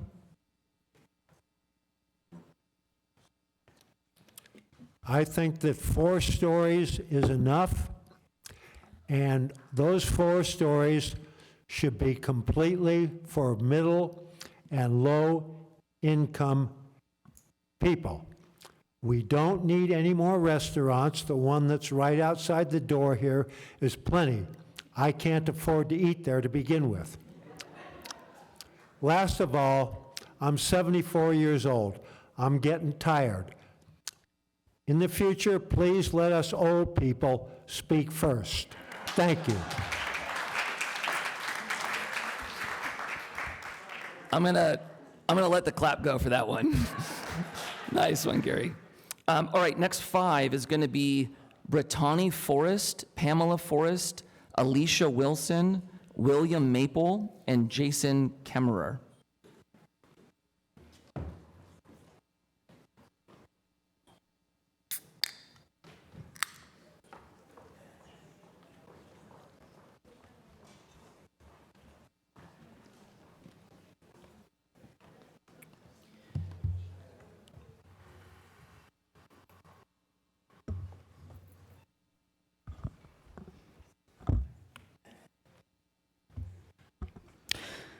Good evening. My name is Brittany Forrest. I grew up in the Conejo Valley, graduated from Westlake High School, and a few years ago, I was fortunate to return to Thousand Oaks. It's also a community I hope to stay in and raise my own family in someday. I understand the need for housing, and I support thoughtful growth. I also understand the affordability challenges many residents and local businesses face.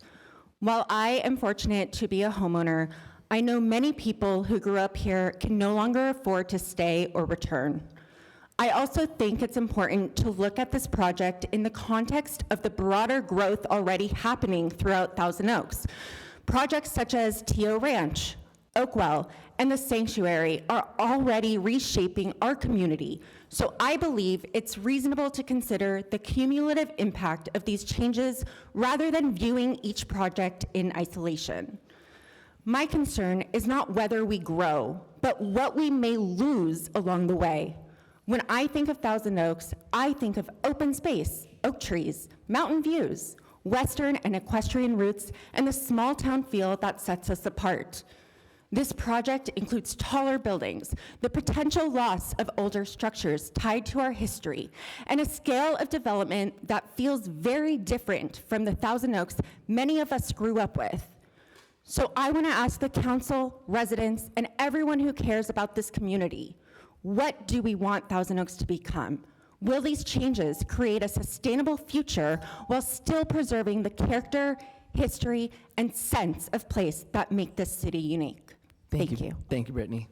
Next up is Pamela Forrest. Pamela Forrest is not here. Alicia Wilson.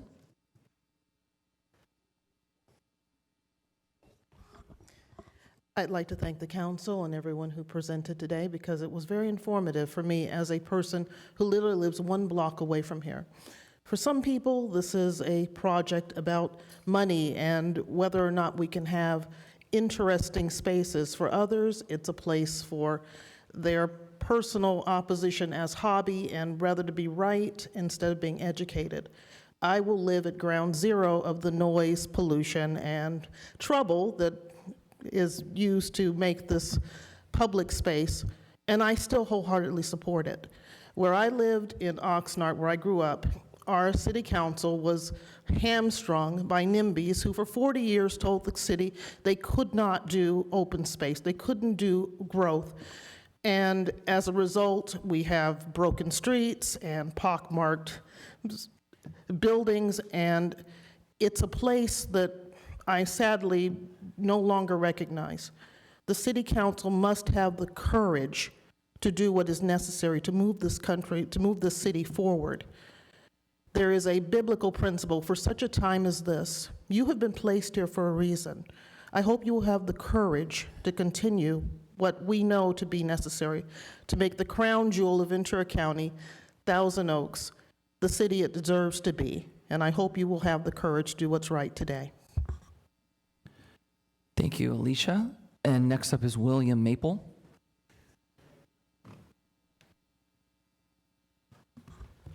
William Maple of Newbury Park.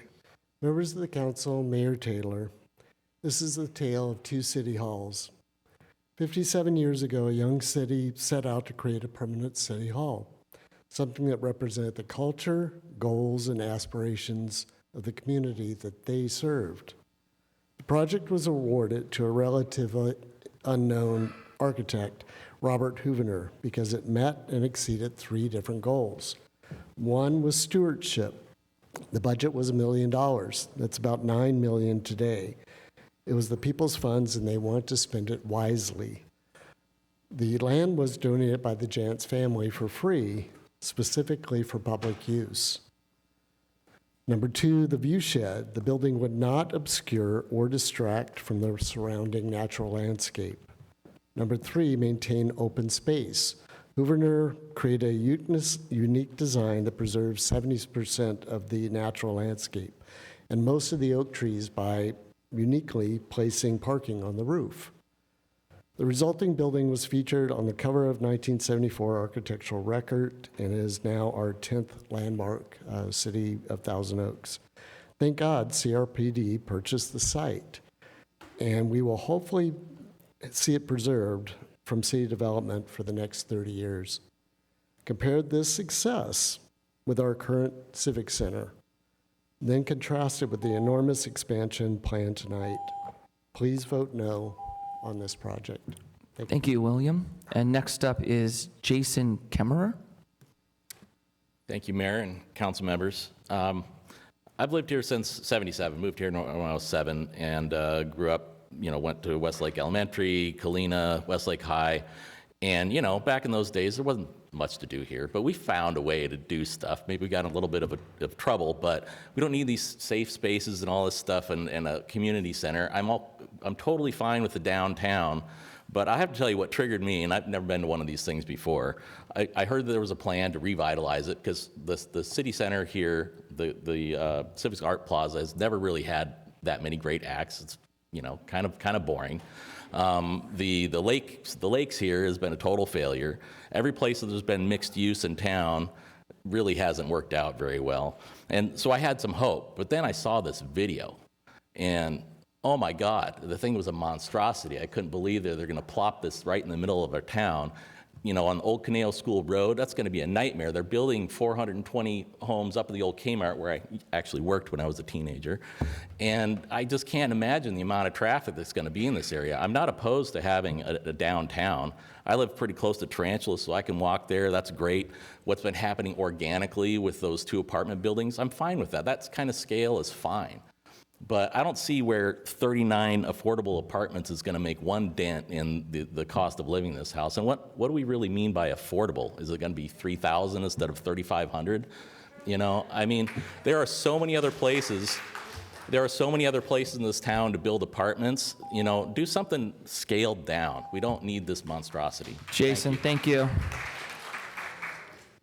Next 5 are going to be Josh Gray, John, Philip Gatch Jr., Bob Apgar, and Kevin Mitchell.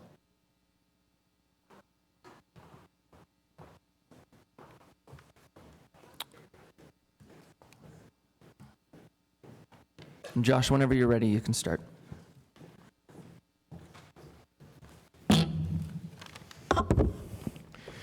Good evening, Mayor, City Council, City staff.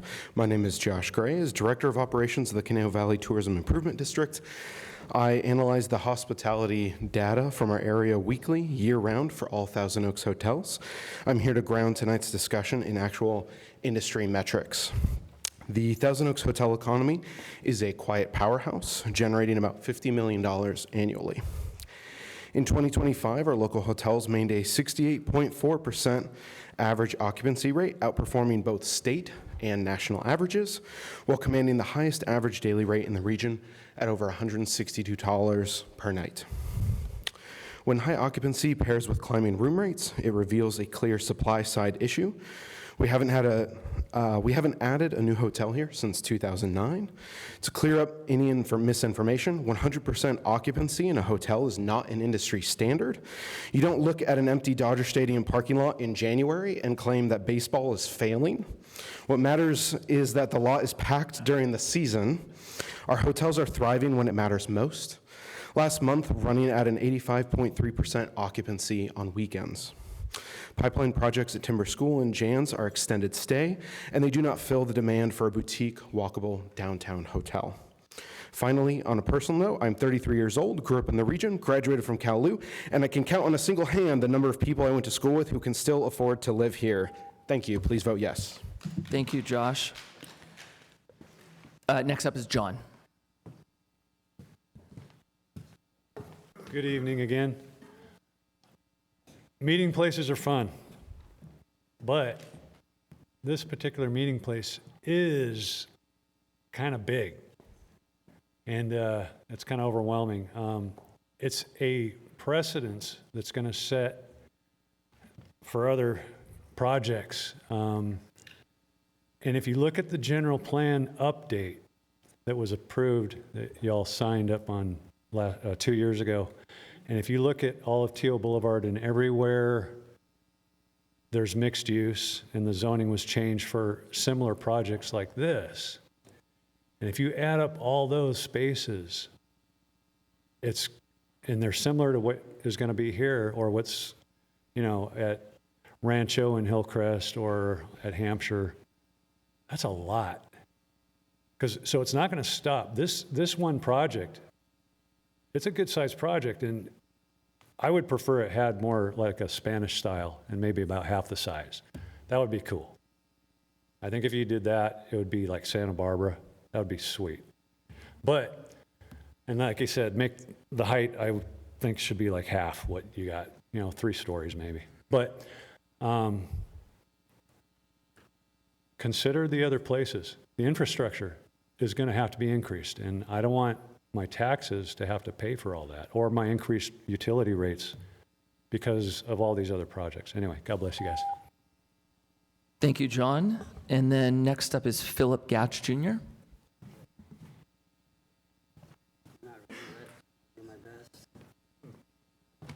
Council members, Mayor, good evening. My name is Philip Gatch Jr. My father, Philip B. Gatch, served this city for over 35 years as both city planner and city manager. He passed away during COVID, so he could not be here tonight. I am doing my best to help convey what I believe would be his response to this project. My father grew up in Woodland Hills and was determined to prevent Thousand Oaks and the Conejo Valley from becoming the San Fernando Valley 2.0. This is his copy of the original development plan his department published in 1970. His department did not simply impose a vision on the public. They canvassed the community and asked residents what they wanted. They treated city planning as a public trust. This is not what I see happening with this project. For a proposal this large, one that would permanently change the character of this city, the outreach to the general community has been anemic at best. This feels less like a community-driven plan and more like something being foisted upon the citizens. And if the answer is, we did not have to put it to a vote, that is not good enough. Just because you can move forward without a referendum through bureaucratic maneuvering does not mean that it should. It is one thing when a developer is asking for variances outside the parameters of acceptable city restrictions. It's an entirely different set of standards when it comes to the city itself. As Los Angeles and San Fernando Valley have devolved into dystopic, crime and homeless-ridden cesspools, the Conejo Valley and Teal has become... Philip, if you can you wrap it up because time is out? Yeah, okay. The Conejo Valley and Teal has become our sanctuary city. Father's Day just passed, and in honor of my father who fought thoughtfully and deliberately to preserve the character of this city, I'm asking for 3 things. First, halt forward movement on this project. 2, conduct thorough, transparent, and citywide outreach asking residents what they actually want. 3rd, if the city still chooses to move forward, put it to a referendum and let the citizens vote. This city's future should not be decided without the input of the people. I got to be respectful of everyone else's time that they got. Thank you. Next up is Bob Apgar. Aptaker, excuse me. And, okay, we got to Bob. Thank you for being patient. Good evening. Thank you, Bob Aptaker. And I promise I wasn't trying to jump the line earlier. I'm a resident of TO. I walked here tonight from my home in Caneo Oaks. And as a frequent walker, I support the downtown plan, which I think will be a good thing for walkability in downtown Thousand Oaks. I support the downtown plan.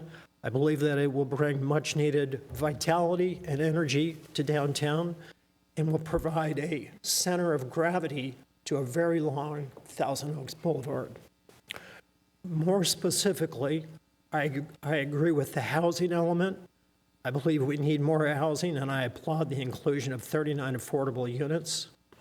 I believe that our younger population needs affordable places to live.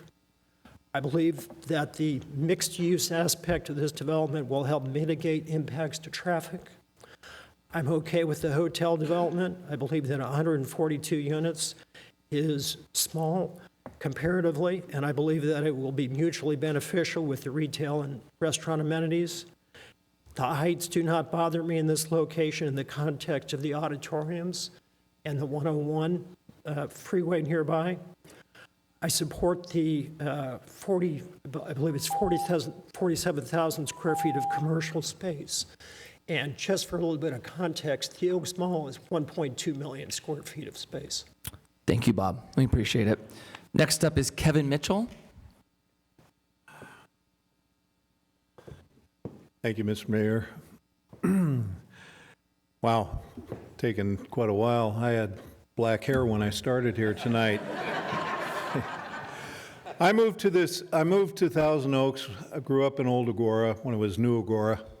I moved to Thousand Oaks when my wife and I got married, and we came out here because we had horses. We could find horse property. This town had a certain charm, character, Western lifestyle that a lot of people have moved out here, bought things that they could barely afford so that they could live here. It was a sanctuary.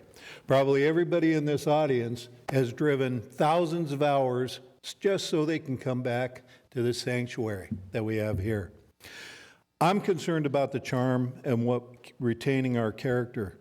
I mean, you look at Santa Barbara, people are driving up to Santa Barbara because it has continued charm and style. We're losing that. I'm against this project simply because I think it's not consistent with the charm and the character of this community. I think that there's other means. I think, just an example is I love the theater, I love the arts, but what the finished product was with the radiator grill on the side of it that I have to pass by every day, I hate that. So it's more of, yes, it's a good concept, but I don't think it's this concept. Thank you for your time. Thank you, Kevin. And thank you. Yeah, I'm looking now at the camera. I'm getting a little gray on the side for this meeting also. Next up, the next five is going to be Lisa DeLallo, Larry Turner, Melinda, Rick Principe, and Cynthia O'Leary.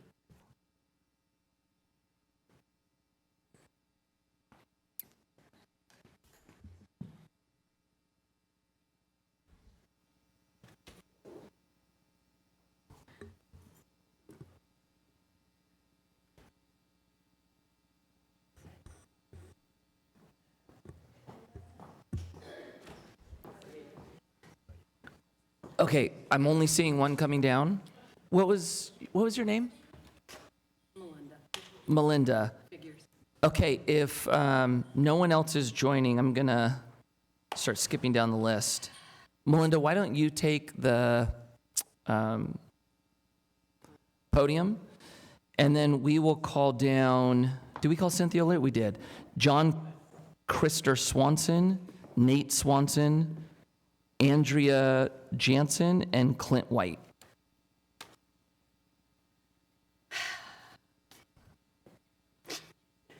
I'm going to be first. Do you want me to start?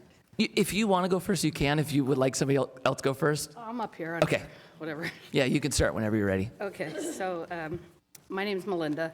I moved here. Well, thank you all. Melinda, Yes, okay. perfect. Number one, thanks for letting me be here. Did not plan on being down here. I saw something about you and block parties, and that's what sort of got me like, whoa, this does not look like a block party. So that was my main thing for being here. I moved here in 1986 from Woodland Hills, San Fernando Valley, to raise my family. So that was quite a while ago. And I'm nervous because I was not planning on doing this, so I just have this stuff here. Okay, so You're doing great. Don't here be I nervous. go. All right. I oppose the proposed downtown, Thousand Oaks project at what is being presented. I think it's scaled down from what we just heard from the gentleman that just left. I like that. I'm sure people that I've talked to do think it's a good idea, but it needs to be scaled down, okay? Affordable housing is not simply about adding more units. It is about who can realistically qualify and whether those units serve the residents who need them most. Many income-restricted housing programs define low-income households based on a percentage of area median income,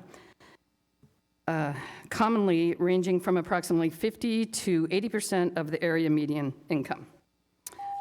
Melinda, I'm going to give you another 30 seconds just because we kind of okay, jammed thank up you. your Yeah, launch. I sort of like it. Okay. Anyways, before boy, that went quick. Before approving more large-scale development areas, I think we need to recognize the housing supply that already exists. Thousand Oaks, Moore Park, Simi Valley already have approximately 32 to 33,000 rental housing units.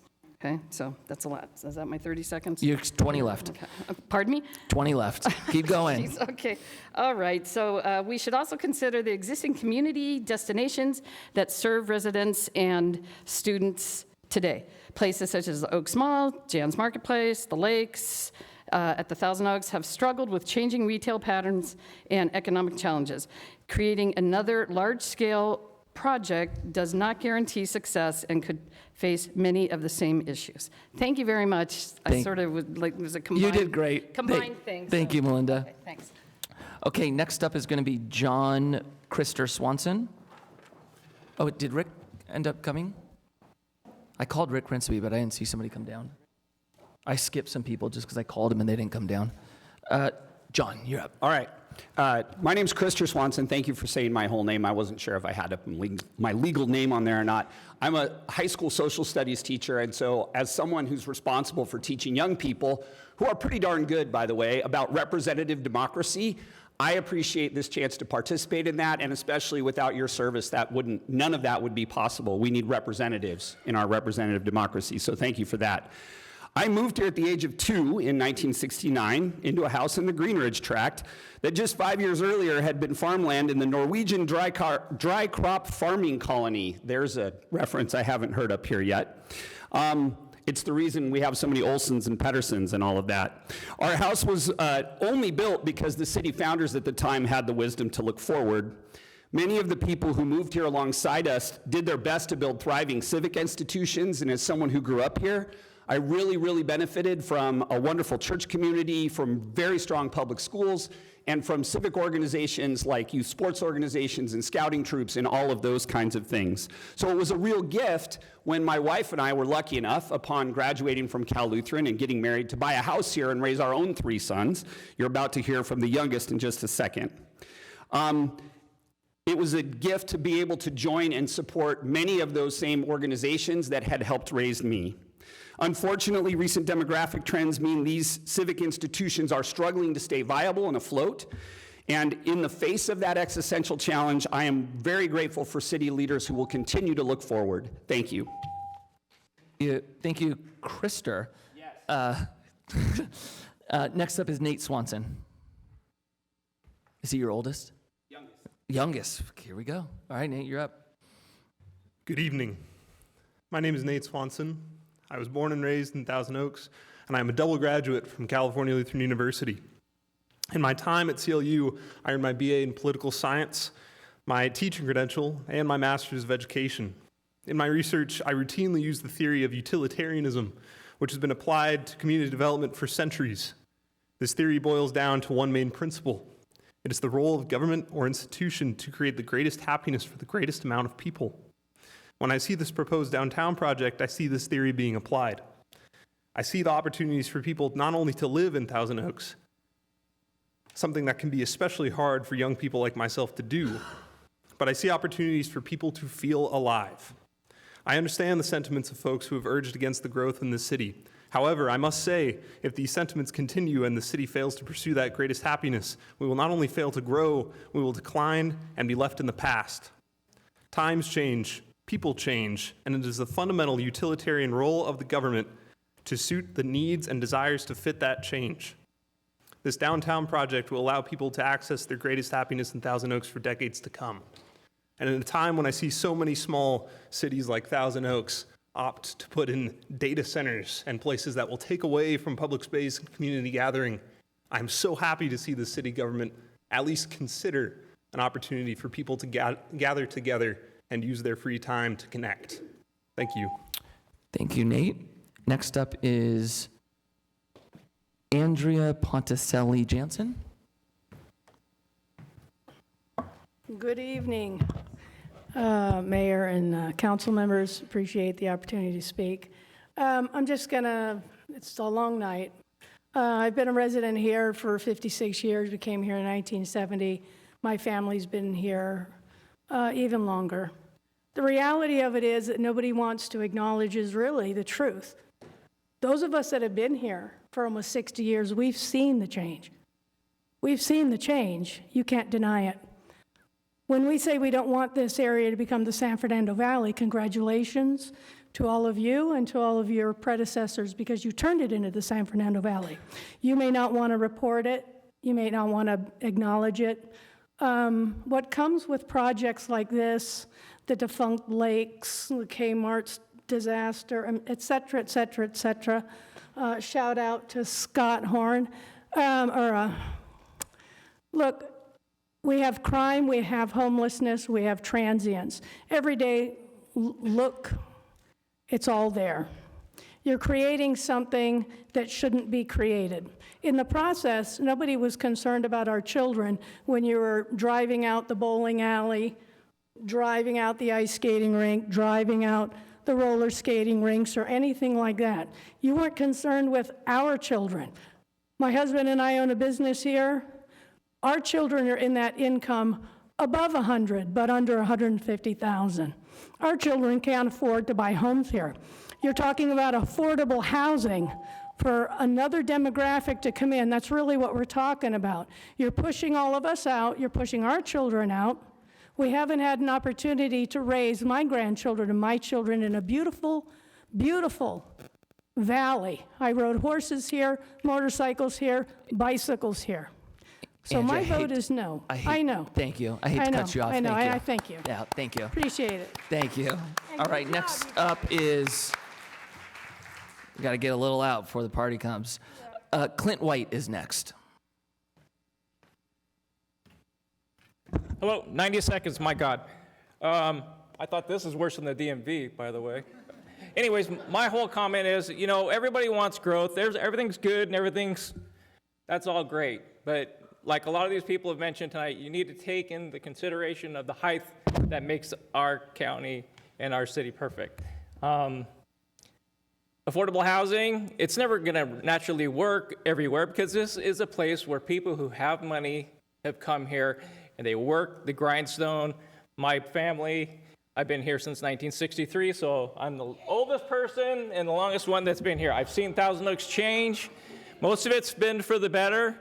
I think this new development is good, but like everybody else has said, you need to rethink it. Let's keep our values where they need to be, bring the height level down, affordable housing, and a hotel. Come on, talk to Westlake Inn, see what they think about having another hotel here. Why don't we improve our home businesses that we see here, utilize spaces that aren't being used, warehouses, other businesses that are just completely vacant, and now they want to make a whole new open plan. It's not going to work. I'm sorry. I think it's great that you guys are trying, but you need to rethink. Plain and simple. Good work keeping that in 90 seconds, Clint. Great work. Next up, we're going to have Lauren Lurch, Chris Cold,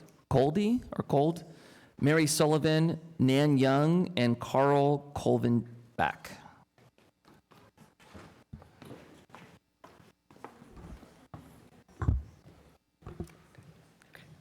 Good evening, Mr. Mayor, City Council members, and City staff. My name is Lauren Lurch, and I've owned and operated a retail spot here on Teo Boulevard for the past 8 years and counting. As a small business owner, I feel this project would help boost the economics of our city. It'll increase jobs and provide housing, both which are very needed. I have followed the project for the past couple years, and each presentation I've been consistently impressed by the small changes and details based on community feedback. So whether you are for or against this project, your constructive feedback is important and has helped shape to what it looks like today. When I see the project, I see community, a place where families can gather, enjoy a picnic in open space, enjoy live music at the outdoor amphitheater, a place that businesses can gather, serve as a space for street fairs or farmers markets, a place that we can welcome our out-of-towners to our beautiful community, a place of gathering with coworkers or celebratory gatherings with friends on a rooftop bar. I am looking forward to that. I look at the site not with just me in mind, but a place for our generations that follow, a place where my children are able to frequent as a staple in our amazing community. Let's create this space with as a place that we can just eat, drink, laugh, make memories. And I don't feel that, like I keep hearing this whole San Fernando thing. This is Thousand Oaks. Let's just make it a place that we can have forward thinking and enjoy for many, many years to come. Thank you. Thank you, Lauren. Next up is Chris Coldy. Did I pronounce that right? Yeah, Colby. Okay, great. Good evening, Mayor, council members, and staff. My name is Chris Coldy, and I'm a 19-year-old resident of Thousand Oaks, artist and entrepreneur. I support the Downtown Thousand Oaks project because I believe this is a vote about the future of our city. First, it's about creating a place where the next generation wants to stay. Young artists, entrepreneurs, business leaders, and skilled workers are looking for communities that offer connection, opportunity, and energy. If we want the people who grow up here to build their careers, businesses, and families here, we have to create a city that gives them a reason to stay. Second, it's about creating a true community gathering place. Thousand Oaks has great neighborhoods, parks, and schools that are all protected under our plan. But what we've often lacked is a central place where people can come together and enjoy local businesses, attend events, experience culture, and build community all in one space. This project isn't a departure from the values of Thousand Oaks, it's an investment in them. It creates opportunities for the arts, supports local businesses, encourages community connection, and helps ensure that the city remains vibrant for future generations. Finally, I want to recognize the process that brought us here. This project has been studied, discussed, and refined over many years. City staff and community members have invested countless hours gathering feedback and evaluating possibilities. While not everyone agrees on every detail, I believe we should acknowledge the extensive public engagement and thoughtful planning that have led us to this exact moment. As someone who hopes to build my future in Thousand Oaks, I think about what this city will look like in 20 years. The choice tonight is whether we continue investing in a future that attracts talent, supports local businesses, and strengthens our community. I respect and encourage you to support this project. Thank you. Thank you, Chris. I appreciate that. Mary Sullivan is next. And is Mary still here? No, then we'll have Nan Young. Hello, and good evening to our leadership. Yes, I am Nan Young, and I'm a resident of Thousand Oaks. I've been here since 1990. I'm the director of Art Trek, an arts nonprofit organization in the area. And I thought I'd begin with a fun little story because in 2016, Art Trek, along with the Arts Council of Conejo Valley, placed our Conejo Cottontail on the property, thinking it was sort of a placeholder, knowing that very soon the area would be rebuilt. And that was 10 years ago. And I say that because I am so aware, I'm looking at time, of the long care, the concern, the continuous listening and attention and studying and the plans that have changed over the years, and the attention paid to how meaningful a huge project like this will be for the community. I think for some people for the worse and for many people for the better. For me, I'm all for it. I look forward to seeing the growth in the arts in this community. I love Thousand Oaks. I love the idea that we will be taking families and friends for nights out in our beautiful destination for downtown. It is an intentional growth and a beautiful growth, and I welcome it, and I thank you very much. Thank you, Nan. And next up is going to be Carl Kolvenbach. Hello, my name's Carl Kolvenbach. I've been a transient here for 35 years. I'm joking. It's been a long night, okay? And I had this all written out and stuff, but I'm just going to really go to bullet points at this point because you've heard a lot of this stuff over and over again. Obviously, I'm not in favor of this, but there are a lot of things that are really good about this project. But I think that things that have been brought out many times tonight, and one of them is this height thing. It's like, it's just going to destroy our community. I've been here 35 years. I'm a scientist at Amgen. I've seen this growth here, and it's great. But no tall buildings, no additional hotels. What are they going to serve? What purpose are these going to serve? It's not a vibrant, we have a vibrant community. All these words that are coming out, these buzzwords, vibrant. How is this going to be more vibrant than what we have already? I don't understand this. It's a quarter of a mile area, right? How are people going to be waltzing around and going, oh, I'm so happy? It's like, come on, just build it so it's feasible, it's within our constraints of our developments, what our city charter is. Fit it in there. And the thing is, we've got a lot of issues here in Thousand Oaks. We have a hospital that's not providing care for our children. You know that, right? Well, okay, so you're saying all these children are going to come here. What are they going to do when they get sick? They've got to go down to Simi Valley or wherever. It's not okay. Thank you. And one other point, just please. 2 seconds, just so we still have a lot of speakers. I know, just one other point. Everybody's saying that the population is decreasing in Thousand Oaks. It's decreasing everywhere. It's like, come on. Let's just realize that. This is kind of some of the stuff. Carl, I got to stop it, my man. Thank you, though. I appreciate it. Next, we're on Marlene Halleck. Oh, you know what? I think we're through the next 5. Marlene Halleck, Jake Zaranandia, Susan Duckett, Heather Hamilton, and James Donahue. If you guys 5 can come down.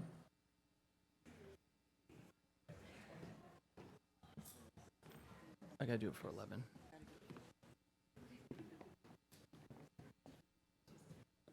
And so first up will be Marlene. Do we have no, Marlene's not here. Jake?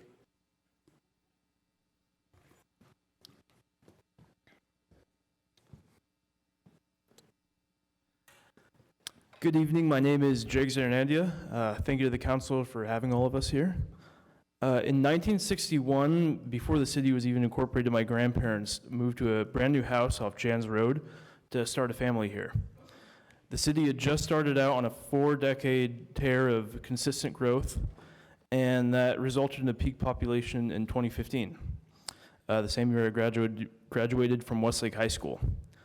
Over several of the last 11 years, I had the experience to live, study, work in half a dozen cities around the state of California, and I can report with a pretty high certainty that Thousand Oaks is better than all of them. And that's the reason I'm here tonight. I think many in this room have been blessed to live in Thousand Oaks that used to build and develop. Housing permits in the city of Thousand Oaks plummeted during the 2008 recession and have never recovered.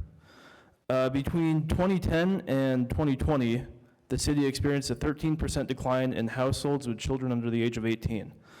Enrollment at our schools, both public and private, has been consistently trending downward as young families don't see Thousand Oaks as a viable city for young families. I think the lack of building and development in Thousand Oaks in the last 20 years has not been very beneficial to the city. And young people are leaving for lower cost of living states as a result of that. Young people from Thousand Oaks, including myself, struggle to see this as a community to plant roots. I think this proposal is thoughtful, and I hope the council approves it. Thank you. Thank you, Jake. Next up is Suzanne Duckett.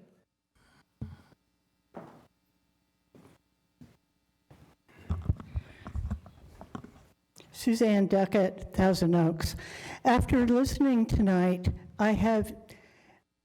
my old speech is no longer, but I'm here to remind you that this is corruption. If you vote on this tonight and not allow Measure E to take place. A lot of us voted for Measure E. The majority of the people voted for Measure E. And apparently you're frightened about Measure E because you're avoiding it. You're avoiding having us vote on this project. If you vote yes on this project tonight. Santa Monica, I used to live in Santa Monica where we had a corrupt city council. They wanted to tear down the pier and build a cement island so that the oil companies could drill. We voted them out of office, the city council out of office. We got a new city council in, and you know what they brought to us? Rent control. Rent control for years. So, if you're looking ahead, how many of you are going to be gone? Thank you, Suzanne. We're getting close, guys. We're getting close. I'm going to ask you again, please hold the clapping till the end. The next up is James Donahue. Oh, I'm sorry. Excuse me. I'm sorry. Heather Hamilton is next. My apologies, James. After listening to the experts and watching this process unfold, it's encouraging to see how thoughtfully this project has been evaluated. Because at its heart, this project is about optimism, a belief that tomorrow can be better than yesterday, a belief that we can learn, adapt, grow, and build something better, which we all should love. A community with a vision for the future is a beautiful thing. A community that shows up for its people is even a more beautiful thing. That's the kind of city I'm proud to live in. This room is or was packed for a building project. It tells me that people care, people are paying attention, people are invested in the future of the city. So let's keep doing that. Let's keep building a city we're proud of. Let's have forward thinking. Let's keep our city thriving. Let's keep our people safe. Because buildings exist to serve people. People do not exist to serve buildings. The true measure of a city is not what it builds, it's how it treats its people. And let's make sure we continue to be the kind of city that cares as deeply about people as it does its projects. So thank you. Thank you for this long night. It's great. Thank you, Heather. Next up is James Donahue. Thank you for being patient. Sure. I want to thank the council as well for staying awake, if nothing else. It is getting late. I hope you're all on overtime. My name is Jim Donahue. I'm here with my wife, Laura, and we moved here 34 years ago from Ottawa, Ontario, Canada, where we lived at the U.S. Embassy. We moved to TO because we were told it was the safest city in America, and I think we can thank Ventura County Sheriff for that. As well, it had great schools, great athletic programs, and the best weather probably in the U.S.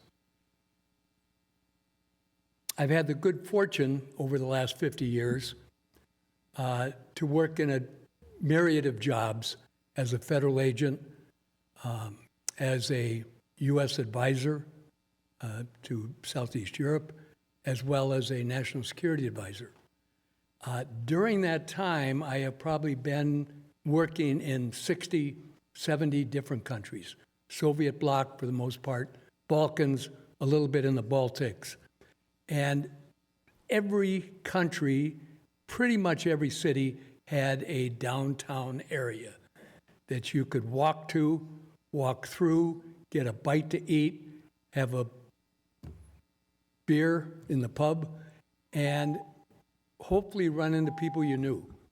And that was probably my biggest excitement when we'd go down there, is to run into some of my students.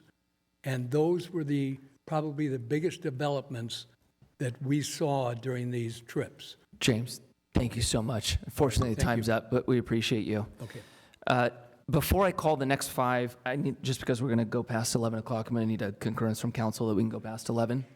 Mr. Newman, Al, Bob, Ty. Okay, I'm a yes too, so good to go past 11. Okay, next up we have Diana Merville, Marty Cowley, Jessica Resendez, Gail Casey, and Harry Every. And Diana, whenever you're ready, you can take the mic.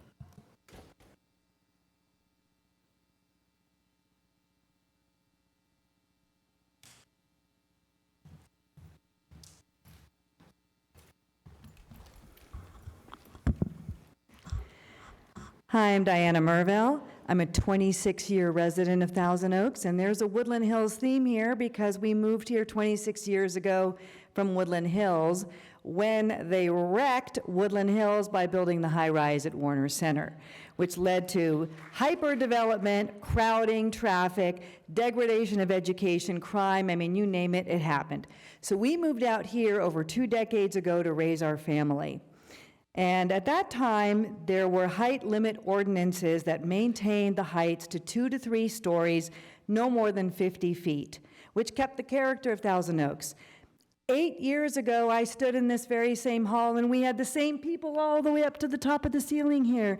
And we sat and we talked to your predecessors of city council, and we contested changing the height limits at that time from 50 feet to 75 feet for the Caruso project. And we were stunned when after we were here till 11 o'clock at night then too, 8 years ago. And yet city council voted to approve the change of the 75-foot limits. And it felt like the Paul Simon song, The Sound of Silence, where our words were like silent raindrops fell. And now we're talking about 90-foot heights. It exceeds the previous baseline limits by 38% and violates the ordinances. All so that you can promise, what, $1,000 rents? You can't promise $1,000 rents, so stop calling it low-income housing. It's not, that's smoke and mirrors. So anyways, please go home, listen to The Sound of Silence, think about it, and please vote no. Thank you, Diana. Next up is going to be... May I leave my letter for public record? Yes, please do. Next up is Marty Cowley. No Marty. We'll move to Jessica Resendez. She's on, okay, we'll come back to Jessica. Gail Casey.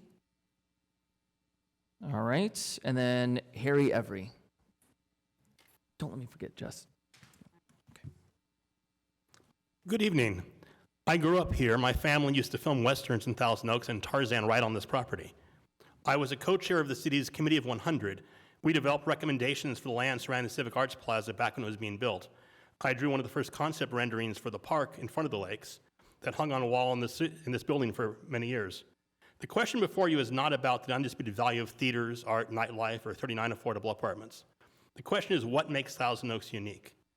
When the Civic Arts Plaza was approved, we were assured that it would not set a new height precedent. 100 residents overwhelmingly agreed that any development must fit natural beauty, suburban character, Spanish architecture, and history of the Canal Valley. With the lakes, Caruso and his team did a great job of accomplishing that. The proposed downtown project design in its excessive height as it currently exists does not. It projects a stark, dense urban design that will set a height precedent, just as the Arts Plaza itself is being used as a height precedent tonight. The applicant stated tonight that this project is intended to become the nucleus of an ongoing, expanding downtown development, and that is precisely what so many of the opponents of the project, and probably the only opponents of this project, are actually upset about. As a designer, I know that projects can be designed to mitigate transparent density and scale. We can build whole sound stages that aren't visible. I know that simply building new restaurants and a hotel does not make a successful entertainment district.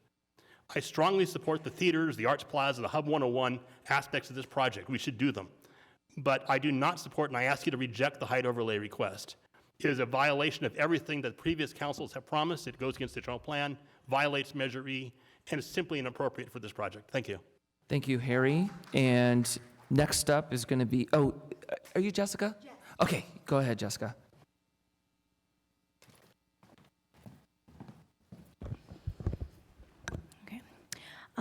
Good evening, Jessica Resendez, Thousand Oaks. My family has called Thousand Oaks home since the 1980s. I grew up here, and when I was younger, I didn't always appreciate what made the city unique. Like many teenagers, I thought there wasn't enough to do. But as I've gotten older, I've come to appreciate the open space, the sense of community, the oak trees, the safety, and the identity of a city that never tried to be Los Angeles. I appreciate thoughtful growth. I appreciate the newer restaurants, the breweries, businesses that have brought life into the community. I am not against development. What I oppose is the scale of these proposed 7-story buildings next to the Civic Arts Plaza. They reflect a level of density and urbanization that does not fit the identity of Thousand Oaks. We've seen projects before that were presented as exciting additions to the city, only to struggle years later. My concern is that we are once again being sold a vision that may not age well with the community around it. Beyond appearance, there are real concerns about traffic, congestion, parking, infrastructure, safety, and the loss of the natural beauty that defines our city. Growth should complement Thousand Oaks, not overpower it. Please don't mistake opposition to these buildings as opposition to growth. Many of us support thoughtful growth. We simply do not want to lose what made this city special in the first place. I hope the council truly listens to the concerns being raised by residents tonight, because many people care deeply about the future of the city and want to feel heard in decisions that will permanently shape Thousand Oaks. Because once a city loses its character, you cannot get it back. Thank you. Thank you, Jess. Next 5 are going to, thank you. We're getting close, gang. We're getting there. Next 5 are going to be Daryl Malamut, Rob Harmon, Gary Raymond, Danielle Borgia, and Fred Kershaw.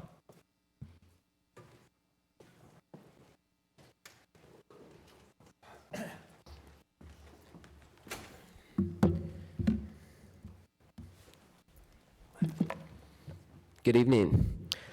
I live in North Ranch with my wife and 2 daughters. I originally moved to Thousand Oaks as a kid in the early 90s. I went to Westlake Hills Elementary, Colina Middle School, and Westlake High School. I now have a 10-year-old and a 12-year-old, 2 girls. They're about the same age as I was when I moved to this area 30 years ago. I support the project. We need apartments for the new generation, including my kids when they become young adults. When I graduated from university, it took us 10 years to afford our first home. It was a condo. During that time while we saved, I lived in an apartment for that entire decade. We saved and saved and saved, and we finally purchased our first home. We lived in different areas, but finally 4 years ago, we could afford to move back to Thousand Oaks and move home again. I support this project as it will create quality apartments that will house some of our next generation. Period. I want our kids to be able to live in the same community as me. I also want to create a walkable downtown center where my kids are encouraged to put down their iPads and enjoy a fun downtown environment.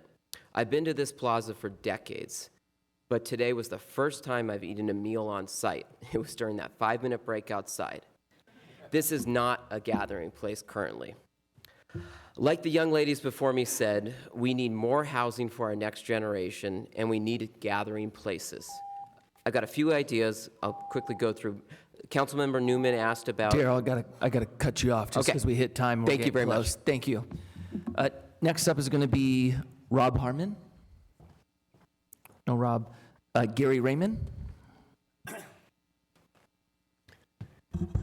Greetings to the council. Appreciate being here. Appreciate all your efforts. So I've lived here since 1981, and in 1994, when this was built, I was the first sound engineer in charge of the sound of the facility here, which is an amazing facility. It was built with high integrity, and was one of the reasons, even though it hit a lot of flack, that they built it the height they needed to get a proper structure. Now, that does not justify having 90-foot apartments or offices. It totally does not justify that. This was something that was necessary for the theater. We moved out here in '81. We lived in LA. We lived out in the valley. I'm old enough to remember when it was nice out there, and then, we had all this construction, and, it lost a lot of its charm, and I've heard a very common theme tonight talking about that. What I would like to propose is that the council offers two versions of this.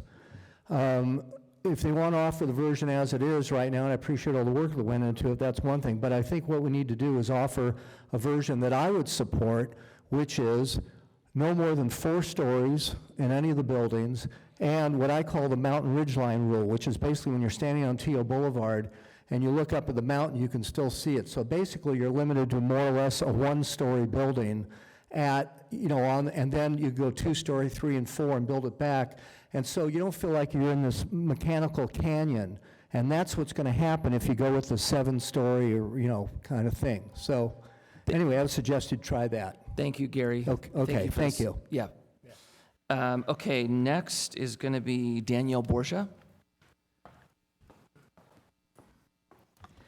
Good evening, Mayor Taylor, council members. Danielle Borgia, President and CEO of the Greater Conejo Valley Chamber of Commerce. I was born and raised in Thousand Oaks, and I have been fortunate to stay, work, and raise my family in a community that has helped shape me. But increasingly, that story belongs to a very select few. As a business leader and mother of 3, I view Thousand Oaks through 2 lenses: the economic vision for our city and the quality of life we are going to leave the next generation. Major employers and companies continue to invest in our community, demonstrating strong confidence in the city that we've built. The creation of a downtown has been a vision for decades in the making and a promised council priority, an opportunity for the city to invest in its own future. The city has been carefully planning for this moment, bringing in regional architects with deep expertise of Ventura County, extensive community engagement and outreach, comprehensive economic analysis, numerous policy decisions that have laid the groundwork for this evening, and setting aside over $80 million to help fund this vision.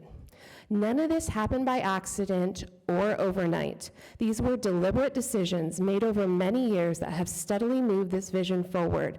While many features of this project have been highlighted tonight, what resonates most is the sense of place it will create, a downtown where everyone feels welcome.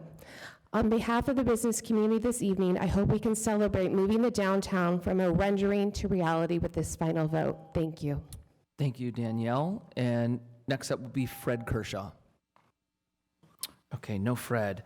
Next 5 is going to be Brandon Adams, Ronald Siegel, Ryan Huggins, Grant Brimhall, and Matt Smith.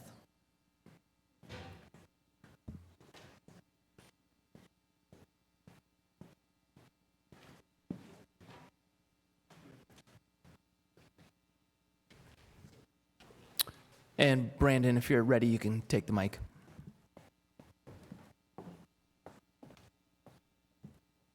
Maybe we don't have Brandon. We'll go next to Ronald Siegel. Good evening. My name is Ron Siegel. I'm a 57-year resident of Conejo Valley. What do Santa Barbara State Street, Ventura Main Street, Ojai, Santa Monica 3rd Street, 3rd Street and the Promenade have in common?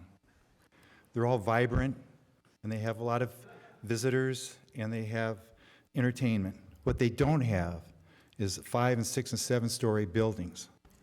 So the height of the building doesn't necessarily mean it's going to be vibrant. The space here we have in Thousand Oaks is finite. We have a finite space with finite infrastructure. There's no place to go but up. Approving this project will set a standard for the rest of Thousand Oaks Boulevard when people want to come and develop. It's a slippery slope, and I don't think we want it.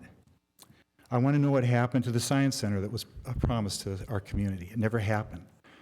The Lakes is a mitigated disaster. The Oaks is struggling. And a lot of the restaurants and other businesses are also struggling in this area. So why not fix what was supposed to be promised to us here? We have urban development at Kmart and the motel over by Jan's Mall that would make excellent redevelopment for low-cost housing. This is our home.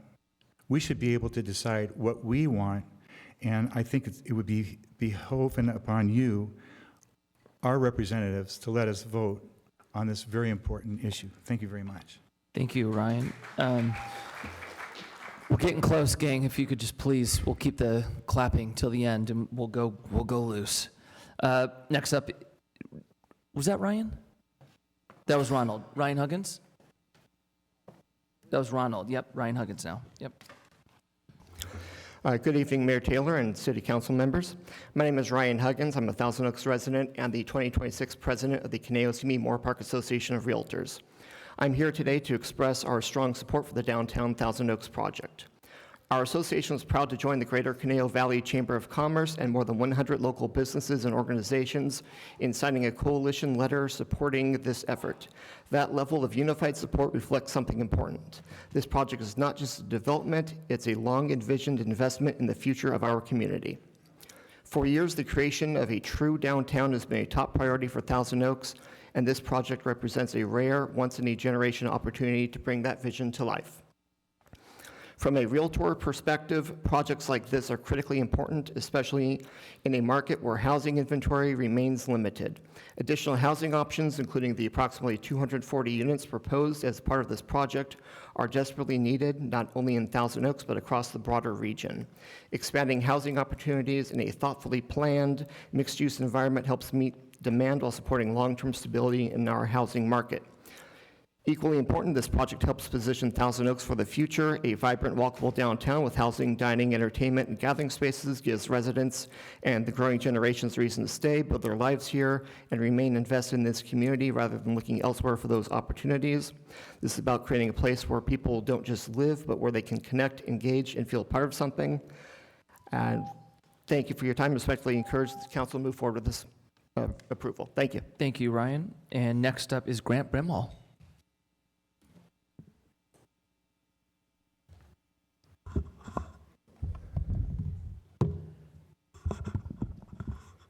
I soon will begin my 90th year, and most of that has been spent in Thousand Oaks. I've been blessed to be involved in the city in a variety of ways. I appreciate the tremendous work that has been undertaken to create this proposal. I think it makes sense. It is a long-held dream that this community has had to have a place, the likes of which you are considering. I think it will be a blessing to my children, 3 of whom still live here in town, to my grandchildren, to the people in the immediate vicinity, and to all who come here, to our youth who enjoy the places that will be provided here. I think it is a great proposal, a visionary one. I believe you're on the right path for helping this city continue to move forward and become the great city that she needs to be. I helped Amgen move from a very small building into a building about the size of this space. There have been a few changes at Amgen. Oaks Mall was fought. We have had opposition to Amgen in the early days because some people thought that their laboratories might dispense of water into the sewage system, which could be dangerous. Graham, I absolutely hate to do this to you. City managers can't possibly talk in less than an hour, so. I know. I thank you for the blessing of being able to speak here and to express my support and advocate your approval. Thank you, of Graham. the concepts in this plan. Thank you. Next up is Matt Smith. Thank you. I'm Matt Smith. I'm a dad here in Thousand Oaks. And I just wanted to say I support this project, and thank you to the City Council and the staff for putting it forward. It takes a lot of courage, I think, to do what you're doing, and I hope you keep going forward. As a dad, when I look at this project, I see a one-stop shop to bring the family. I don't have to redo the car seat multiple times in an afternoon to go from the grocery store to a park to a show, and I think that's a major asset. I think the fact that it's a one-stop shop for us means less traffic, because I won't be driving all over the afternoon to fill time with a 4-year-old. I get to go to one stop, and I don't have to drive all over the city. But for it to work, and I think this gets to the point that everybody is focused on, there needs to be people downtown, because what's going to make it interesting and what's going to make it work is that there's foot traffic, and that's why some of the other commercial area are vacant. With a 7-story building, there's going to be people around, and I actually think the city council deserves to hear the other side of the height factor. I would go higher, because this project could do more units. With fewer new units in this project, that reduces the effect this project is going to have on bringing the cost of housing down in our neighborhood. Fewer units is a higher cost per unit for the total project. In 10 seconds, some things I hope there's a playground. I hope more of it was closed off to cars. I wish it had more housing. I hope it has ample clean bathrooms, and I hope it becomes the hub of a network of protected bike lanes. Thank you. Thank you, Matt. And then the next 4 are going to, before we move to Zoom, Sarah Finch, Diane Colvenbach, Greg Montesera, and Chuck Cohen. And Sarah, whenever you're ready, you can begin. Hi, good evening. Thanks for going the distance here. I just want to say, resident 30 years, not opposed to change, would love to see something new. Been waiting for that for 30 years. I too remember a Discovery Center being promised, an IMAX being promised.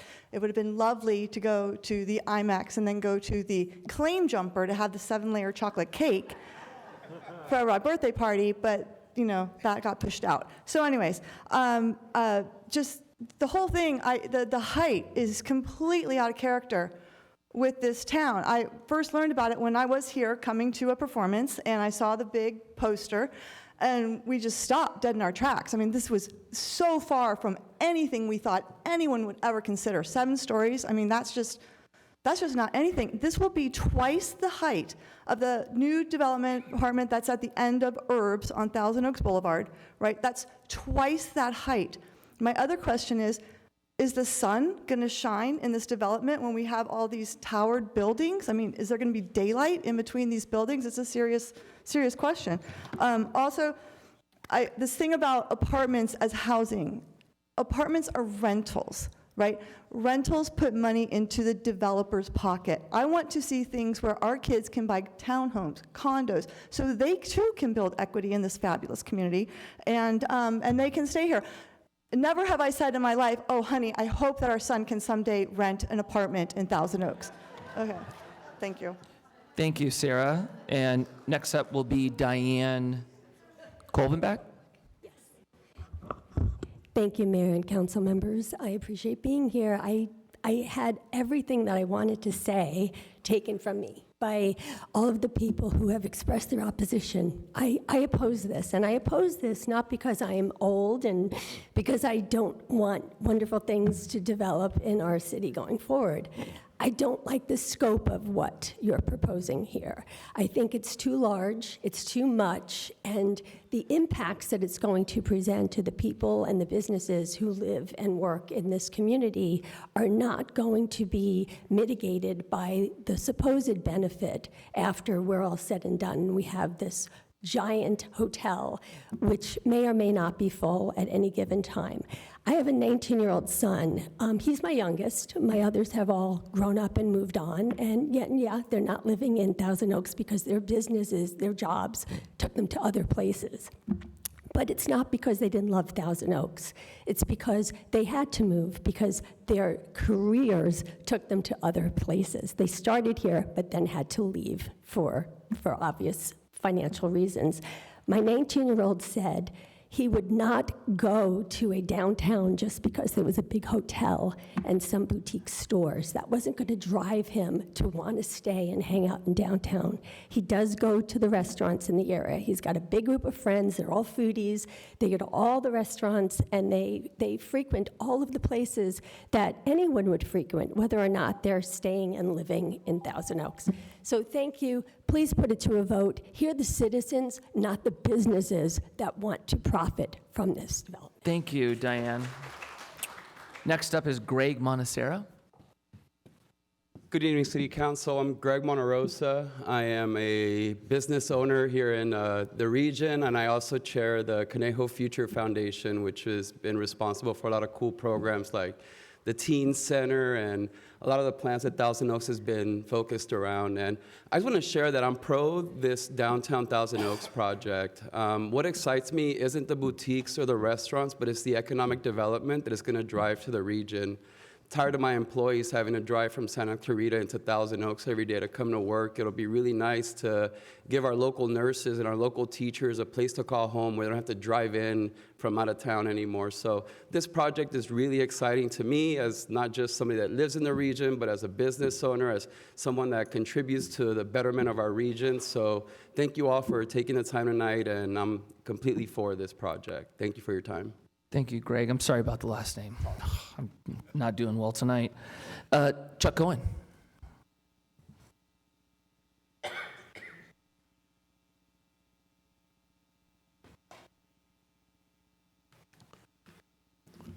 Thank you for reinterpreting my card. I'm Chuck Cohen. I have three children here this evening who are now either in or about to be in their 60s, who were brought up in Thousand Oaks. I want to express a particular point that tonight's hearing is truly an exercise in public discourse and in the way that your mayor has handled this hearing is a ideal decorum. I also want to thank the Swansons for being here tonight because they proved that somebody was here before me.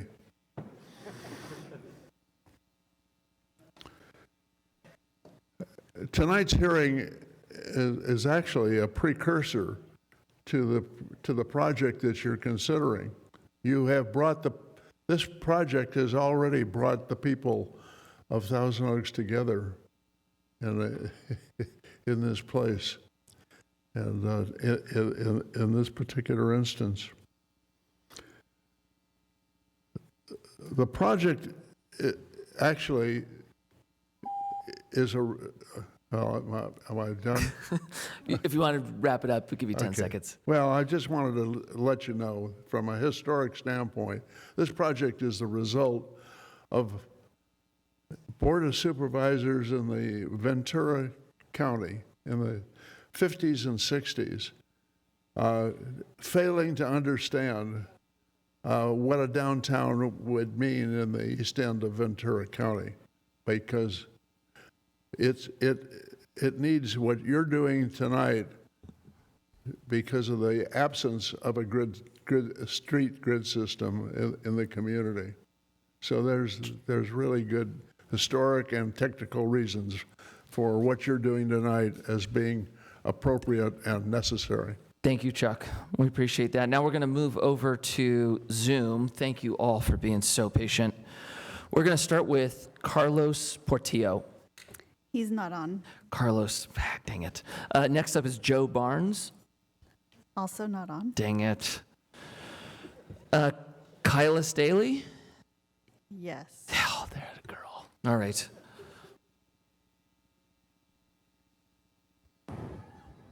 Good evening, City Council. My name is Kyla Staley, and I'm an attorney with the law firm Lozer Drury here on behalf of Supporters Alliance for Environmental Responsibility, or SAFER. SAFER submitted written comments, but CFOR respectfully requests that the City Council refrain from approving this project at this time because the EIR for the project fails to adequately analyze and mitigate significant impacts related to hazards and air quality.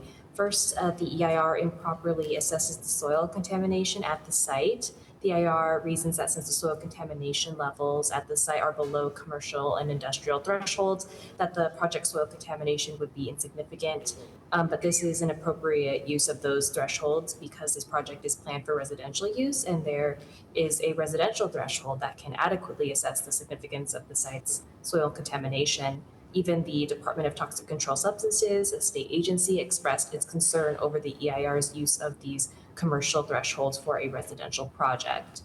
And then when you compare the levels of soil contamination at the site to those residential thresholds, those contamination levels exceed those residential thresholds. Secondly, the EIR has not imposed all feasible mitigation measures to reduce the project's emissions of reactive organic gases, and CEQA requires that before a statement of overriding considerations is adopted, that all significant impacts be mitigated to the extent feasible. Thank you. Thank you, Kyla. Next up is Christina Denestet. She's not on. Okay. Madison Richardson.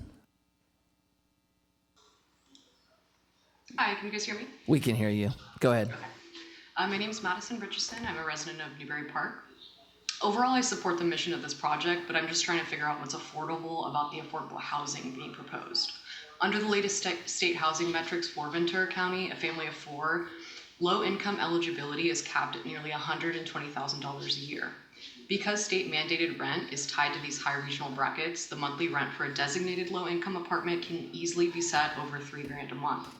A $3,000 rent check provides zero relief for our local retail workers, restaurant servers, or young adults starting their careers. Because this project is still under review, this council has the full legal authority to demand a better deal. I urge you to use your leverage and attach strict conditions of approval to the final agreement. For example, we can require deeper affordability tiers, force the developer to allocate specific portion of these units very low income or extremely low income households, rather than letting them all default to the highest possible cap. Let's support a better city, but demand real accountability. Update this plan so it actually serves the people who keep Thousand Oaks running every single day. Thank you. Thank you, Madison. Thank you for being so patient, waiting. Last up, I don't know if we can raise it on Zoom. We have one more left, but if you can and you can't hear, let's do that. We have 2 more. Jennifer James, are you still with us? Okay, I see Jennifer Marshall. Jennifer, are you still here? Yes, I am still here. All right, thank you so much. Go ahead. You're welcome. Hold on one second here. Can you guys hear it okay? No. Can we turn that up? Hey, Jennifer, hang on one second if you don't mind. Okay, that's great. Go ahead. Okay, Jennifer Marshall, resident for 44 years of Thousand Oaks. I'm here to discuss the marginal impact on the manufactured housing crisis. Honestly, the only math that's mathing is Councilman Newman. If you think about it, only Council Newman's math is correct. The 24% is misleading. 7 stories, 240 units, only 39 affordable units, 16% dedicated to those affordable minimum units. That's the bare minimum. It makes no real dents.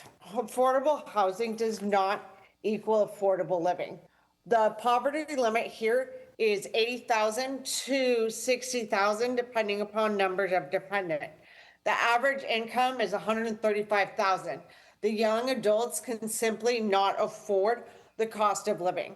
With a few hundred active residential listings to buy and even more vacancy rentals, is it true that there is not enough housing? Is the state telling cities the truth or just attempting to get more money in order to increase the tax base? The reality is a lot of people, they want to live in places they simply cannot afford. Artificially creating an affordable housing will change everything. It's irresponsible of the city. It does not solve the root of the problem. It does not help the long term and the long studies. Jen, I have to ask really quickly, have any studies been conducted that demonstrate families can make it in this area with all the additional financial burdens? Jennifer, we'll open it up to staff questions at the end. Thank you so much for waiting till second and last. This might be a relative. Elizabeth Marshall? Yes. Okay. You were the last speaker? Is that correct? No, another one. Dang. Second to last. Jennifer, I lied. You were third. All right, Elizabeth, you're up.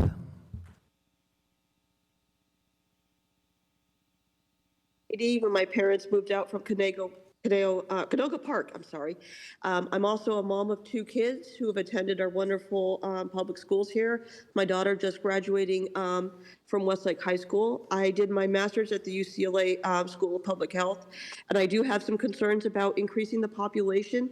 While we only have one major hospital here, the ER wait times as it is, they're bad, and they're only going to get longer. Beds are going to be harder to come by. And under peak COVID flu seasons, as well as any other future emergencies, this can be a major problem. We also say that we want to bring in young families, but our closest hospital does not have a pediatric intensive care unit, with the nearest ones being in Ventura or Northridge, which isn't acceptable. We really need to make sure our existing facilities can handle this increase in population before we go forward. And the people who are here now should not have to suffer, which they most certainly will if this project is approved. I do also have concerns with the increased air pollution, noise pollution, and light pollution. I think that's really all I have to say. Also, I have been on those wait lists for affordable units, and they could take up to 8 years. Those affordable units aren't really going to solve anything. It's kind of a joke. And with the poverty level being like 80,000, it's not really going to help the young people and become the vibrant scene that I think people think it's going to be. Thank you for your time, and have a good night. Thank you, Elizabeth. You as well. Okay, thank you. Jennifer James, the last speaker. Jennifer, are you with us?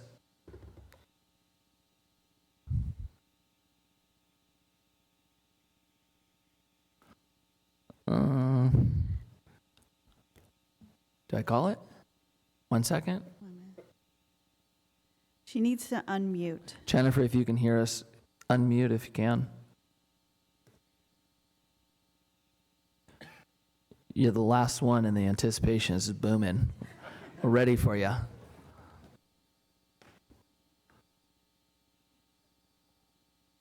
I'm blaming you if I cut her off. I'm just joking. She still won't unmute. Nope. She won't unmute? Okay.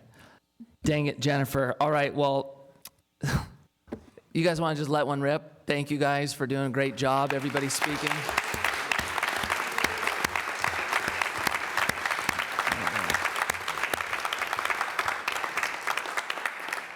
All right, I appreciate everyone being here. Thank you so much. Thank you for the respect. You guys were phenomenal.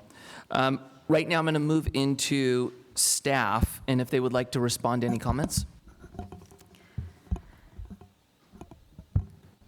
Yes, absolutely. Thank you. Before I get to that, though, I do want to sincerely say thank you to everybody here and staying late and providing your comments. So this is how this is going to work for staff responding to comments, since there are so many. I am going to tackle a few of the comments first, and then I'm going to pass it off to colleagues. So for me, I will be handling, I have a list. I'm just going to go ahead and start from the top. There were a lot of comments regarding Measure E, and that this project requires a vote of the people. So Measure E only applies to general plan amendments that make changes to specific land use designations. This project is exempt from voter requirements of Measure E per Thousand Oaks Municipal Code 9-2.203D, which specifically exempts certain general plan amendments from voter requirement when they are 1, necessary for viable use, 2, necessary for viable use of publicly owned land, and land which has been declared surplus. So this is city-owned property that was declared surplus on June 18th, 2024 and July 8th of 2025. And the general plan amendment will designate institutional land to mixed use for a viable use of the property. There was some comments related to jungle land and the request to take care of I apologize, I think it was a lion structure. That is a policy decision by the council, so I will leave that to them. I'm going to skip over evacuation. That's going to be handled by Chief Paris and Kelly Allen from CSG. And I'm going to go to building height. Heard a lot of comments tonight relating to building height, 7 stories, and potentially setting a precedent for other areas in the city. The proposed building heights are consistent with the long-established planning framework for Specific Plan 11. Since its adoption in 1989, Specific Plan 11 has contemplated development at a scale and intensity greater than that permitted elsewhere in Thousand Oaks, including building heights of up to 129 feet and a mixed-use downtown-oriented development pattern. In 1992, the City Council implemented that vision through approval of the Civic Arts Plaza complex, which includes some of the tallest buildings in the city, as I mentioned earlier, including the 129-foot tall Kavli Theater, the 85-foot tall parking structure, and the 76-foot Share Forum. Importantly, Specific Plan 11 was intentionally created as a specialized planning area with unique development standards that do not establish precedent for the rest of the city. While the specific plan has authorized taller buildings for more than 3 decades, similar heights have not proliferated elsewhere in Thousand Oaks because the standards are limited to this specific geographic area. The project site already contains, as I said, some of the tallest city structures, demonstrating that larger scale development has long been anticipated and accepted within Specific Plan 11. The proposed building heights are therefore not introducing a new development pattern, but rather implementing the framework established by the specific plan and reinforced through subsequent planning efforts. The primary distinction is the proposed mixed-use residential component. The building heights themselves are consistent with the development intensity envisioned for the site and remain compatible with both the general plan and the specific plan. And as a result, the proposed heights represents a logical continuation of the city's longstanding planning objectives for this unique site. I'm going to pass over hotel and water availability. Those are going to be addressed by my colleagues after I've finished a few other topics. There were some comments regarding parking, that there was not enough parking and how was it calculated. The residential parking was calculated using the state density bonus law, and the parking is unbundled, which has been required by state law since 2023 per AB 1317 for Ventura County. Unbundled parking means that the cost of a parking space is separated from the cost of renting or purchasing a residential unit. This uses parking more efficiently because spaces are allocated to those who actually need them. Of the 240 units, 150 of those are studios, 52 are 1 bedrooms, and 38 are 2 bedrooms. For the commercial uses, the parking is calculated using ratios in the specific plan.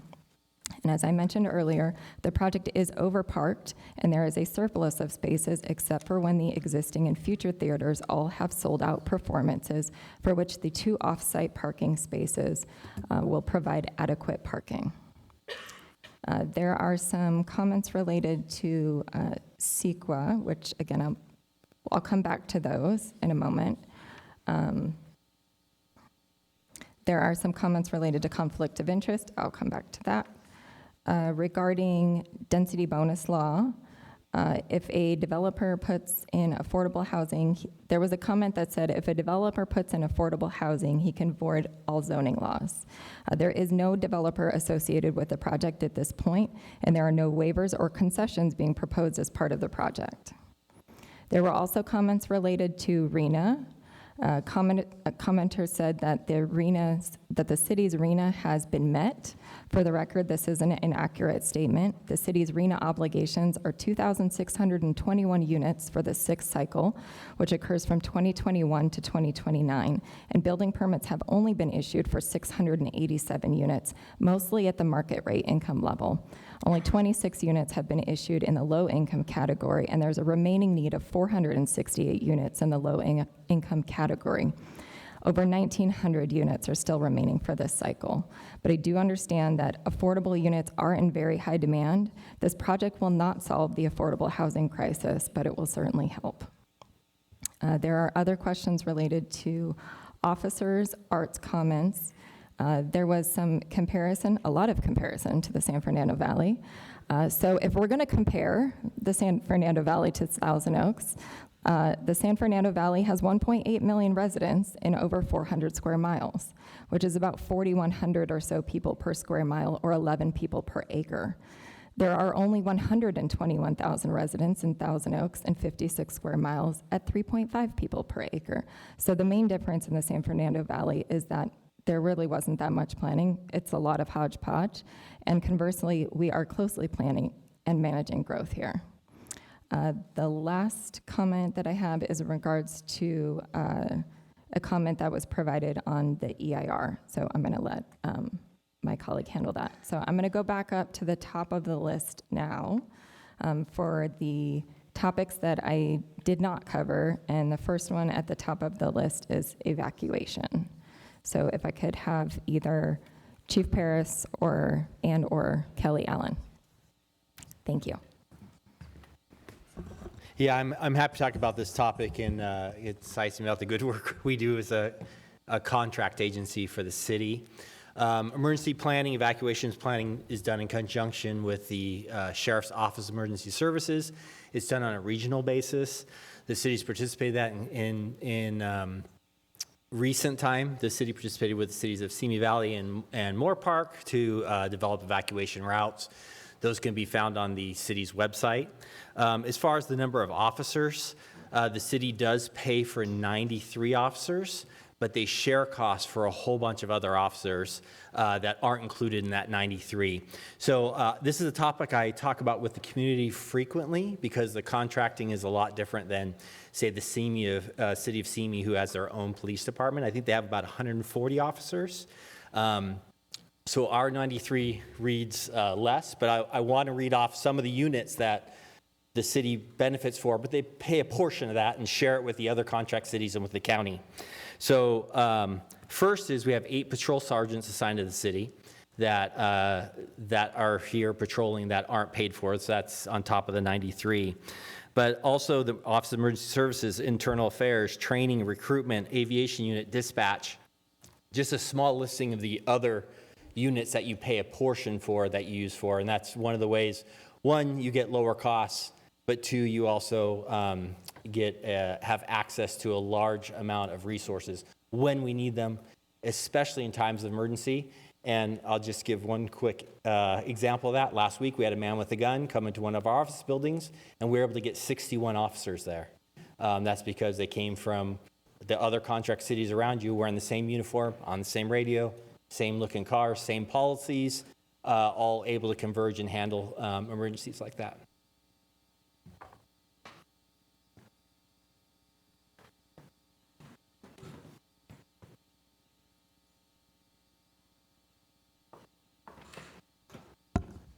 Kelly, thank you.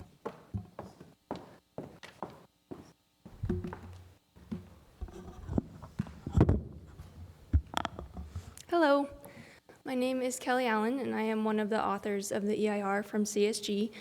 I'm going to repeat several of the items that were already mentioned with regard to evacuation many hours ago, but I think I'll just kind of summarize a lot of those points and hopefully wrap it up with a nice little bow. I'm going to reiterate the conclusions of the evacuation study prepared for the project, but first I want to explain the assumptions that went into the population increase estimation. The estimated daily population for the project upon complete build-out is 1,491 persons, which is a conservative estimate because it assumes daily full occupancy of the hotel full occupancy of every residential unit at a rate of 2.75 persons per unit, daily events at the new 200-seat performance venue in the Civic Arts Plaza requiring daily staffing, and daily events at full capacity at the bandshell and amphitheater. We retained a traffic specialist with expertise in evacuation studies who considered the maximum potential daytime population upon full build-out, which would result in a less than 1% increase to the overall population of the city. They also considered the evacuation analysis prepared for the safety element as part of the general plan update and determined that the less than 1% population increase as a result of the project would be negligible and would therefore have a marginal impact on evacuation capacity compared to existing conditions. Additionally, as again has already been mentioned, East Thousand Oaks Boulevard would serve as the primary evacuation route for the project, which provides access to both State Route 23 and Highway 101, which are two primary evacuation routes in the city. It was also determined that evacuation proceedings would not be impaired by the project because evacuations by their nature often overwhelm roadways, and the project's cumulative contribution to such a situation would not be significant. Streets are not designed to accommodate all vehicles in an area all at once, regardless of the setting. This makes evacuations unique because all vehicles on the roadway at once are not traffic, but an extraordinary, temporary, and rare emergency circumstance. It is not practical and likely not possible to design roadways or road networks for evacuation. That being said, the physical conditions that would allow for successful evacuations from a site threatened by wildfire include the following three characteristics: adequate fire access to the site, multiple routes for evacuation within a short distance that lead away from the site, away from wildfire areas, and being located outside of the wildland urban interface, or WUI, so that evacuation does not require traveling through areas susceptible to wildfire and where firefighters may be battling wildfire. If these conditions are in place, new uses would not interfere any more with evacuation proceedings than nearby existing uses within the same physical context would.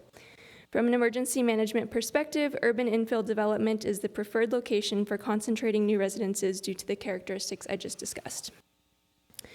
Though this project site is located in the wildland urban interface because it is in a very high fire hazard severity zone, the proposed project site would have adequate fire access, as was demonstrated in the earlier presentation.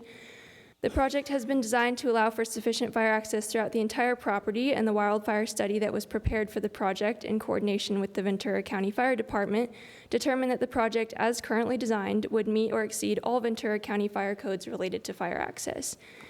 The site also has multiple evacuation routes located within a very short distance.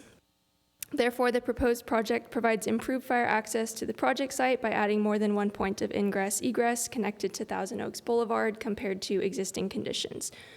Travel distances from the project site to Highway 101 or other evacuation routes are short, and the evacuation routes themselves have multiple travel lanes. Additionally, the site is located in an urbanized setting, and there are no wildland areas susceptible to wildfire located between the project site and adjacent evacuation routes. Therefore, the evacuation study and the wildfire study concluded that the proposed project would provide sufficient fire access to the project site. The site is located immediately adjacent to primary evacuation routes within the city, and it would introduce urban infill development in a defensible area of the city, which is the preferred development type for new residential uses in the context of wildfire safety. Therefore, the project was found to not impair an adopted emergency evacuation plan or emergency evacuation proceedings.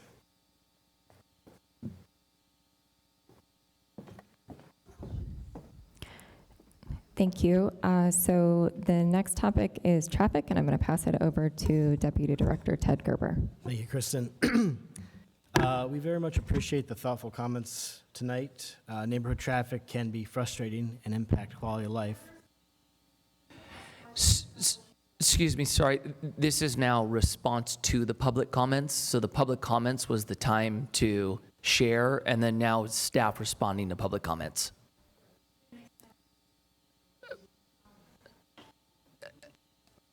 I understand, but unfortunately, no. The public comments is where the conversation is, and then here's the follow-up. She can just respond to the comments presented, but yes, that's she. If staff would be willing, maybe they're willing to have a conversation after the meeting, but for how the meeting is going, The public comments was the time to speak. Now we have our staff, and in this case, experts, responding to the comments, and then council will go through the exercise as well. Thank you, Mayor. So we talked about the project's very limited impact on traffic performance through the evaluation of a few parameters. One, considering VMT, how many miles people visiting the site will travel. That was mentioned in the applicant presentation. The project VMT impacts are due to workers traveling to come into the city. It was also mentioned in the public comment related to the traffic on the 101.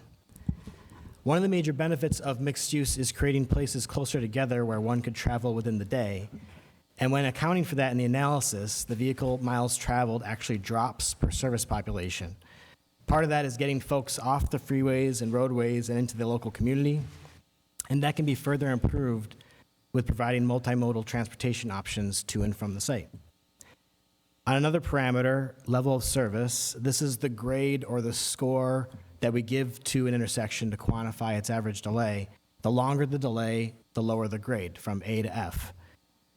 We see that there are already delays ranging from 10 to 40 seconds at the various intersections around the site, considering the project. So those are grades B, C, and D.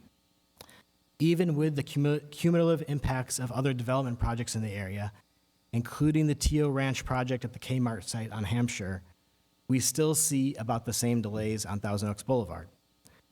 So from that analysis, we can see that the existing traffic patterns, as expressed by delays, don't significantly change with the project.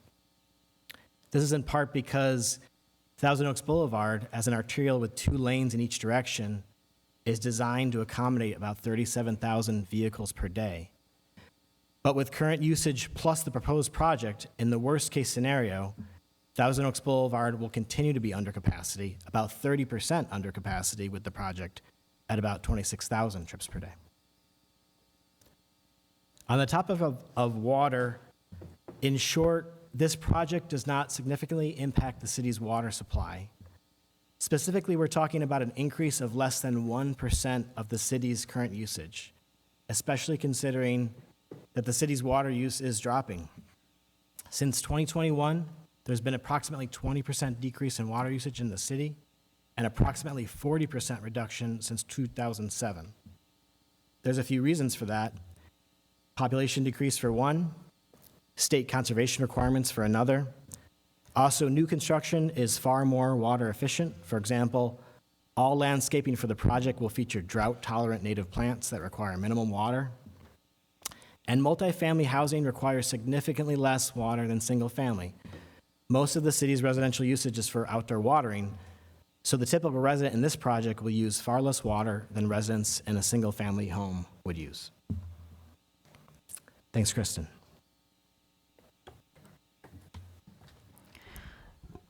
Okay, all right, the next topic, let's see. Traffic, water, parking.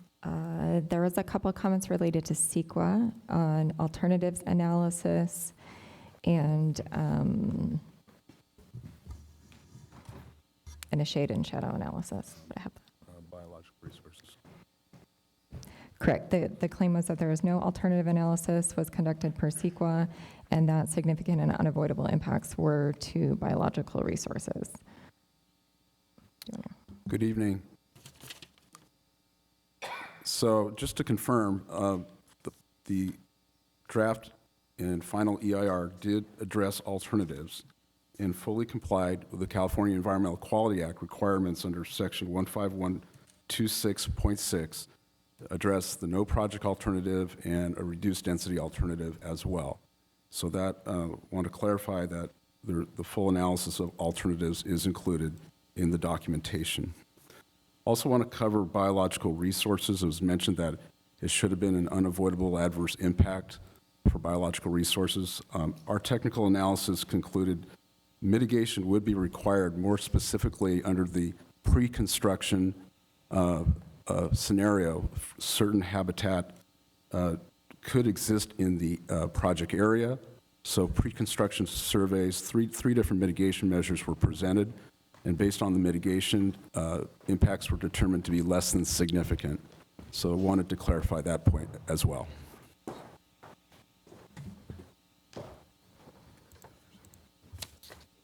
Both these.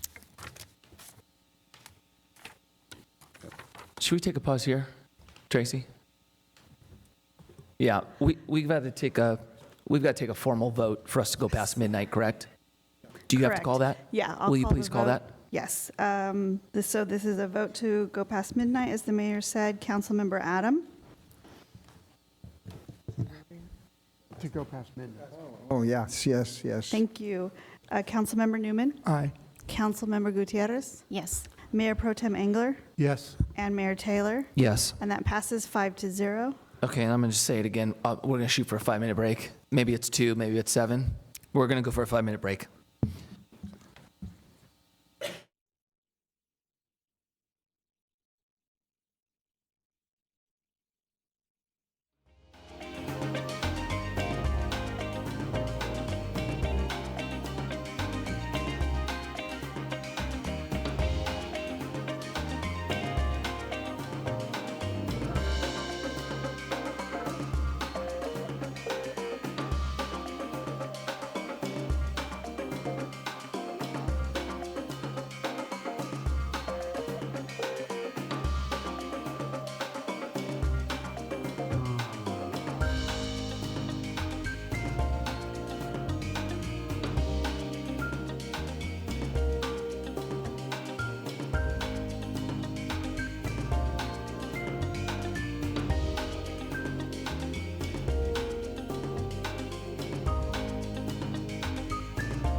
Hello again.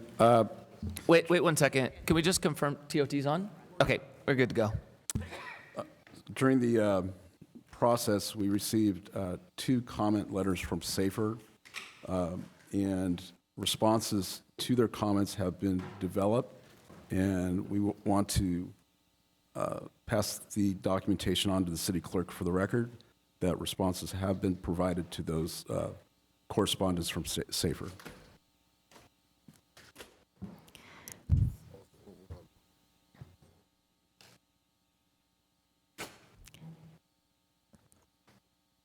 All right, the last topic that we have will be handled by our city attorney, Tracy Noonan. Thank you, Ms. Rice. So the last comment I wanted to talk about is a couple of people came up tonight and talked about potential conflicts of interest with Mayor Taylor, and also we received some written comments regarding potential conflicts of interest with Councilmember Ty Gutierrez. And there were 2 bases for the assertion that there was a conflict of interest and these council members need to recuse themselves. So let's first talk about what conflict of interest is. Conflict of interest is regulated by the Political Reform Act. And I was actually really impressed by the person who talked about the Political Reform Act. A lot of times people will come up and just say it's a conflict of interest, but I was really impressed that the person did some research on the Political Reform Act. And that is basically the legal parameters that regulate when a decision maker can participate in a decision, such as what's before the City Council tonight. And the premise of having a conflict of interest under the Political Reform Act is based on the fact that a decision maker has a financial interest in the project before the City Council for purposes of tonight. In this case, let's talk first about assertions that both Councilmember Gutierrez and Mayor Taylor have a conflict of interest because they attended a chamber event. They have no financial investment in the chamber event. In fact, I believe they went there and were speaking to constituents. And so there's no violation of the Political Reform Act for them to participate in this meeting because they don't have a financial interest in the chamber. With respect to the second suggestion and assertion tonight that Mayor Taylor has a conflict of interest because he is involved in real estate and he accepts campaign donations from realtors. First of all, let's start with the premise that this project that is before the City Council tonight does not involve a developer. This is a city project that is being moved forward at council direction, but there is no developer involved in this. So whether Mayor Taylor is accepting campaign contributions or not is irrelevant for the purposes of making a decision tonight. There are no developers involved in this project, and therefore any campaign contributions he has received is irrelevant to this particular decision tonight. So based on that, there are no conflicts of interest for either of these council members to continue to participate. Was that the final one? You were the final? Okay. All right. For council. Nope. Applicant rebuttal. Assistant City Manager, this is your time for a rebuttal. I get foggy around 10, so I'm getting tired. I'm so past it. Thank you for bearing with me. I think you and I both have infants at home, so we get extra points. So this is well past my bedtime. I first off just want to thank, much like Ms. Rice did, everyone for being here tonight. I know we're down to the lonely few at the end, but one of the things that I've loved about this entire process and entire project is all the people that I have met along the way, not only through the community conversations, but many of the folks that showed up tonight actually sent me emails over the past few months. Not all of them were laudatory about what was being proposed, but I still had the pleasure of meeting them, and a lot of them actually came into City Hall, we chatted, and we had, I felt, enlightening conversations. And that was rewarding for me as someone who has dedicated their life to public service to be able to meet more of the residents that we serve. I want to start with some of the things that maybe already have been touched upon. I don't want to reiterate it too much. First off, regarding Measure E, the Civic Arts Plaza specific plan, of course, from 1989 predates Measure E. I think Ms. Rice mentioned the date, but I want to put it in those terms, predates. Regarding population and our emergency personnel's ability to serve additional population, I think it's important to keep in mind, just like we did at the outset of the presentation, We have lost 11,000 people. Our emergency services actually provided service to 11,000 more people just a decade ago. And to keep things in perspective, we have roughly 2,000 housing units in the pipeline, right? Inclusive of the downtown, if it were to be approved, roughly 1,000 of those units are in some stage of development currently. If you want to assume roughly 2.5 people per unit, we're talking about the addition of 2,500 new residents of Thousand Oaks potentially. And again, perspective is everything. When you consider that we've lost 11,000 people, the addition of 2,500 more would mean we're still roughly 8,500 people fewer than where we started 10 years ago. Regarding 299 and 1710, those were referenced in comments. I just want to point out the units at 1710 are fully occupied. In fact, last time we checked, was just about 60 days ago, they had a waiting list for people wanting to become residents at that project. 299 is 95% occupied, and there's 3 successful businesses fronting Teal Boulevard as part of that project. Regarding the 1 vacancy at 1710, that is, of course, I think as the council might be aware, a landlord-tenant dispute, but we hope to have that space occupied rather soon. Regarding the height of 1710 relative to what's being proposed here, I do want to point out that the building that fronts Teal Boulevard, you might have seen those renderings where you have the buildings graduating downwards towards the boulevard, responding to the sidewalk, responding to the human scale. I want to point out that those buildings are considerably smaller than the one in the back that I think has been the focus of tonight's conversation. I'm going to hand the mic to Nick shortly, and he'll wrap up my last 90 seconds, but I just want to share one last anecdotal tidbit here. Regarding the building that we're sitting in right now, the Civic Arts Plaza, and we heard some comments to the effect of maybe it never should have been built, and I just want to point out something that I'm incredibly grateful for guys like Alex Fiore and guys like Frank Schillo, who stuck their necks out there to have this building built many, many years ago. I had my first violin recital kind of where the chair is today, 1994. I was not very good, which is why probably I gave it up. But my mom was in the crowd nonetheless cheering me on because that's what this community gave our residents, that opportunity to do that. Nick, if you would come up here, he's going to talk briefly about the connection to Ventura and Santa Barbara and how it relates to this project. Good evening. Really appreciate the opportunity to be here, and the testimony has been very engaging, and it's impressive, honestly. And I know the process that we've been through has been quite deep. There was some comments made about downtown Ventura, downtown Santa Barbara. I'm a practicing architect in Ventura. I've been practicing for about 44 years. Had my office in downtown Ventura for 42 years. Was the chief instigator of renewing and creating a downtown specific plan for Ventura in 1994. Helped rebuild downtown Fillmore after the North earthquake. Cities like Santa Barbara, Ventura, Fillmore, Camarillo, these were built as traditional towns. They were built primarily before the car dominated our lives. And one of the things that you find about them is they do have taller buildings. Santa Barbara actually has 5, 6, 7-story buildings. Not so much parking, except that they then came in and built parking structures, right? Ventura has been struggling with this. Parking is a commodity in Ventura, and frankly, in most of the downtowns, parking is kind of a constant challenge.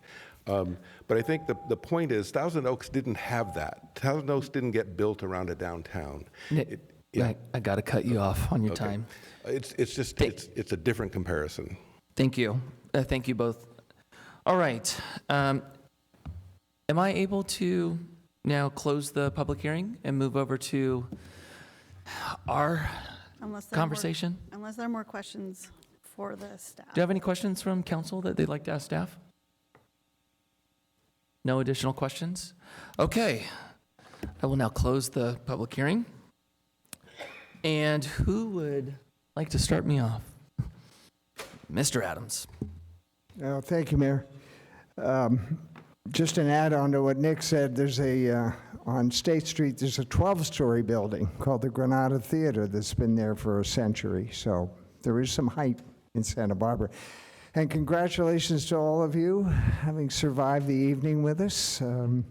Usually we're good for a snooze, but I guess tonight we kept it a little more exciting. And I tell you, I got here in 1970. People love to say when they got to Thousand Oaks. I got here in 1977, and a lot of you folks made me feel like a newcomer tonight. I couldn't believe some of the people from the 60s and even earlier. It's just amazing. And like everybody said, thank you for coming out. We really appreciate it. The character of the city is determined by folks like you.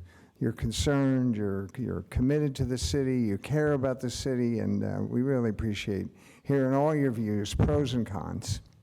It's very important. And I think you'd all agree this is a great city. You know, we're well run, we're affluent. You know, you could say we're a Cadillac of cities. And I'm not taking any donations from General Motors. I just use that as an analogy. But my fear that on the dashboard, the engine light's on. There's some things that have been building over the years that are starting to really concern me. And we've heard a lot of them tonight about the population in the city decreasing from 132,000 down to 121 over the last 10 years. You know, Chuck Cohen was here. He was a former mayor of the city. He signed the original 1970 development agreement for the city. And back then they projected 180 to 200,000 people to live here in Thousand Oaks. So I think you can see we never came anywhere near that, and the slow growth ethos is still alive, but now we're regressing in population. We're also climbing in age. Back in the 70s, the median age was 22 years old. Right now it's 45 or 46, twice what it was back then. And I just, I look at the school statistics as well, from 22,000 students down to 15,000. I mean, schools depend on attendance for funding. And my fear is that, you know, the state funding could be in jeopardy if these numbers continue to drop. And it's a virtual collapse.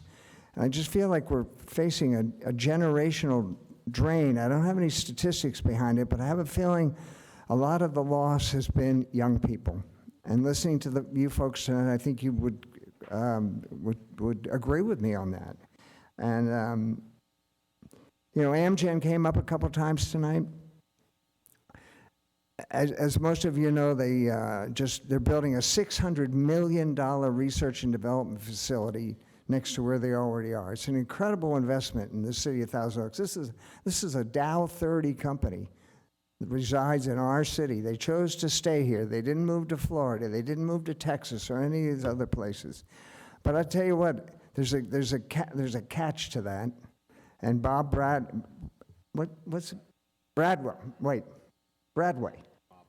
Yeah, pardon me, Bradway, the CEO mentioned in his remarks. He said, "We're going to build this facility and we're going to invest in Thousand Oaks. But now, Thousand Oaks, it's up to you." It's up to you. And I can tell you what he was talking about because I was in a meeting with some of these folks not all that long ago. And as I walked out, I said, "What's the one thing we could do for you as a city?" And I swear, in unison, the four people there all said the same thing: build us a downtown. It's hard to ignore Amgen. They're 10% of our workforce. They employ 7,000 people here in the city. And they need a downtown to attract young talent and retain and recruit. And that resonates with me. That really does. I don't want to end up in a long-term economic contraction. I know it doesn't look like it right now, but as a council member, I got to think to the future, and I got to think about the whole city, not just small portions of it. And I'm afraid that if we're not careful, that's what might happen. We could have a shrinking tax base and a generational exodus. And I think that this downtown that we're proposing may not be the end all and be all, but it could be the start of answering what I fear is occurring here in the city. You know, we need to breathe some new life into the city. We really do. And I think that this downtown can help retrieve this lost generation. My daughters are gone. If somebody mentions Santa Monica, I have a daughter that lives in Santa Monica now. And not so much because of affordability, but just there's more to do there for young people. And that's why she's attracted to the city like that. So, and you know, for the for the folks that are skeptical of this project, I understand that. I respect that. But I'm hoping that if this is approved tonight, that your skepticism will change to anticipation and civic pride as we start to raise this project from the ground, that this is something to be proud of. So this is something we can all rally around. So I hope you keep an open mind if this goes through tonight, which I suspect it will. We got a rich history at Thousand Oaks here. I know I've been here a long time. I was here through all Conejo Valley days and the parades and everything else, and we respect that past, we really do, but we've got to plan for the future at the same time. And I think, as Akbar said, the beauty of this is we can have the best of both worlds. Our neighborhoods are preserved, our open space is preserved, and at the same time, we can take this little plot of land we have here, just the 17 acres out of 35,000, and build something that I think will be truly a game changer for the city of Thousand Oaks. I think in this case, growth enhances the quality of life. It doesn't diminish it. And I've been around long enough through the 80s and beyond, and how long it's taken to get to this spot. And this city has been searching for a downtown for decades, and I think tonight we may finally find one. So with that, I would like to make a motion. I would like to move the staff report 10, the public hearing on the downtown, 10A that is, and staff recommendations 1 through 3. I move that enthusiastically. Let my other council members chime in. Thank you, Mr. Adams. Mr. Newman. Thank you, Mayor. I want to begin with a word of thanks for all of you who have participated in this project, made your views known tonight and throughout the entire planning process. You're for it, you're against it. It's so important that we hear from you, and I really appreciate hearing from each and every one of you and from the hundreds of residents that I've talked with about this. I also want to put in a special word of thanks to 2 members of our staff. I mean, many people on staff have worked on this, but in particular, Akbar Ali Khan and Kristen Rice have made a really prolonged good faith effort to meet with everyone, regardless of where they are on this. Some people have changed their minds. They were for it and then they were against it. Some people have gone the other way. But I can say, because I've seen it over many months, that they've worked very, very hard to meet people where they are. And oftentimes concerns or reservations about the project are based on misunderstandings or lack of understanding about what the project actually is. And they've done their utmost to explain that, and I really appreciate that, so thank you. On going back to those hundreds of people I've talked with, I haven't really found a common thread in who's for this or who against this, except one. It's not Democratic or Republican, it's not liberal or conservative. The one commonality I've tended to notice is older versus younger. Almost all the younger people I've talked with are for this. And many older residents, and I count myself among them, have reservations about this. So I want to start my comments with some things I don't like about what we're doing here. I concur with Councilmember Adams' comments about storm clouds, economic storm clouds on the horizon. If I have a problem with the affordable component of this project, if I were to vote against it, it wouldn't be because there's too much housing, but rather because there's too little of the type of housing in the income categories we actually need, and that is by far our greatest unmet need in this category.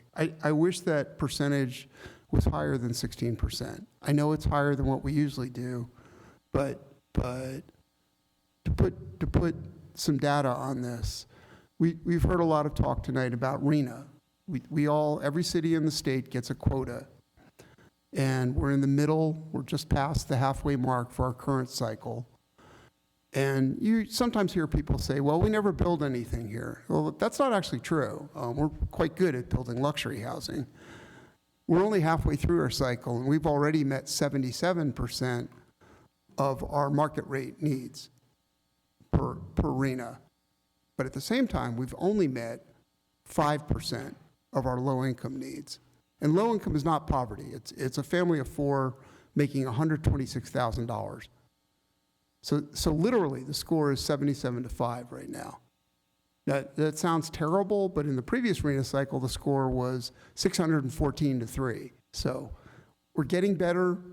I expect the gap to be smaller after this calendar year, but it highlights that we're not getting it done in terms of workforce housing, and we need to fill that. We need to have housing for people who work here to be able to live here. I also share many residents' concerns about the density. I'm not crazy about having 7-story buildings in a city that has very few of them. I moved here from Lower Manhattan in New York City, where I was born and I lived for many years, and I really like it here. I love how much green and open space there is, and the good news is we're not changing 1 inch of open space by if we approve this project. But this is much more dense. Now, could we do less? Yes, but then number one, 2 things would happen. One, we would not be meeting, we'd be meeting even less of our needs on housing, number one. Number two, we could solve this by distributing that density all over town. I proposed this during the general plan hearings, and there was not widespread public support for that. We had this village center concept. It got cut down from 7 village centers down to 2, I think, are currently in there.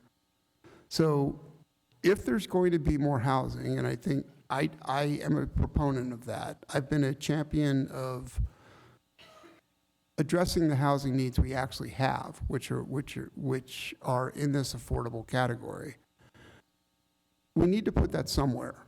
And is this going to solve it? I agree with Councilmember Adam. No, but it is something. It is a step in the right direction on that. The final concern I have on this, there's been some talk about Measure E, and one of the reasons we justify this being exempt from a vote of the people using Measure E is that this is public land. And it is public land, and it may remain public land. I would like that very much. So I want to propose a friendly amendment to Councilmember Adams' motion, which is now out there, not to require public land, but when we go to this next step, which is to go to RFP, request for proposal, for developers, that we get options on 2 fronts. One would be, how does this work if the land remains public? We put private buildings on the land with long-term leases. That would be one thing.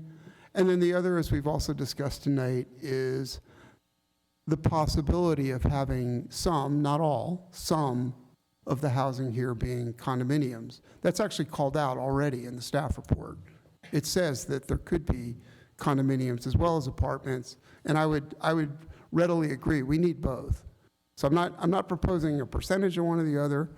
I'm just saying when we go to get RFPs, I would like to have staff consider direction from council asking for options on public-private and on condos as well as apartments. So Councilmember Adam, would you be amenable to that friendly amendment? Oh, okay, so when you're talking about condos, you're talking about along the boulevard?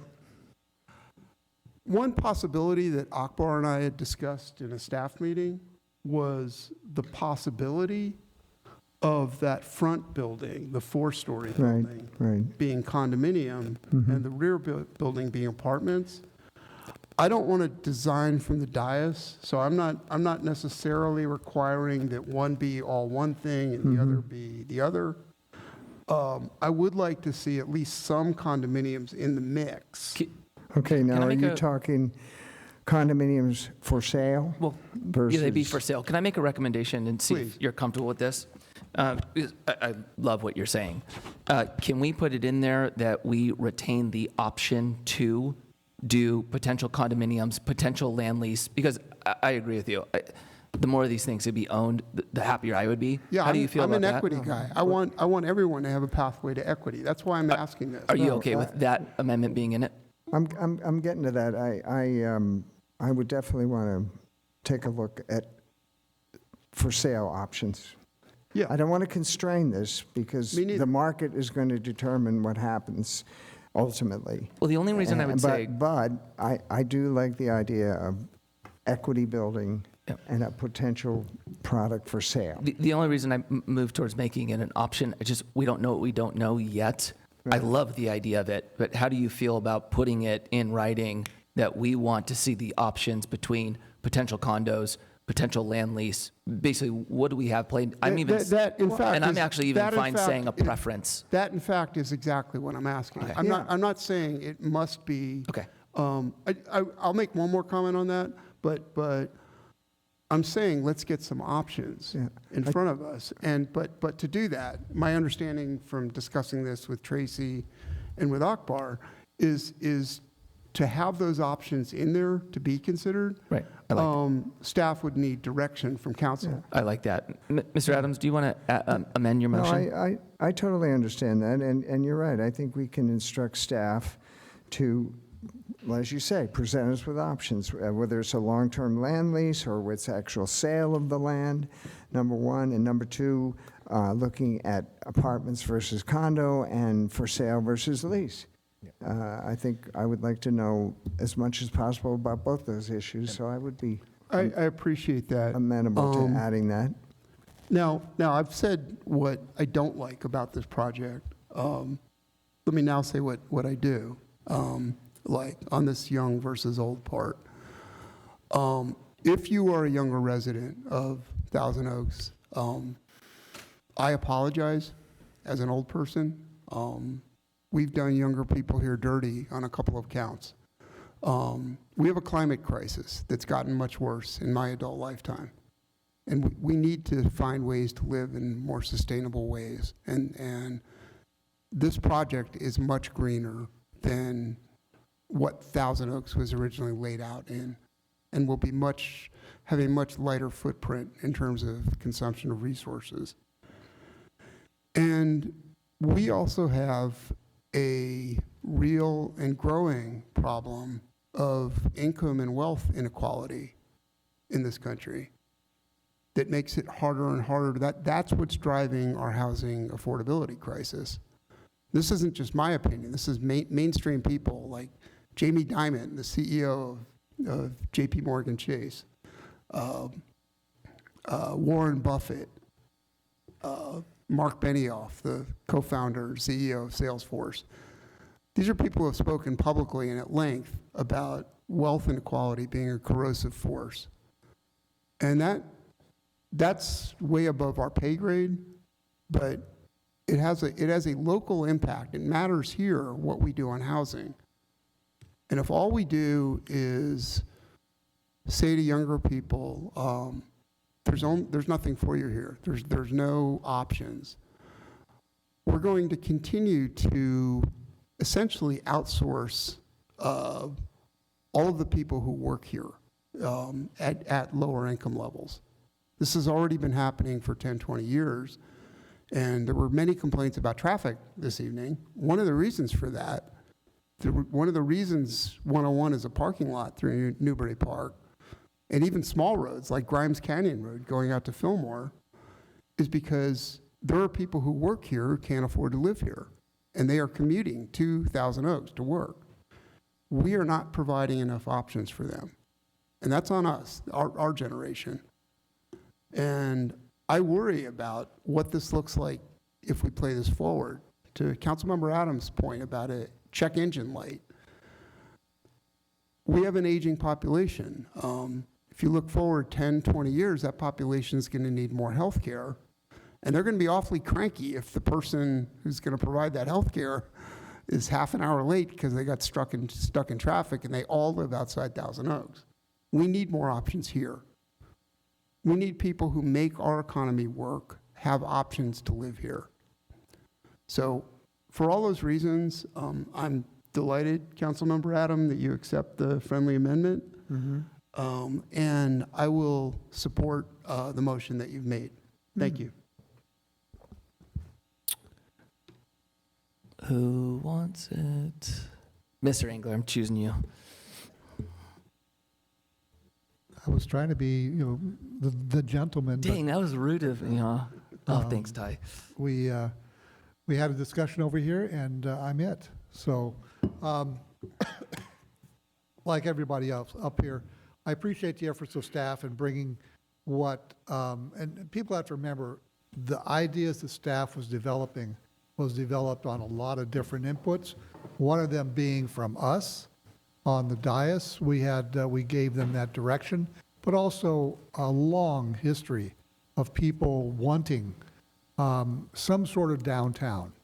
I was reading those. I hope you all read the hundreds and hundreds of pages of the staff report. But and this is from the Specific Plan 11 document. In 1986, it was proposed that the specific plan, which authorized a mixed-use, public-private project featuring a government center, performing arts center, a public park, a hotel, offices, and retail complexes. That was from 1986. So that's how far back this idea goes for developing this downtown idea. I've only been here 36 years. I came in 1990. When we came here, this building was being contemplated, and it was a very controversial building. But the downtown was the focus of that discussion in 1990. So in my tenure here in the city, it was part of the discussion. As I was talking with staff and some of my colleagues along the way here, I've always been very interested in the viability of whatever we do here. I don't want to have something that is destined to be a failure. I think we don't have to look too far for examples of that. It was mentioned several times tonight, the Lakes Project. Why has the Lakes Project never turned a profit? The Lakes Project was originally intended and was designed to be similar to the Promenade. A lot larger, a lot more stores. So you get that density, you get that, those groups of people that would come together and make a vibrant location. That never happened because it was intentionally designed small. By viability, I would rather err now on the side of being a little bit larger than perhaps we're comfortable with, so that we do not run a greater risk of a failure of our project. I agree with everybody. I've been here 36 years. A 7-story building is something that I'm not used to. I'm not used to that idea. It's 7-story, 95 feet because of where it sits on the hillside. It's 7 stories, which is roughly 75 foot. So add the 20 feet, it's sitting up on the hill, you have a 95-foot face looking at you. That's more than what we're used to. But given the amount of affordable housing that we're trying to get, given the amount of people we're trying to put into this area to get that vibrancy that we're looking for, that'll support the theaters, that'll support the businesses, that'll support the restaurants, and create that sense of downtown. Why is that important? Why do we even need a downtown? I heard somebody say tonight. Why do we need that? 8 years ago, I came on the council. The next day was a horrendous shooting at the borderline. People, after that shooting, really didn't have a place to gather. Everywhere else in cities across the country, if something bad happens, they go to the down to the town square, or they go someplace where they know it's just the place to be. We don't have that here. So if we can create that by having this downtown idea, I think it serves a good purpose for our community. I know there's hesitation. I appreciate and I want everybody to be hesitant, because that will create a product that has enough input to where it'll be a good product.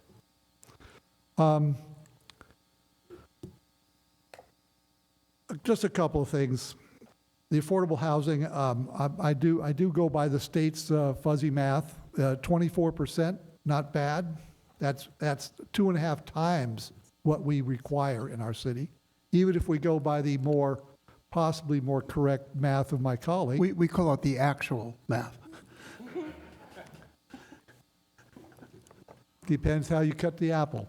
But it's 1.5 times our requirement. One of my colleagues mentioned Amgen. Amgen is just one of the companies.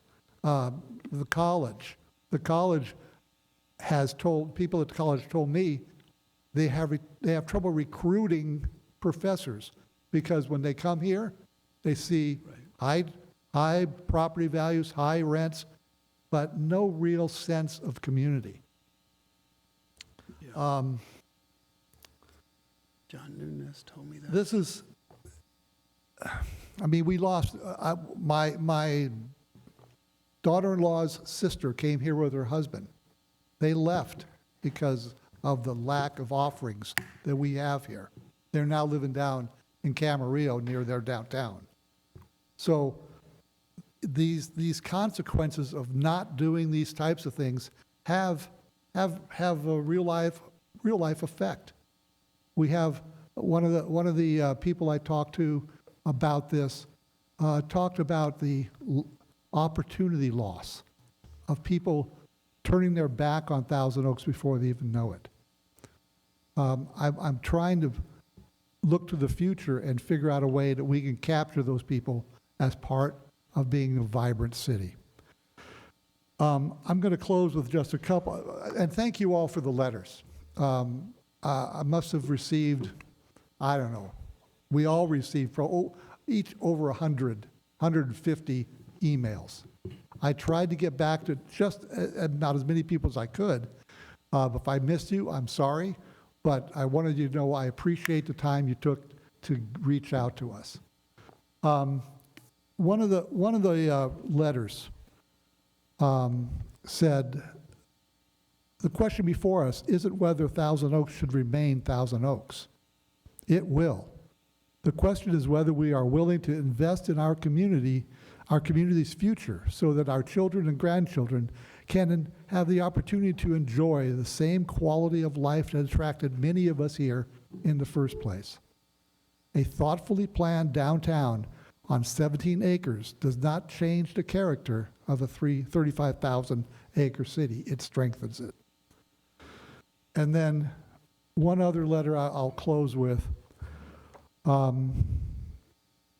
It says that communities do not remain vibrant by standing still. They remain vibrant by thoughtfully adapting while remaining true to and cherishing their core values. This project honors the vision that has existed for decades while creating opportunities for future generations to enjoy a stronger, more connected, and vibrant Thousand Oaks. Yes, these buildings are tall. They have density that we are unaccustomed to. In my mind, the trade-off is worth the ability to look to the future and create this vibrant community. I'd be happy to support the comment. Thank you, Mr. Engler. Ms. Gutierrez. Thank you, Mayor. I'm going to try to be as collected and concise as I possibly can, but I feel similar to a community member who was kind of piecemealing her comments together real time, and that's how I feel. I had something prepared, but yeah, just if you would bear with me, I want to try to address a few things.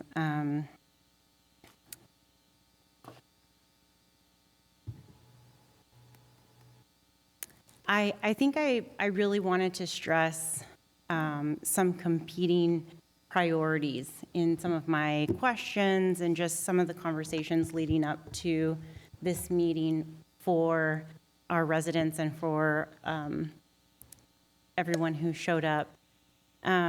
Because it was a reality for me. These were my questions. They were the learnings that I expanded my own capacity for understanding so many layers of this project with staff, with community members, just personally reflecting myself on my experience growing up here in Thousand Oaks.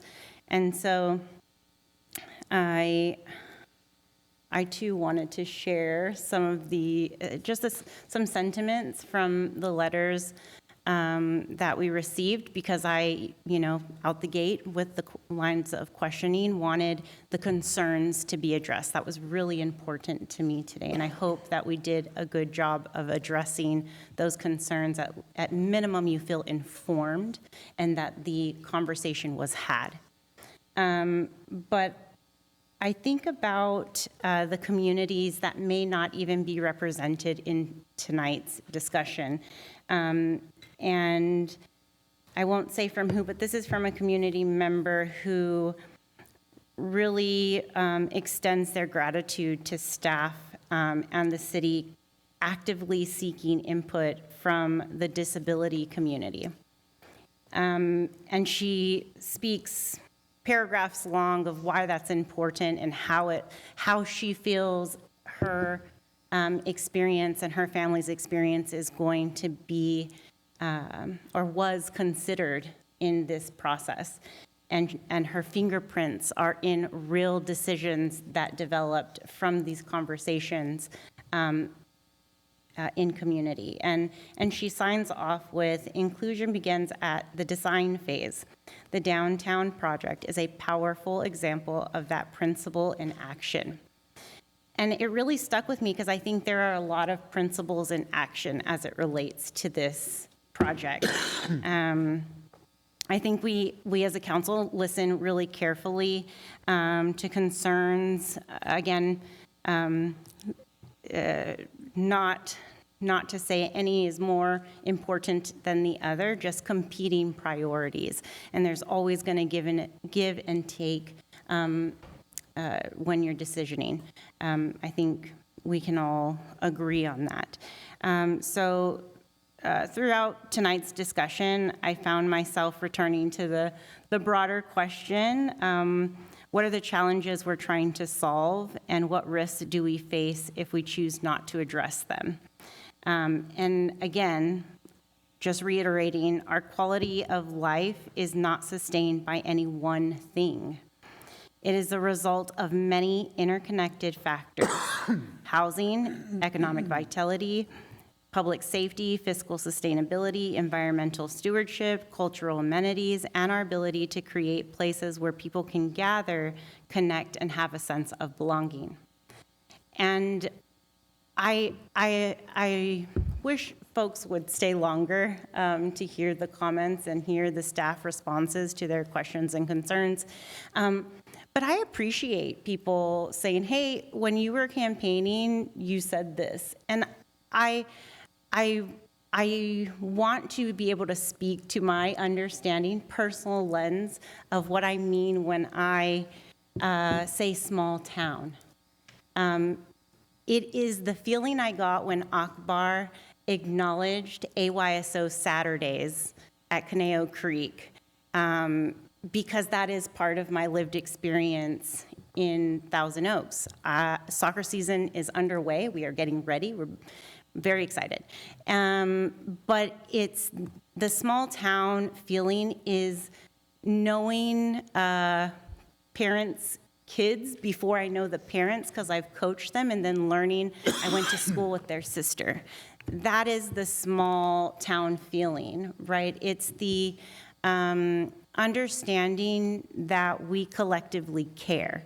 I think when you go to larger cities, or maybe cities that I choose not to live in, that might not be the experience. But for Thousand Oaks, it very much still is. And it doesn't mean that there's some degrees of separation, but there's also a lot that connects us. And so I just wanted to address that. Something else that I think was alluded to in the comments that I don't think represents our community well, or, and I'll speak for my colleagues, correct me if I'm wrong, but also our understanding and care of our older community members. If I personally contributed to the tension we feel that maybe Councilmember Newman alluded to, of like the older needing something or wanting something or against, and then the younger. I don't want to contribute towards that. We had some celebrities tonight. Mr. Brimhall was here. Chuck Cohen was here. These are, or is still here. And these are long-standing community contributors who had the foresight, council members past, to plant the seed to what we are discussing and trying to pull through to fruition tonight. And that brings me to my last point. And again, I wish there were more people in the room. This is not the last conversation. Please do not hear a vote outcome tonight and go away. Please don't. I am so energized when the chambers are full of different positions and lenses and perspectives. And so just please stay engaged. We're extremely accessible, staff, council, and so this is not the last time we will talk about this project. And all of that to say, I think I've said it more times than I'm probably willing to admit. I'm extremely supportive of the downtown plan. I grew up here. I'm raising my son here, and I want to contribute towards the continued success of our community. And I think that this project does that in so many ways. And I hope that we can bring that to fruition. Thank you, Ms. Gutierrez. And I think one of the last speakers joked about this. What did I say now? Everybody's spoken. I guess on the theme, yeah, I was born at Tarzana Hospital, and I spent 1 year in the Valley before we came here, so I have that against me. Ty, at one of the breaks, we were joking about, being millennials, and I'm tagged elder millennial, for whatever that is. But it's funny because when we jumped into the job market was brutal for us right when we started. We came out and things were bleak. And I'm paying attention to the economy daily, what's going on. And one thing that we've been struggling with as a county is just what the rebound looked like after the financial crisis. We've been sluggish. And some of the things that everybody here spoke about, wow, that was loud. When we're looking at people leaving our city more than the cities around us, yeah, this is the challenge that we're all facing. I don't like that. That, to me, is not a sign of a thriving city. When we're looking at our population, Mr. Adams mentioned it, the average age when the city was founded was in the 20s. And now we've doubled. We're losing citizens. We have a housing crisis. These are challenges we have. And, I'm constantly thinking about the quality of life we have and what that really means for us. The open space is phenomenal. Our roads are always paved. That might seem like not a big deal. I think it's amazing. You know, when you look at job opportunities, we have job opportunities here. And I just want to make sure that we maintain something so important. Chief Paris, you guys, I'm so thankful for you guys. We're the largest city in the top 10 safest cities. That's not an easy thing to do. And, you know, raising kids here, I am so appreciative of everything you guys are doing. Grant Brimhall, he didn't mention this, but maybe you recognize the name from the library. Grant Brimhall was our city manager for 20 years, from 1978 to 1988. And I heard we're gearing up for a 90th birthday celebration. Let's go. That's amazing. First off, I just want to say thank you for your time spent here. You are responsible for so much of the blessings we have today. And, you know, just so you know from me, I'm very grateful for it. Grant sent a letter in, and something he said that I thought was very relevant and definitely spoke to me. He said, the desire for a vibrant downtown has been discussed and pursued for decades. In many key respects, I believe that the project before you represents the realization of objectives that our civic leaders have been working towards for generations. I feel an honor to now be here carrying the torch for all the work that you and the council members before us brought here. You know, we've had projects in our city that were challenging. They were hard for all the residents to get on board with. The TO Mall, that was a 3-2 vote. There was a lot of conversation about doing a mall. Westlake Promenade, somebody brought that up. Height with Westlake Mall, that was uncomfortable. For the regional expansion on the hospital, there were a lot of concerns around height and traffic and noise to our residential. The biggest one for me was Dos Vientos. Dos Vientos was almost not built. The Borchard Road was very controversial. That was a 3-2 vote. I met my wife because my parents moved next door to her. I'm now living a life I don't deserve. A phenomenal wife, 5 children. That changed my entire future by that decision. And all that to say, when you think about what we get to experience now, we go to the mall for the 4th of July fireworks. We go to the annual Christmas lighting at the promenade. The hospital, I mean, gosh, to have that here in our community has been a huge blessing. You guys know my view on Dos Vientos. That's changed me. So I think that's a really good example that our history shows that this city has put a lot of intention on when we build things. And I think they have done a great job at that. The quality of life that we're all here to protect because we enjoy, it's the best in the world in my perspective. That's why we all live here. You know, just so you guys know where my heart is, when I graduated, I turned 18, all my friends left. There was maybe 2. Akbar's one of them. And about 20% of them 20 years later after they got married and had kids came back.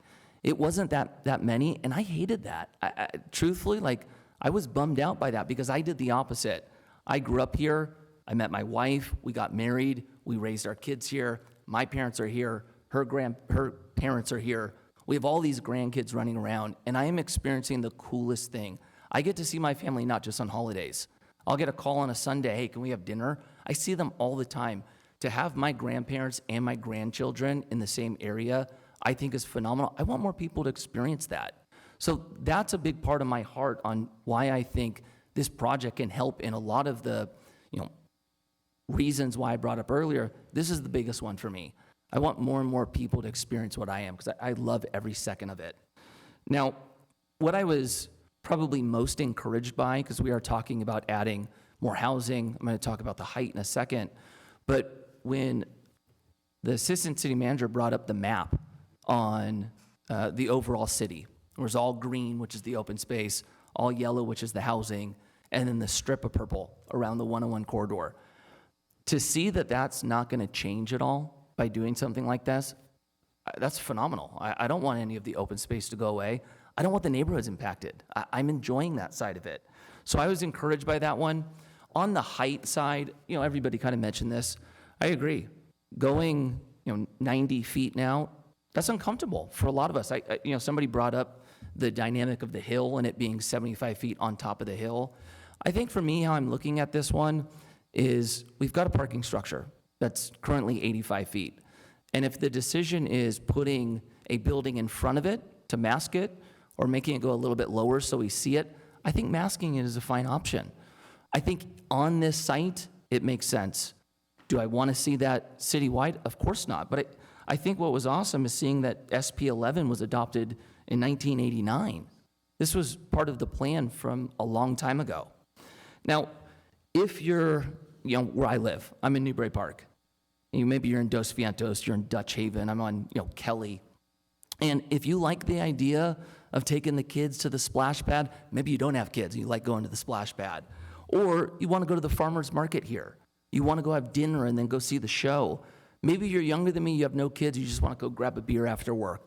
All of that is going to be available to you. If you're in Newbury Park and that doesn't sound exciting, maybe you like more of a quiet life, you want to stay at home, you like walking the trails. This does not impact your quality of life at all. We actually have, I think, a great pathway to enjoy all of it. We've got somewhere that brings the community together. We've got the youth that is very clearly excited about this, and this doesn't make its way into our neighborhoods. I love that dynamic. I'm really excited about that one. I think at the end of the day, we have world-class open space. We have great schools here. We have great neighborhoods. They were designed so well, and I think this project will only enhance the quality of life that we all know and love so well. So I would finish that with, there's a motion on the floor. I'm in support of it as well. Thank you all for being here. We're gearing up on 1 a.m. You guys are all rock stars. So with a motion on the floor, will the city clerk please call the vote?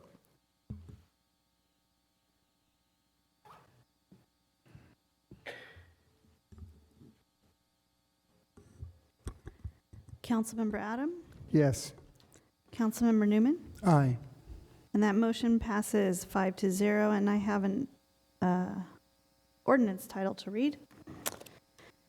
An ordinance amending Civic Arts Plaza Specific Plan SP 11 to create new sub-area E to facilitate development of new pedestrian-oriented downtown, including mixed-use residential, hotel, commercial, office, and entertainment uses, partial reconstruction of existing city hall, public amenities such as Park Plaza and outdoor amphitheater, and supporting infrastructure including new roadways, reconfigured utilities, and stormwater management improvements.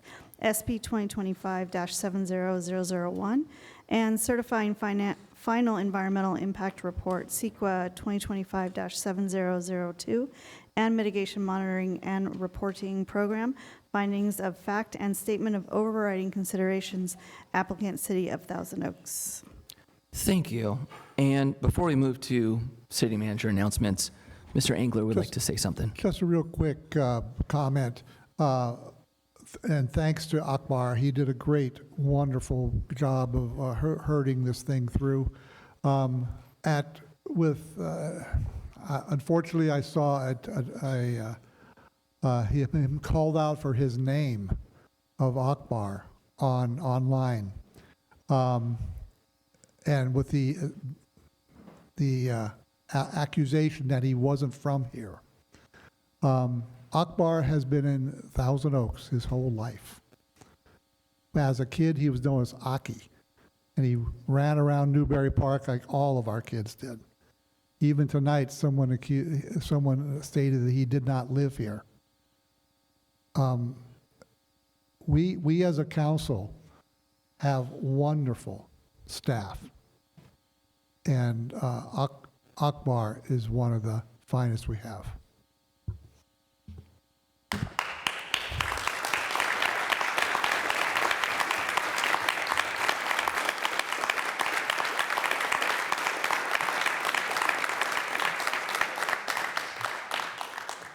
Great work, buddy. I'll attest to that. I met him before he turned 10. So, city manager, take it away. Yeah, I would be remiss if I didn't acknowledge the unbelievable team that I'm so fortunate to work with here.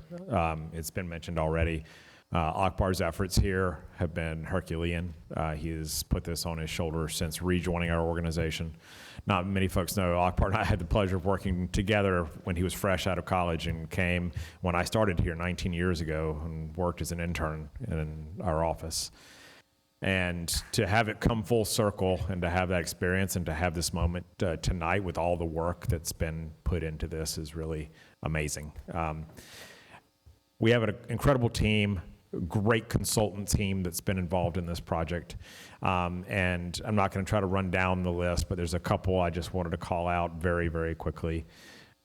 Alexandra South, our Director of Communications, has put our all of her blood, sweat, and tears into our outreach efforts, going back through the general plan and beyond, and just done a fantastic job.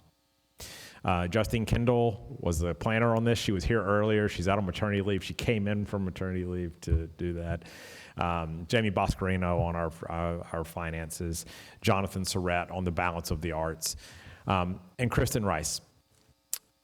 Kristen's our planning manager. She picked up this case when we hired Justine to be our new economic development manager, and she went out on maternity leave.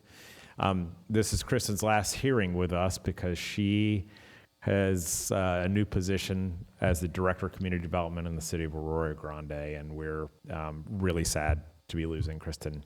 But what a remarkable last hearing with us, and just wanted to say thank you for all those efforts. Finally, I've been here for 19 years. I've been city manager for 10, and not many city managers get the good fortune to have a relationship with the individual that holds the record here, and still to be able to call upon him and to be at a hearing almost 90 years old at 1 a.m. right now.